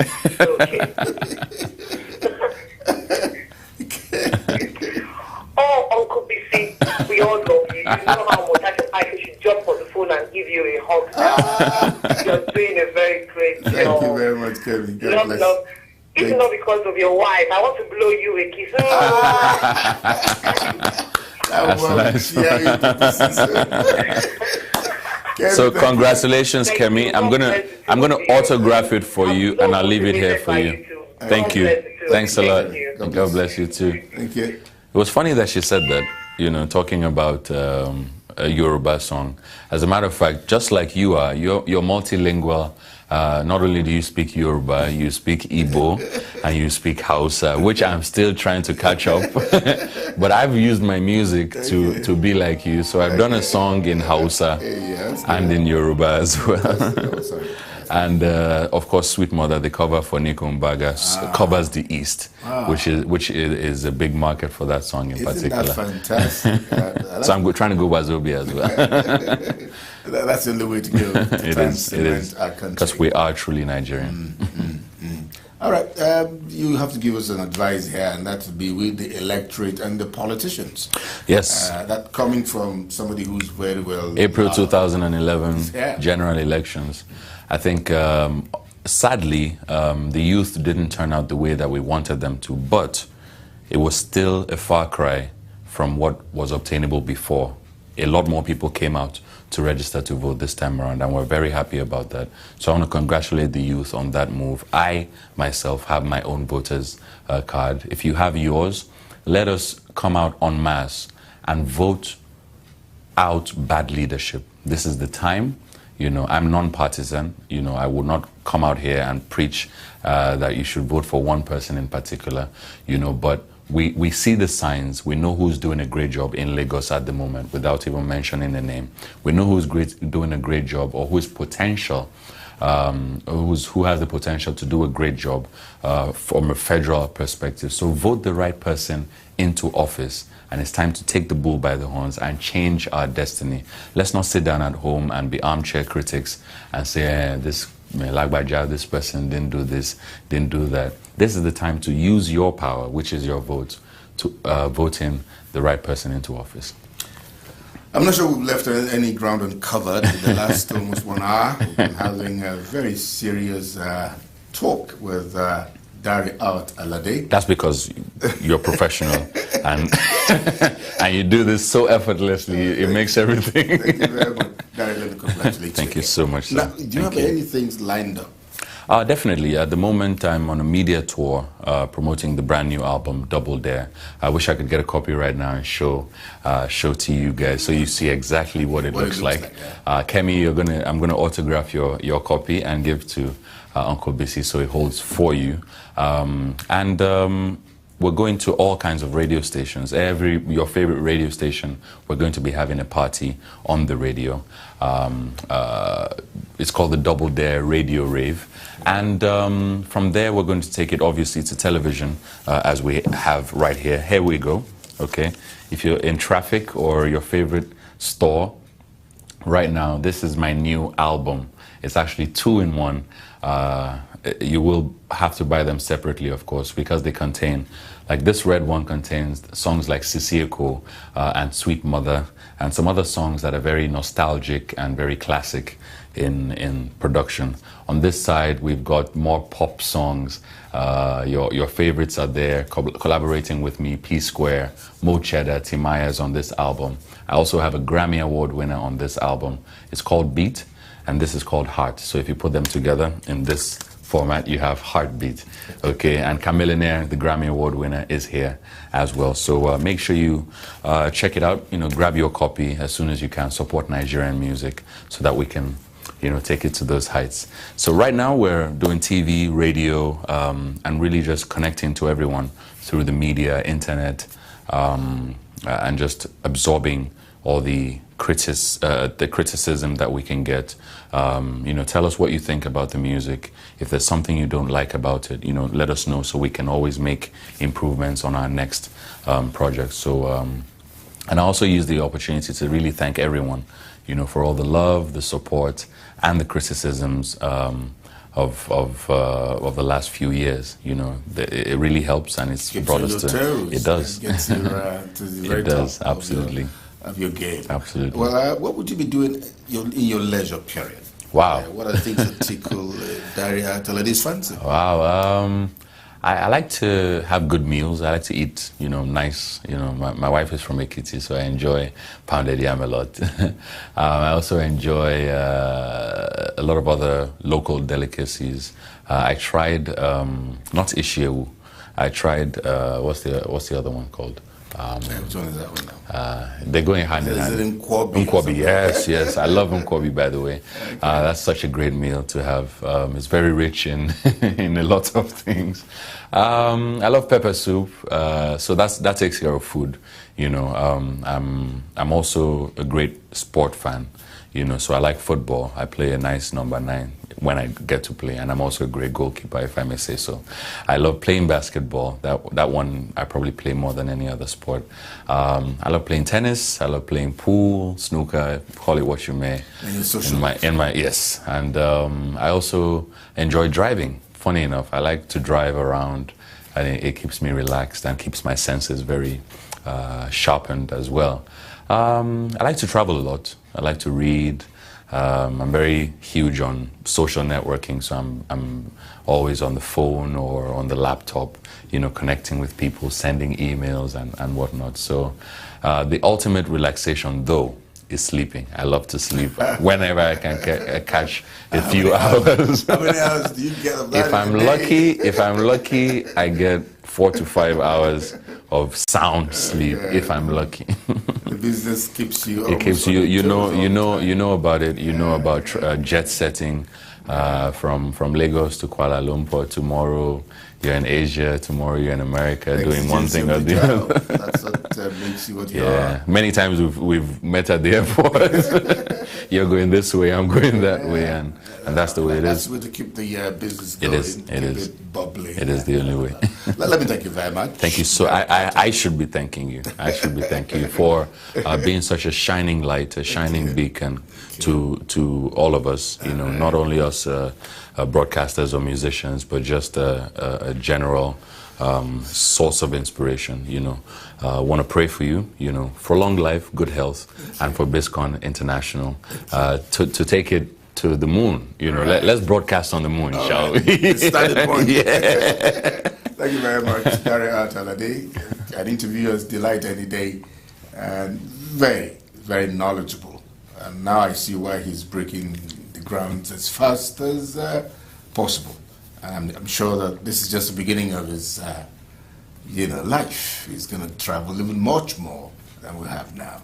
This is the Biscon World Television. It's a 24-hour channel. There's news in it. There's sports in it. Just name it. Very shortly, we'll be having our sports with, of course, the master, Tony Eke. He says it the way nobody else says it. And because he never minds whose ox is God, he just goes to town and says it in his own very special way that you cannot, how do you put it now? There's a way to put it. Inimitable. Inimitable. Thank you, brother.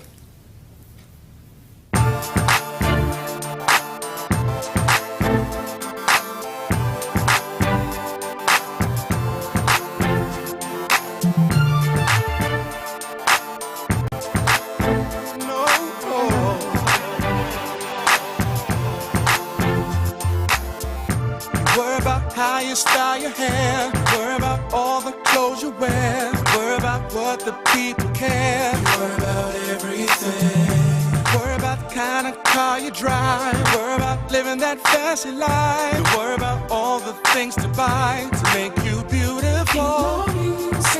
All these things don't matter. Ego make me love you more, girl. You need to learn to love who you are. Baby, you're a star. As for me, I like the way you are. I like the way you are. This girl, I like the way you are. This girl, I like the way you are. Baby girl, I worry about your attitude and all these crazy things you do, thinking you're no good for you, but you are good for me. Too big, too short, too slim, too tall, baby, you cannot have it all. I wish that you would come to your senses. All these things don't matter. Ego make me love you more. Girl, you need to learn to love who you are. Baby, you're a star. As for me,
I like the way you are. I can do anything you want, babe. This girl, I like the way you are. I like the way you are.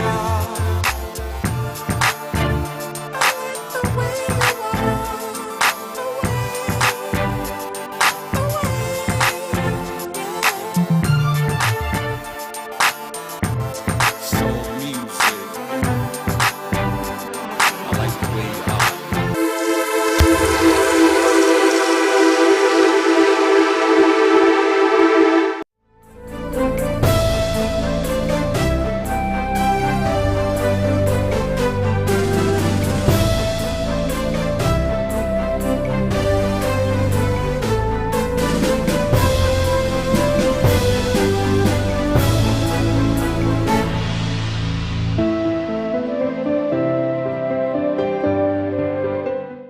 Here is the breaking news of the moment. Biscon TV, the most exciting 24-hour general interest television station, parading cutting-edge programs in news, sports, politics, business, foreign news, fashion and style, entertainment and lifestyle programs, Biscon movies and more, has been moved to channel 144 on GoTV. Our programs begin daily with Biscon Breakfast Bubble (BBB), featuring newspaper review and interviews on trending issues. Biscon Roundtable is our daily discussion program on essential tips on life and living. Biscon TV broadcasts news 7 times daily from 7 a.m. to 11 p.m. Biscon TV can be watched in all parts of the country now on GoTV channel 144 and live streaming on Biscon TV on YouTube. Biscon TV live streaming on YouTube is the fastest growing, most watched 24-hour live streaming channel on YouTube. Remember, Biscon TV has been moved from channel 108 to channel 144 on GoTV.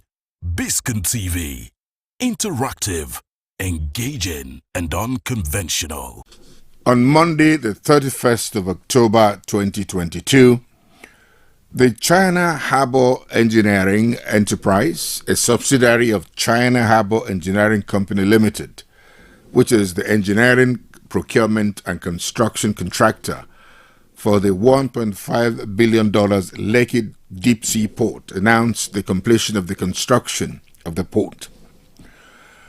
The port is one of the biggest deep sea ports in West Africa, expected to generate $361 billion revenue for the Nigerian government, while also providing close to 200,000 job opportunities for the nation's teeming unemployed youths. The Lekki Deep Sea Port is built over 90 hectares of land at the center of the Lagos Free Trade Zone, approximately 60 kilometers east of Lagos. It is the first deep sea port in Nigeria. The multi-purpose deep sea port will serve as an important gateway for containerized dry and liquid bulk cargo vessels. The seaport is one of the most modern ports in West Africa and supports the growth of commercial operations in the region. Construction of the $1.5 billion deep sea port began in December 2017, and the project was expected to be completed in 2020. But due to the COVID-19 pandemic, it was pushed forward to 2022. It will be recalled that on Wednesday, October 23, 2019, the Lagos State Governor, Mr. Babajide Olusola Sanwo-Olu, signed a $629 million financing facility with the Chinese Development Bank. This is aimed at completing the Lekki Deep Sea Port project. According to the agreement, in 30 months, Nigeria's first deep sea port will be delivered in Lekki Free Zone. The signing of the agreement has no doubt put to rest all kinds of reservations concerning the speedy delivery of the seaport venture.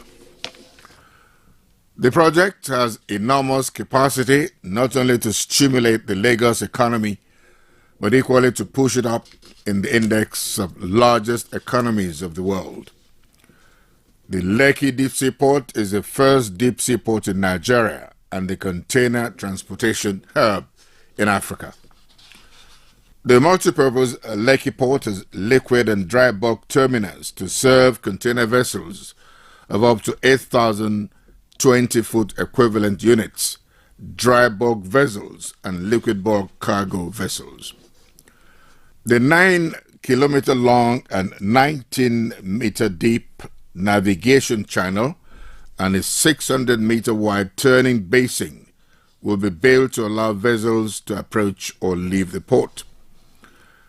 A 1,500 meters breakwater structure and a 300 meter secondary breakwater structure will be constructed for safe landing of vessels. Other facilities at the port include a 6-kilometer long and 14.5 deep approach channel, quay wall, cargo handling cranes, and 3 19-deep liquid jetties. 3 container berths will be featured at the container terminal, and this include 1,200 meter long and 60 meter deep quay wall, 13 quay cranes, and a storage yard with a capacity of 15,000 ground slots. The storage space can be increased by stacking containers. The container terminal will be able to handle 2.7 million 20-foot equivalent units a year. Undoubtedly, the development of the seaport is strategic to the growth of Lekki Free Trade Zone. The project, which is expected to make immense impact on the nation's economy, is capable of creating more than 200,000 jobs and generating about $350 billion in revenue for the state over the period of the concession. The project is strategic for the economic growth of Lekki Free Zone.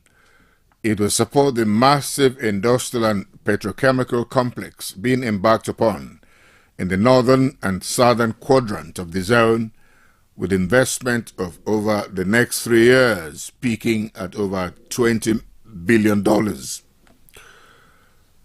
With Lekki Airport in view, there will be an emergence of a Hapo City, which will be internationally connected by air and also with world-class integrated transport network of roads, rails, and bridges.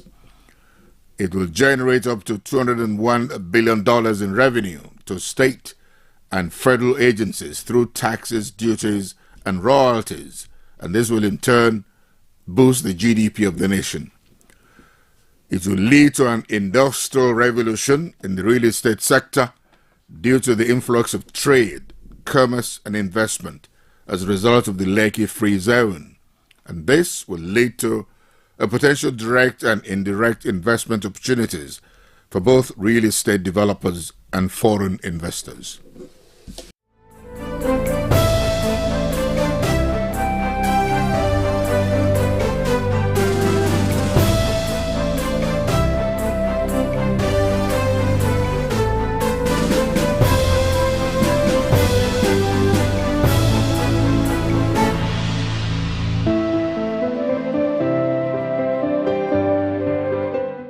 Here is the breaking news of the moment. Biscon TV, the most exciting 24-hour general interest television station, parading cutting-edge programs in news, sports, politics, business, foreign news, fashion and style, entertainment and lifestyle programs, Biscon movies and more, has been moved to channel 144 on GoTV. Our programs begin daily with Biscon Breakfast Bubble, BBB, featuring newspaper review and interviews on trending issues. Biscon Roundtable is our daily discussion program on essential tips on life and living. Biscon TV broadcasts news 7 times daily from 7 a.m. to 11 p.m. Biscon TV can be watched in all parts of the country now on GoTV channel 144 and live streaming on Biscon TV on YouTube. Biscon TV live streaming on YouTube is the fastest growing, most watched 24-hour live streaming channel on YouTube. Remember, Biscon TV has been moved from channel 108 to channel 144 on GoTV. Biscon TV, interactive, engaging, and unconventional.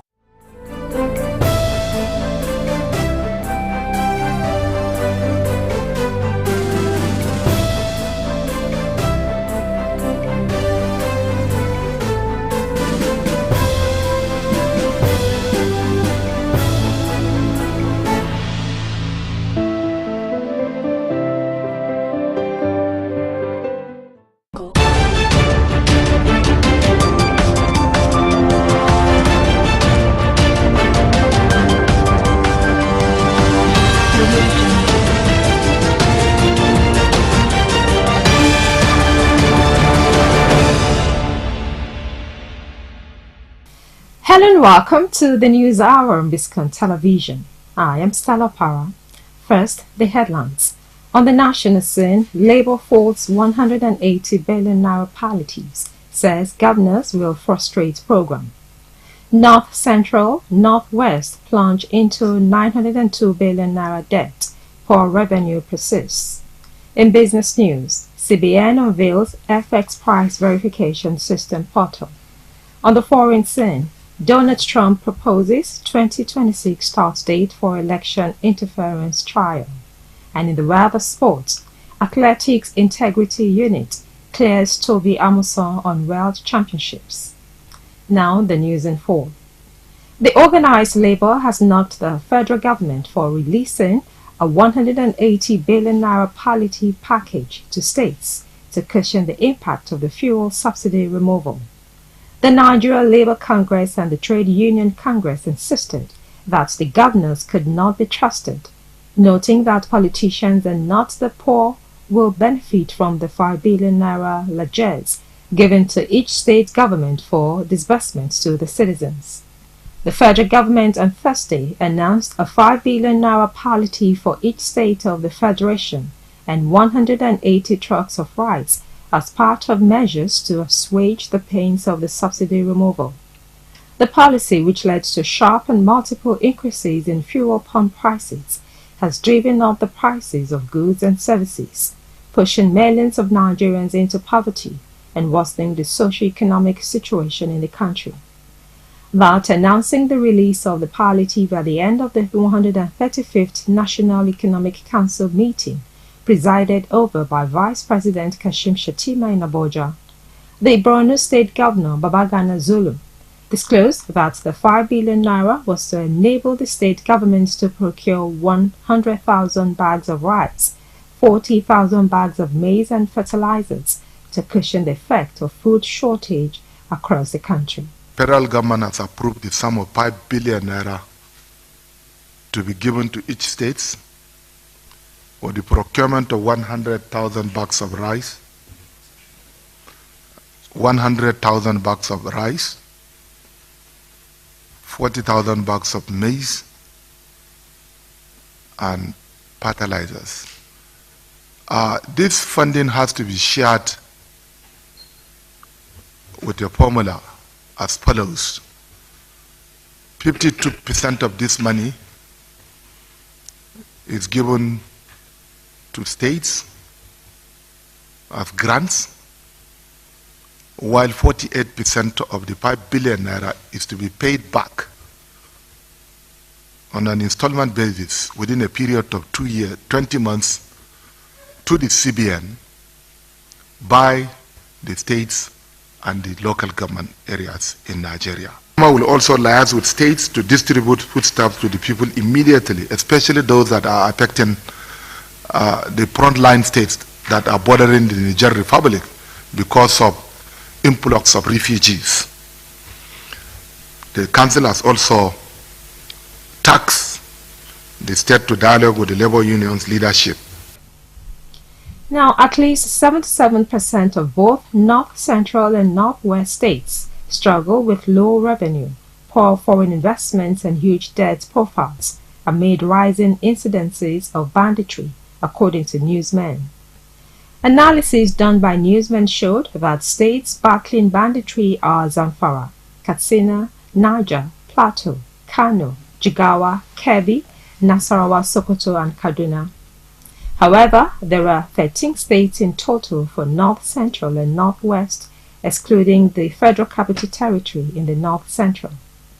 This means that only 10 out of the 13 states were covered in the analysis, which was about 76.92% of the total states.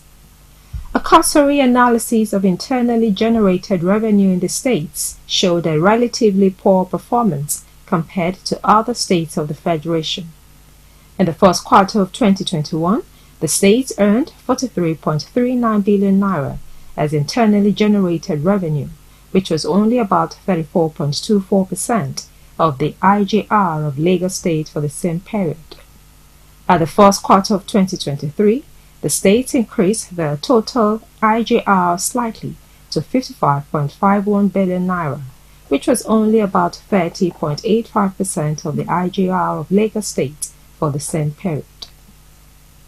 Now, the Nursing and Midwifery Council of Nigeria says efforts are being made to curtail the ongoing emigration of nurses abroad, as Nigeria ranks 7th among 57 countries facing a critical shortage of health workers.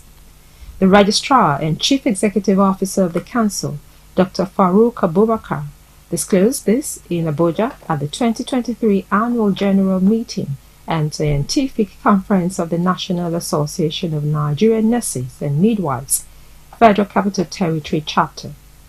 Abubakar, who was the guest of honor at the event, submitted that, to curtail the situation, recruitment of more nurses is needed.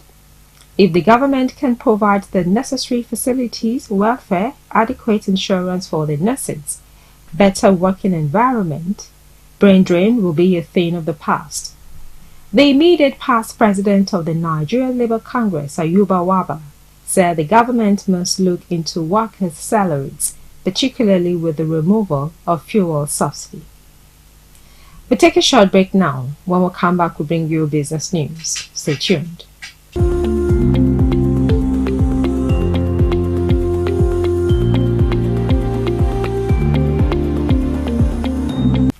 Welcome back. You're watching Biscon TV News. Now to business news. The Central Bank of Nigeria has introduced a foreign exchange price verification system designed for importers to have access to forex.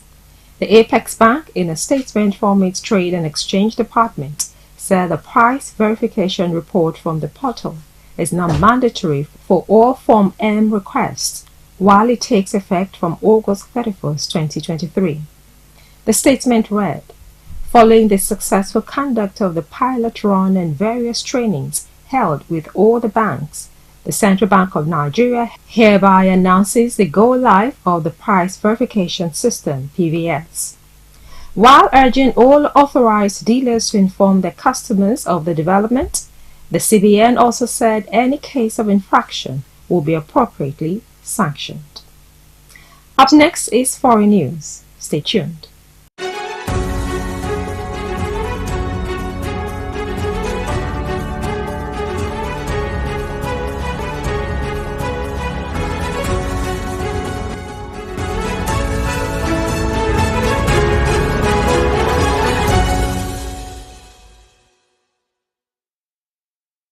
Welcome back. If you're just joining us, you're watching Biscon Television News. Now to foreign news. Lawyers for Donald Trump has requested an April 2026 trial date on the federal charges that he conspired to overturn the 2020 election, long after next year's presidential vote. The request comes as lead prosecutor Jack Smith is pushing for a January 2 start date in the case, one of 4 criminal prosecutions that Trump is facing in the middle of his White House re-election campaign. They argued the amount of documents in the case would require months to process. Judge Tanya Chutkan is set to decide the trial date on August 28. The case is the most serious of 4 criminal probes that have yielded dozens of felony charges against Trump, including allegations that he covered up hush money payments to a porn star in a bid to cheat campaign finance rules ahead of the 2016 election. The government also accuses Trump of mishandling dozens of classified documents he took from the White House as he left office, including military plans and nuclear secrets, and plotting with his staff to hide them from investigators. Biden's Attorney General Merrick Garland appointed Smith as a special counsel in the federal election conspiracy case, giving him sole charge of prosecuting decisions in a bid to avoid actual or apparent political influence. Trump and his team have decried the prosecution as politically biased. We'll take another short break. When we come back, we'll bring you sports news. Stay tuned.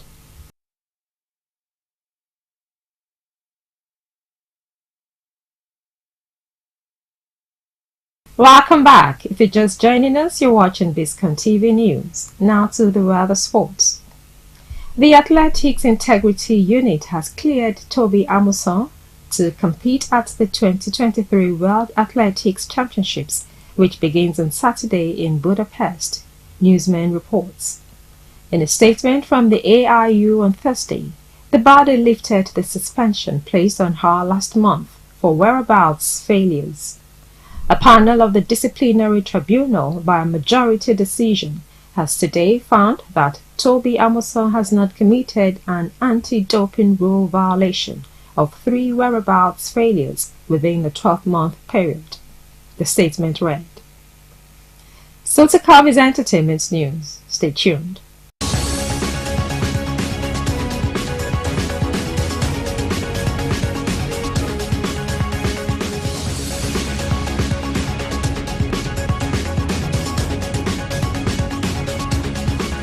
Welcome back. Now to entertainment news.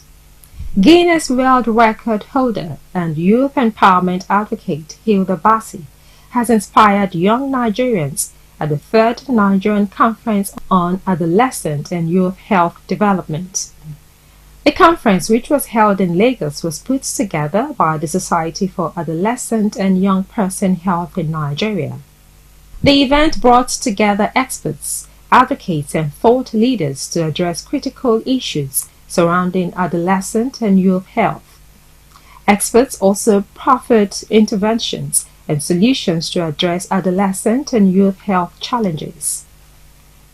Hilda Bassi, one of the speakers at the conference, shared insights and strategies to promote the well-being and empowerment of young individuals. She reiterated the importance of good health as a castle to building a great life. Hilda Bassi showcases what one can accomplish through perseverance, dedication, and a steadfast commitment to a cause. Her journey to being a Guinness World Record holder is a testament to the impact the youth can make when they channel their energies towards making a difference. And that's it for now on the News Hour on Biscon Television. Compiled and produced by Tomiloba Bolarin. I am Stella Para. Thank you for watching.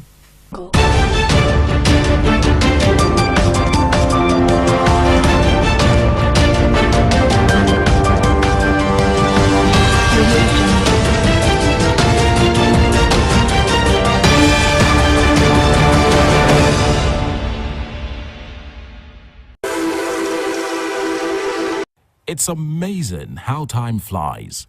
As 6 years after the sudden demise of former governor of Ondo State, Dr. Olusegun Kokumagagu, CON, his legacy still lives on, as the annual memorial lecture in honor of this great man was held on the 13th of September 2019 at the Civic Center, Victoria Island, Lagos. The memorial lecture, which has grown to become a yearly event, was organized by members of the Olusegun Agagu Foundation. The foundation is aimed at immortalizing the name and legacy of the late Dr. Olusegun Agagu in order to live up to and actualize his personal credo, which was to leave things better than he met them, and also to further the ideals he lived by and worked passionately towards: intellectual excellence, good governance, and national development. The 6th memorial lecture was themed Climate Change and the Problem of Population Migration in Africa. As expected, the event was graced by high-profile personalities from various walks of life, like the Deputy Governor of Lagos State, Dr. Obafemi Hamzat, who represented the Governor of Lagos State, His Excellency Mr. Babajide Sanwo-Olu, former Commonwealth Secretary General, Chief Emeka Anyoko, CFR, CON, who was the chairman of the occasion, former President of the Republic of Mauritius, Dr. Amina Gurib Fakim, former Vice Chancellor, University of Lagos, Professor Oye Ibidakbobe, former Governor of Ogun State, Otumba Gbenga Daniel, Deputy Governor, Ondo State, Mr. Agbolajayi, Commissioner for Information, Tourism and Value Orientation, Ekiti State, Aremuiwa Olumilua, who represented the Governor of Ekiti State, Dr. Kayode Fayemi, publisher of the Vanguard newspaper, Uncle Sam Amuka, Chief Femi Olopade, Vice Admiral Akin Aduwo, retired, Pro-Chancellor and Chairman of Council, Bayero University, Professor Ibrahim Gambari, CFR, among other distinguished guests. Veteran multilingual broadcaster and chairman, Biscon Communications, Prince Besiol, who is a close friend of the Agagus, has over the years been the compere for the occasion. And as expected, this year was no different, as he ensured the smooth flow of proceedings for today. The event commenced with the recitation of the national anthem and the opening prayer led by Prince Yemi Adefulu, MFR, which paved the way for the welcome address of the chairman of the occasion, former Commonwealth Secretary General Chief Emeka Anyoko, CFR CON. In his remarks, Chief Emeka Anyoko commended the Board of Trustees of the Olusegun Agagu Foundation for establishing the lecture series in memory of the late Dr. Olusegun Agagu, a man he described as an outstanding scholar, a trusted public servant, and a patriotic administrator who left enduring marks during his tenure in office as Ondo State Governor. Thereafter, he welcomed the keynote speaker, guest speaker, as well as other distinguished guests to the memorial lecture. I would like to begin my comments by commending the Olusegun Agagu Foundation and its Board of Trustees for establishing this lecture series in honor of the memory of Dr. Olusegun Agagu, a man whose personal credo was to leave things better than he found them. His life epitomized what the famous British general and writer Robert Burden-Powell, the founder of Boy Scout movement, for those of you who know this Boy Scout movement, what he said, that one should try and leave the world a little better than you found it. And when your turn comes to die, you can be happy in feeling that at any rate, you have not wasted your time, but have done your best. Dr. Olusegun Agagu was an outstanding scholar, a trusted public servant, and a patriotic administrator. Speaking on the theme of the lecture, climate change and the problem of population migration in Africa, Chief Emeka Anyoko said it has been scientifically proven that climate change is one of the greatest challenges facing the global community, and that several renowned world scientists have warned that the current behavior of people and nations pose a great threat to the existence of planet Earth. I would like to refer fleetingly to the issue of population movement in Africa as a result of climate change. Here, I see the prospect of what I would like to describe as pincer's movement in some low-lying African countries where any significant rise in sea level is bound to compel populations in coastal areas to move upwards to drier lands, while those in the desert and semi-desert regions will be compelled by increasing drought to move towards the coastal regions. Here in Nigeria, it can be said that we are already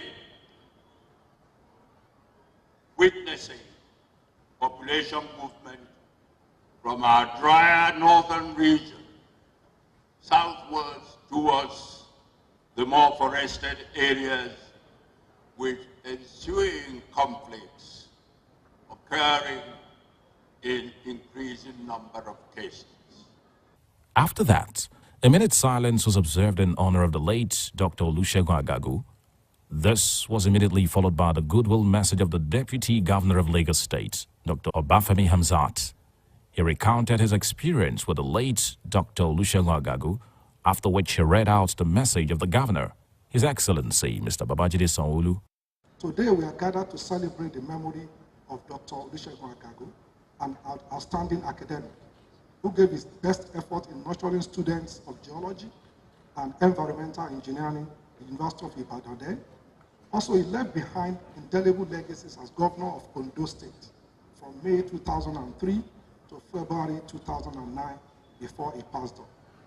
The efforts of the leadership of this foundation to promote the ideals and legacies of the late Dr. Olusegun Agagu are commendable and worthy of emulation.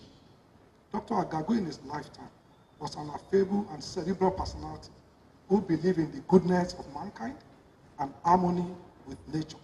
The occasion of the 6th annual memorial lecture with the adopted theme, Climate Change and the Problem of Population Migration in Africa, is a fitting testimonial to the life of a man who was committed to the promotion of a sustainable environment and habitat.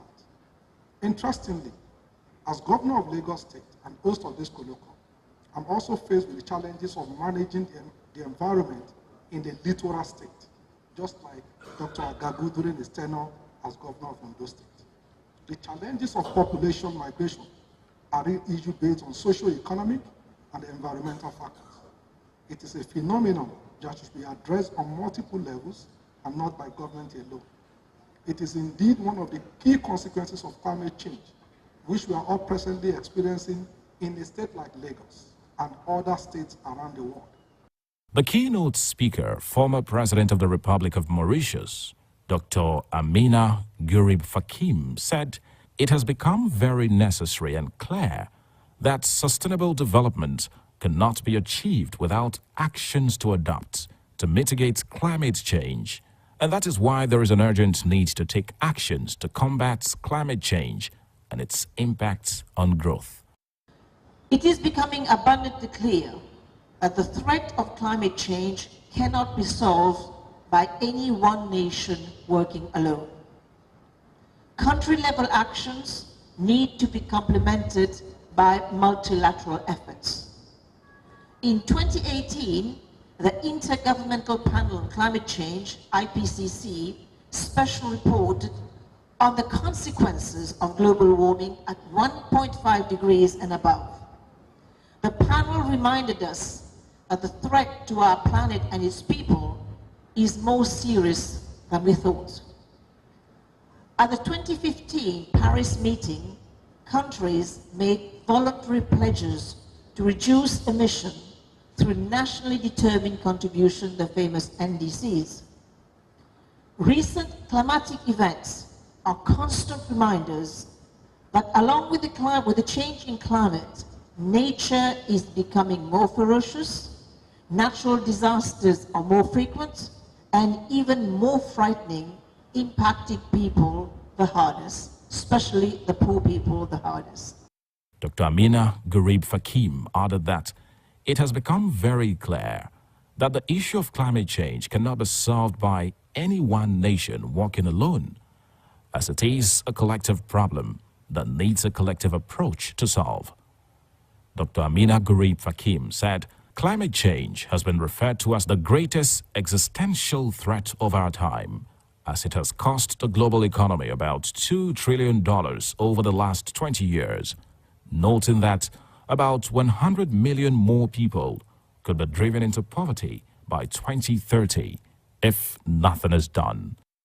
Ladies and gentlemen, the 2017 World Economic Report had already identified climate change as one of the 5 trends that will impact global development. The other 4 being rising income inequality, increasing polarization of societies, rising cyber dependency, and an aging population. It is abundantly clear that time is running out and that radical actions are needed to cut emissions, sharply reduce the consumption of fossil fuels, and eliminate subsidies while boosting investment in sustainable, renewable energy so as to avert a rise in global temperatures above 1.5 degrees centigrade. It is equally clear that no nation, however small, however large, however wealthy or poor, can escape the full impacts of a changing climate. But the journey is long, the journey will be hard, and time is not on our side. So let us begin the journey now, powered by our own will to create a world that is safer, cleaner, healthier than the one we found.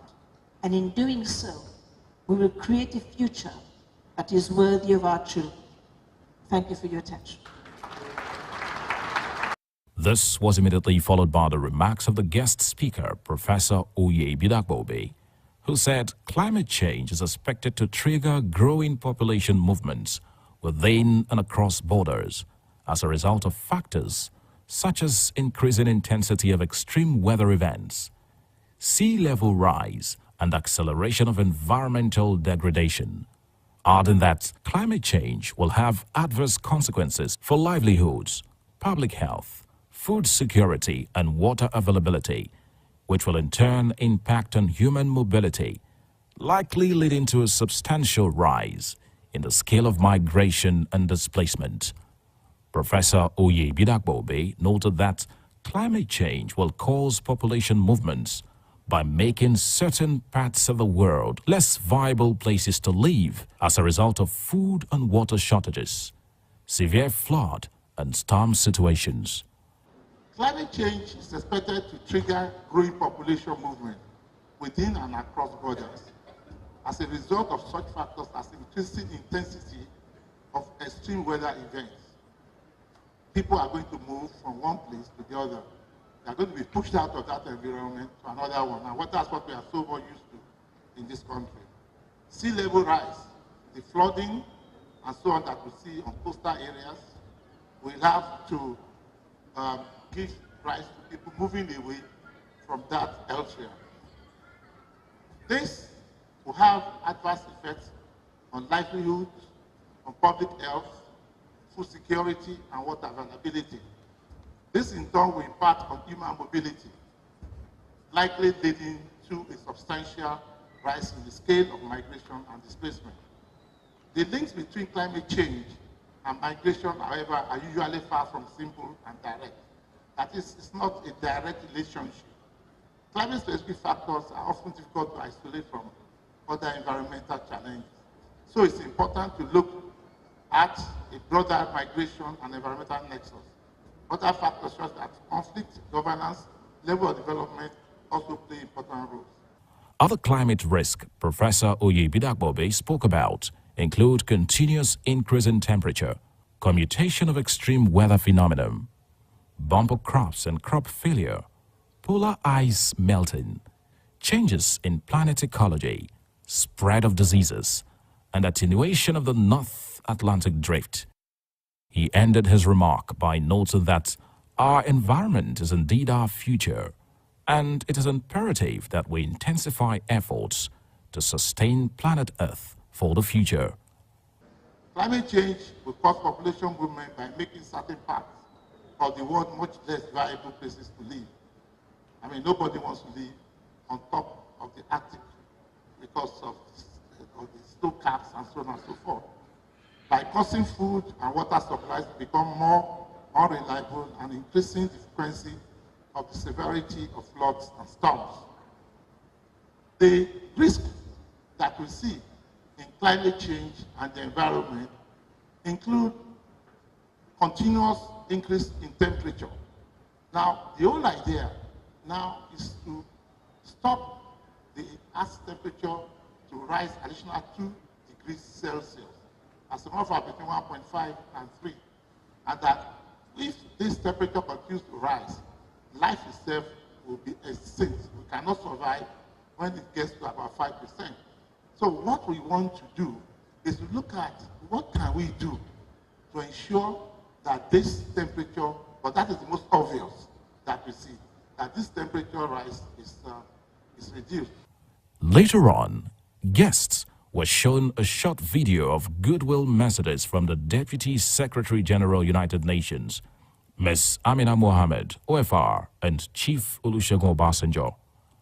This was immediately followed by the question, contribution, and answer segments.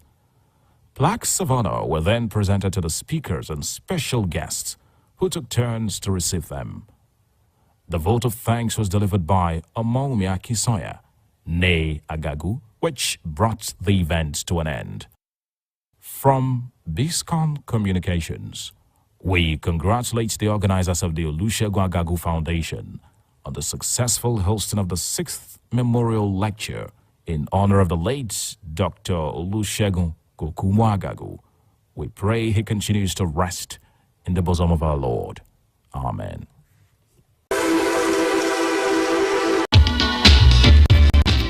And we have our main guest here, Gloria Young. We have said so much about her, so I just thought I should leave the rest to her now.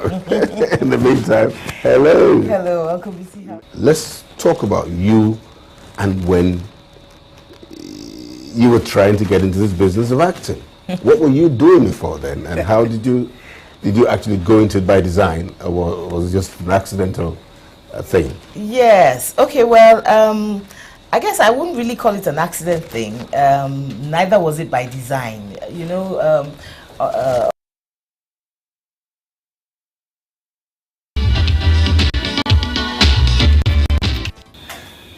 Biscon World Daily, broadcasting live from Lagos, the commercial nerve center of our country, and that's a place I cannot mortgage for anything at all. Lagos runs in my veins. I cannot sleep anywhere else. I'll be having some goose pimples. I don't know how it works, but I haven't spent almost 30 years here. Then I think I'm on the right path. I don't know how many years our guest has spent in Lagos, but I know that Lagos is also central to all her activities. I'm talking about the one and only Omotola Ekinde. Hello. Thank you very much. Good afternoon, sir, and thank you. I know what you've done is to really stand everything by for this program. You know how very busy you are. And I'd like to thank you again. Thank you, sir, for and having me. We've been watching your progress, and it's been on an upward swing, unassailably so. And I think there's a reason for it. It comes, you know, with the kind of commitment that you have put to this business. Now, just a while ago you were singing. What's the concept behind the song that we just saw? Right, the song, the video you just watched was Feel Alright, and that's the single from my new album, which is going to be launched later this year, 2010. And yes, I'm a singer now. Maybe I should officially say that, just in case you didn't know, you know. But my first album came out in 2005. It was titled Ba.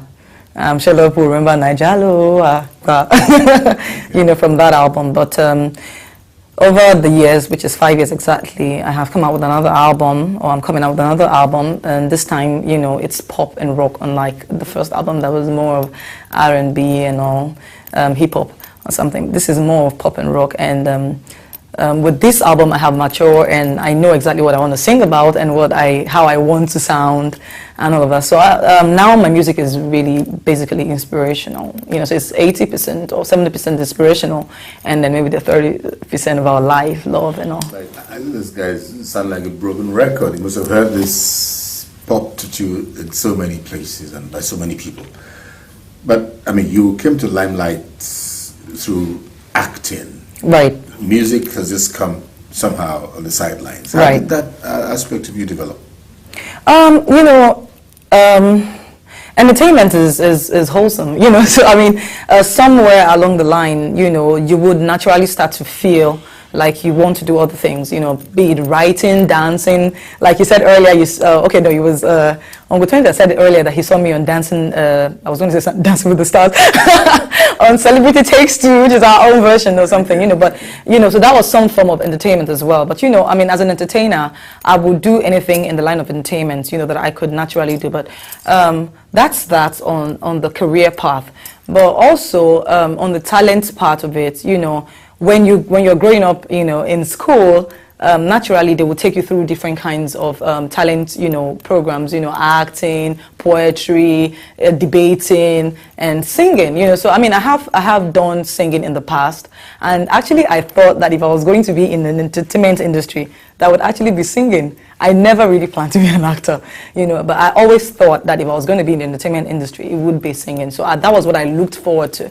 But, you know, God plans our destiny, and I came in through acting. Proposes, God disposes. Now, let's bring our viewers who might be watching this interview or interview with you for the first time. Right. You know, up to date with how you actually started acting. You told this story once before. Yes. You're on here, but let's bring them, you know, up to the speed with that. Okay. I started acting in 1995, to be precise. I started out as a model in 94 as soon as I left school, you know, waiting for JAMB and all of that, and you don't want to be idle. So I started out modeling. And a friend of mine who was a model as well was going for a casting, you know, for a movie. We actually went for the audition for a job then in our modeling world, and she asked me to go with her, you know, accompany her basically, which I did. She went in for the audition, and she didn't get the part, and it was for NECA Part 2, you know, and she didn't get the part, and she was quite upset, and she came out and she was like, you know, I didn't get the part. I was like, oh, sorry, can we go now? Because we were actually waiting for our turn, you know, and I was like, oh, we need to go before it gets to our turn and everything. She said, okay, but we're already here, why don't you just go in? And I objected because I thought you had to pay, and I was broke. You know? And she said, no, you don't have to pay, it's free. I was like, oh, okay. What's it going to cost me? Nothing, right? Okay, so I'll just go. And it wasn't really anything serious for me because I thought, they would never take me, they're better people. So I got there, luckily, you know, they gave me the part, and I came out and I told her. And I ran home, you know, like I didn't plan for this, but I got him home, I got the part in the movie. And then that was the end of my dream in the beginning, because she was like, no, you can't do the movie. I cried my eyes out, but she said no because of the part I was given was the mermaid part, and she believed that I would be haunted. But, you know, that started my romance really with the movie industry. After that, I grew, should I say, confident enough to try out the next one on my own. People took a second look at you. Right. That would have to be Mortal Inheritance. Mortal Inheritance, yes. And that was a 96 production.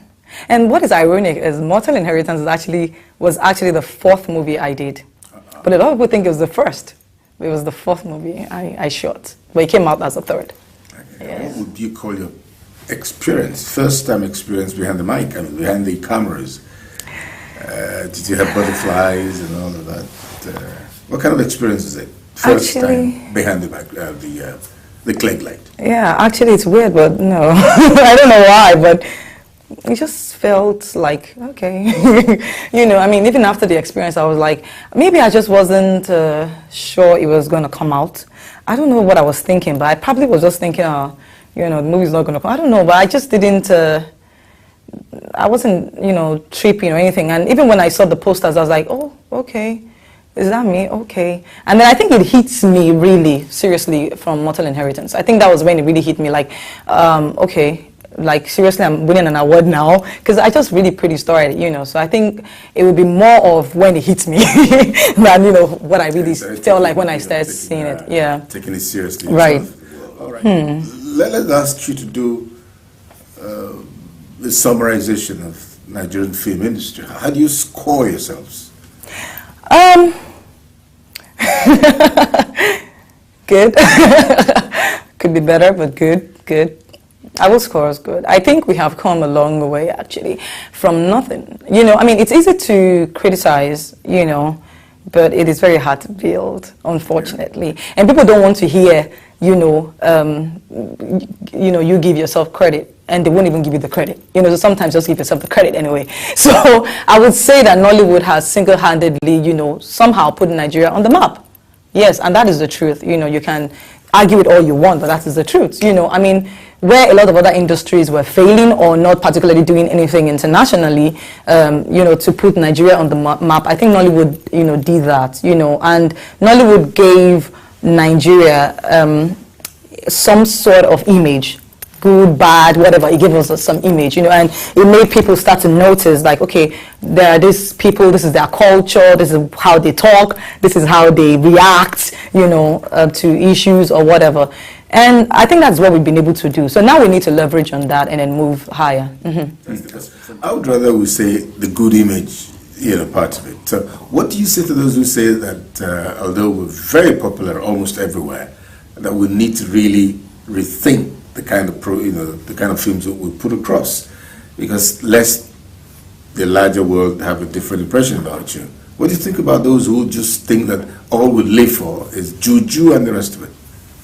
What do you think we should do in terms of those of you who produce the films?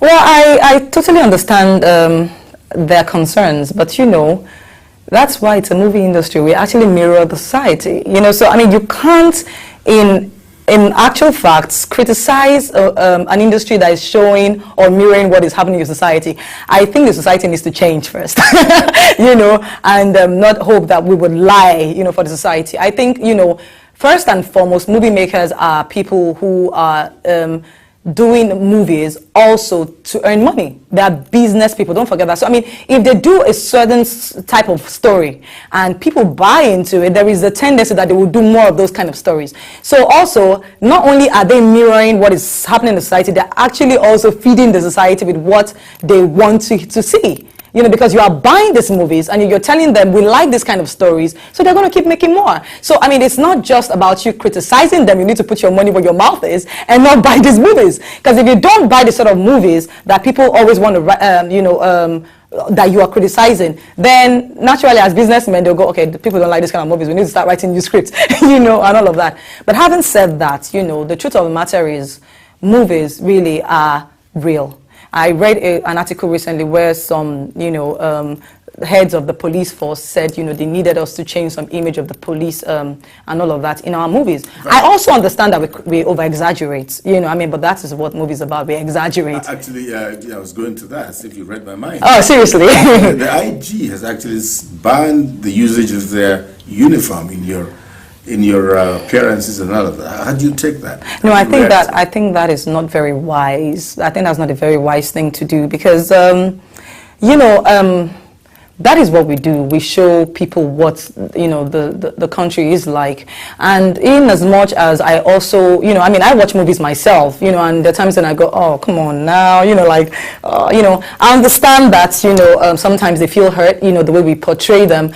But the solution seriously will not be to ban uniforms. That would be actually doing them more injustice than justice, because then we would now start showing them in the bad light, probably very dirty uniforms, torn uniforms, and we'll go, you know, I mean, we're not wearing their uniforms, and then they'll run back. So I will advise him, if he's watching or if any of his aides are watching, to reverse that real quick. It is going to do you more harm than good.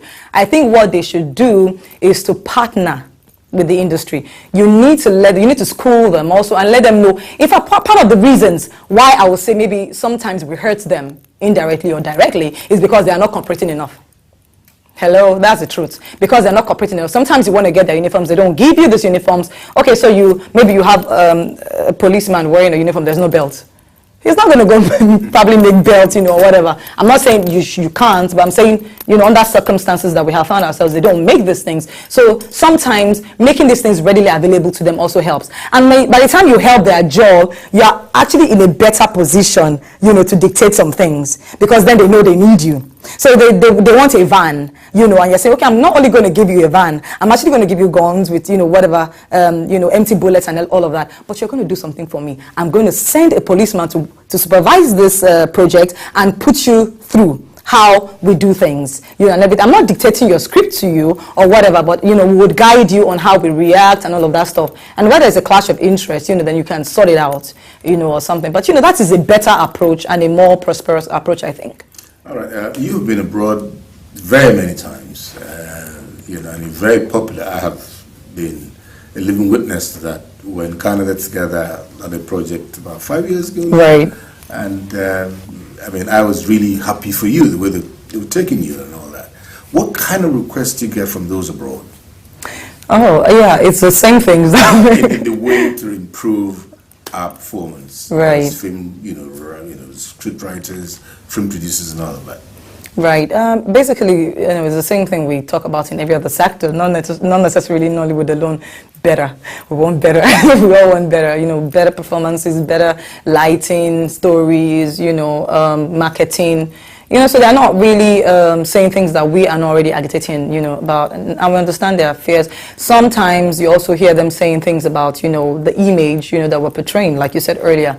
But all in all, they're happier. I think they're even more happy about the movies than we are back home, because I think for them it has done more, and all of that. I remember I was with, some family, and the man, the head of the family, who's very, someone very important in society, even in the American society, said, despite my clout and my position and everything, I sometimes have to slot in some movies, for some of my colleagues that are not African, to watch, and they go, wow. That's a Canada experience they're showing there. Wow, okay, that's great, and they show these movies to some of their colleagues and go, this is what Africa is like, because sometimes some of these people that have not been down here actually think that we live on trees. It's amazing. In 2010, people actually think that Africans live on trees. I find it very ridiculous. And seriously, you can laugh at it all you want, but it's not funny. There are actually some children, even some Nigerian children that have never been home. I was with a kid, and funny enough, actually in Canada, who said she wasn't interested in coming home. And the mom, called me. Yes, and she's a Nigerian. Ugly story. Yeah, terrible story. She said, I was told that if I come, they're going to cut my head, they're going to use me for rituals, they're going to do this, they're going to do that, and all of that stuff. And, somebody will say, oh, maybe they got that from movies. But, seriously, I mean, we really have to ask ourselves, hello, do these things happen? But the point is there are also good things happening, and you can actually, what I always tell people is you can compare different problems in different societies. I mean, we don't bomb people here, we don't do spiral killing and, and all of that. So every society has its own problems, and I can understand that we really need to, harness more of our positive side and our strong parts more than our negative. You spoke about, the foundation you had for the children some time ago. How far is that? Still on? Oh, yes, it is. It is. Actually, I don't work directly with the children. I work with the children with the UN. So I work with the WFP, which is the World Food Program, and we work with children, So basically, I work around Africa. And we have done wonderful campaigns in Sierra Leone, in Liberia, about food. And interestingly, in this album, I have a wonderful song called Barren Land, dedicated to WFP. And it's about children and food, basically. So yeah, that's my contribution, towards children. Otherwise, I personally work with the youths, So that's why I have, my foundation is actually called the Omotola Youth Empowerment Program. Yeah. The Omotola Youth Empowerment Program. Well, the music industry. Yes. That's an industry where nobody can ignore your presence there. With your foreign, you've been there for 5 years now. Right. How do you appraise the music industry? Oh, it's wonderful. It's tough. It's tough, especially for me. Coming from the movie world to to music. It's very tough.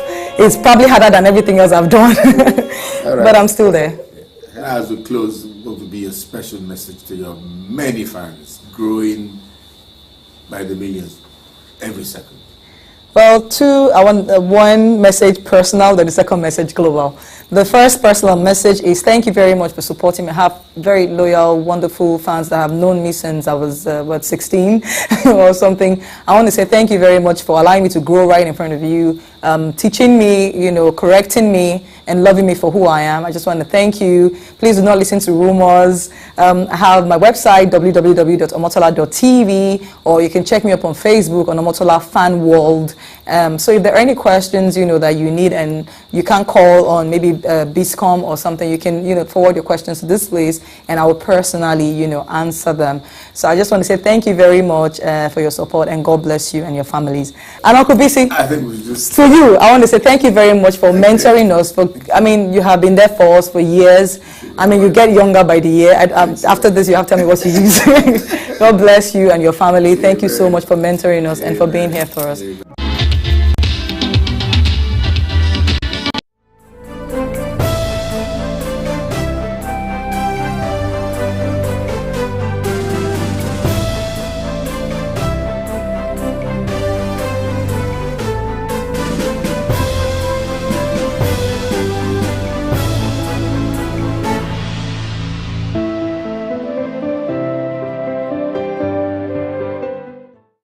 Racism is a belief that groups of humans possess different behavioral traits corresponding to inherited attributes and can be divided based on the superiority of one race over another.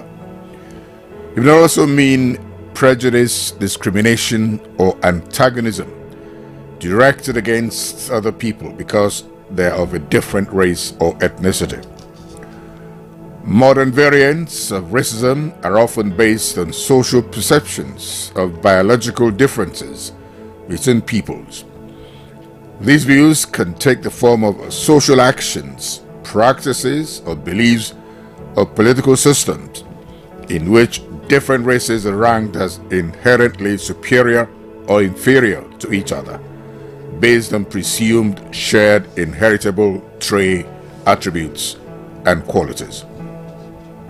There have been attempts to legitimize racist beliefs through scientific means, such as scientific racism, which have been overwhelmingly shown to be unfounded. In terms of political systems like apartheid, the expression of prejudice or aversion in discriminatory practices or laws. Racist ideology may include associated social aspects such as nepotism, xenophobia, otherness, segregation, hierarchical ranking, and supremacism. While the concepts of race and ethnicity are considered to be separate in contemporary social science, the two terms have a long history of equivalence in popular usage and older social science literature. Ethnicity is often used in a sense close to one traditionally attributed to race. The division of human groups based on qualities assumed to be essential or innate to the group, e.g. shared ancestry and shared behavior. Racism and racial discrimination are often used to describe discrimination on an ethnic or cultural basis. Independent of whether these differences are described as racial, according to the United Nations Convention on the Elimination of All Forms of Racial Discrimination, no distinction between the terms racial and ethnic discrimination. It further concludes that superiority based on racial differentiation is scientifically false, morally condemnable, socially unjust, and dangerous. The convention also declared that there's no justification for racial discrimination anywhere, in theory or in practice. Racism is a relatively modern concept arising in the European age of imperialism, the subsequent growth of capitalism, and especially the Atlantic slave trade, of which it was a major driving force. It was also a major force behind racial segregation in the United States in the 19th and early 20th centuries, and of apartheid in South Africa. 19th and 20th century racism in Western culture is particularly well documented and constitutes a reference point in studies and discourses about racism. Racism has played a role in genocide such as the Holocaust, the Armenian genocide, the Rwandan genocide, and the genocide of Serbs in the independent state of Croatia, as well as colonial projects including the European colonization of the Americas, Asia, and the population transfer in the Soviet Union, which include deportations of indigenous minorities. Indigenous peoples have been and are often subject to racist attitudes.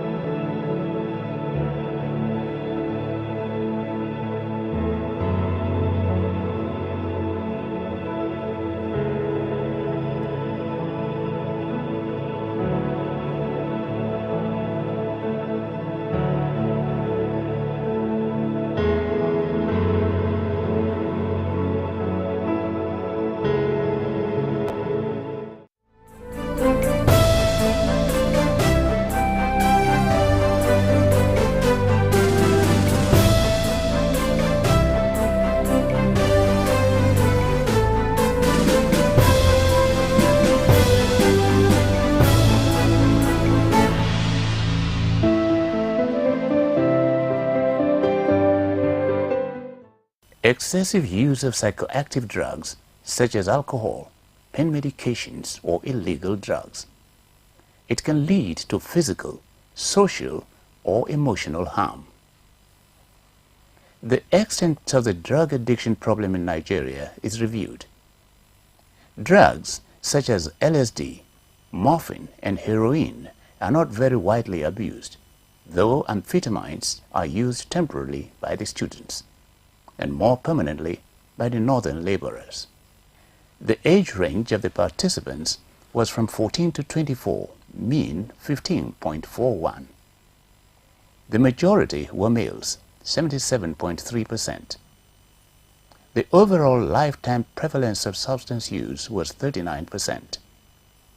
Alcohol was the most common overused psychoactive substance, 29.1%, followed by stimulants such as kola nut and coffee. The overall current use prevalence was 22.7%, with analgesics and antibiotics, for example, aspirin, ampicillin, and paracetamol being the most used drugs. There was an association between drug use, male gender, and young age. Approximately 6% of the students did not see anything wrong with drug use. Marijuana is much better known and significantly more used, especially among the marginal migrant population. The most commonly used drugs are kola nut, tobacco, chewed or snuffed, weed, and alcohol.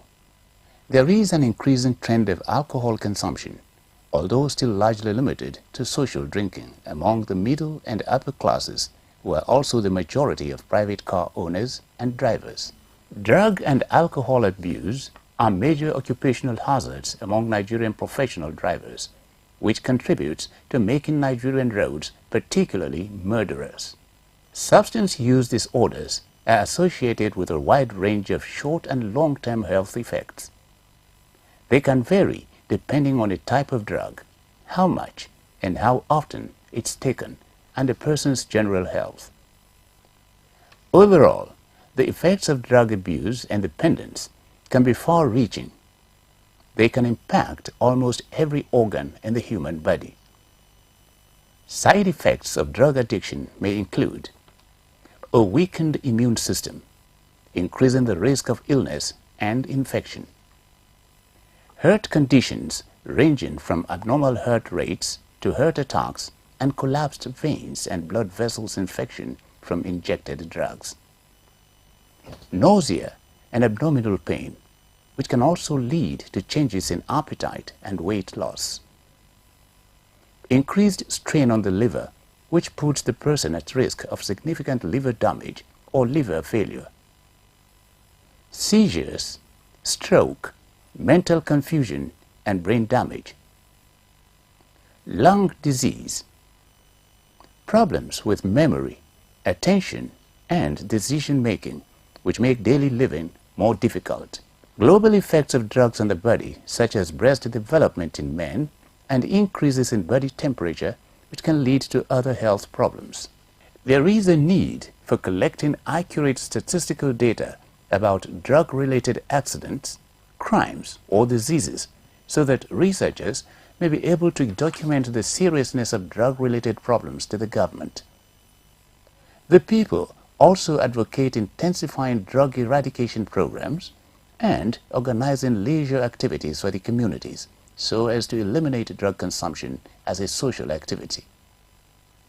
The government of Nigeria already has the necessary infrastructure and only needs to recognize the seriousness of the problem and make it a national priority.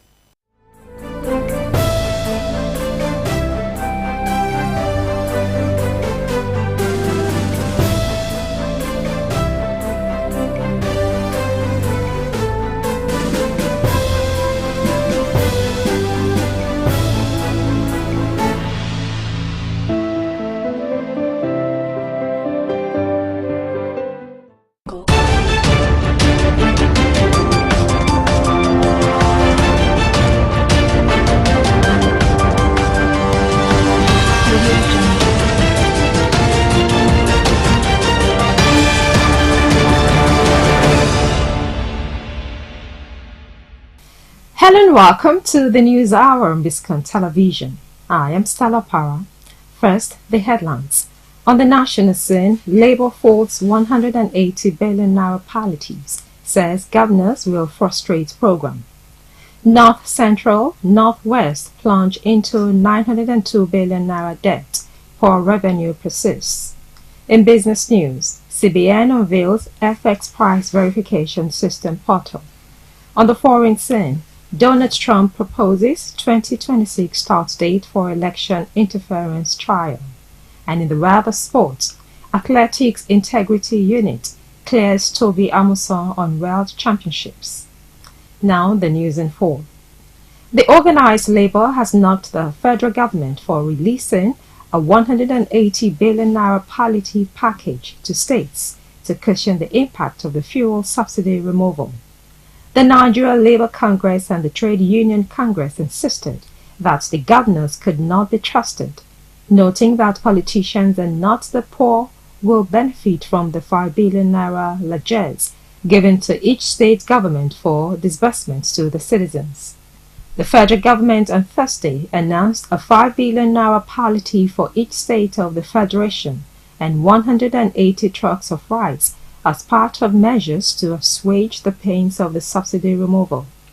The policy, which led to sharp and multiple increases in fuel pump prices, has driven up the prices of goods and services, pushing millions of Nigerians into poverty and worsening the socio-economic situation in the country. But announcing the release of the palliative at the end of the 135th National Economic Council meeting, presided over by Vice President Kashim Shettima in Abuja, the Borno State Governor Babagana Zulu disclosed that the 5 billion naira was to enable the state governments to procure 100,000 bags of rice, 40,000 bags of maize and fertilizers to cushion the effect of food shortage across the country. Federal government has approved the sum of 5 billion naira to be given to each state for the procurement of 100,000 bags of rice, 100,000 bags of rice, 40,000 bags of maize,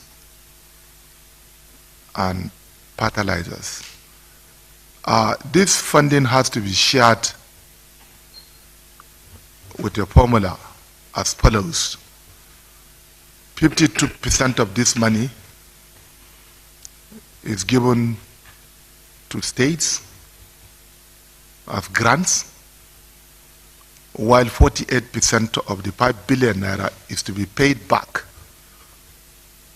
on an installment basis within a period of 2 years, 20 months to the CBN by the states and the local government areas in Nigeria. Will also liaise with states to distribute foodstuffs to the people immediately, especially those that are affecting the frontline states that are bordering the Niger Republic because of influx of refugees.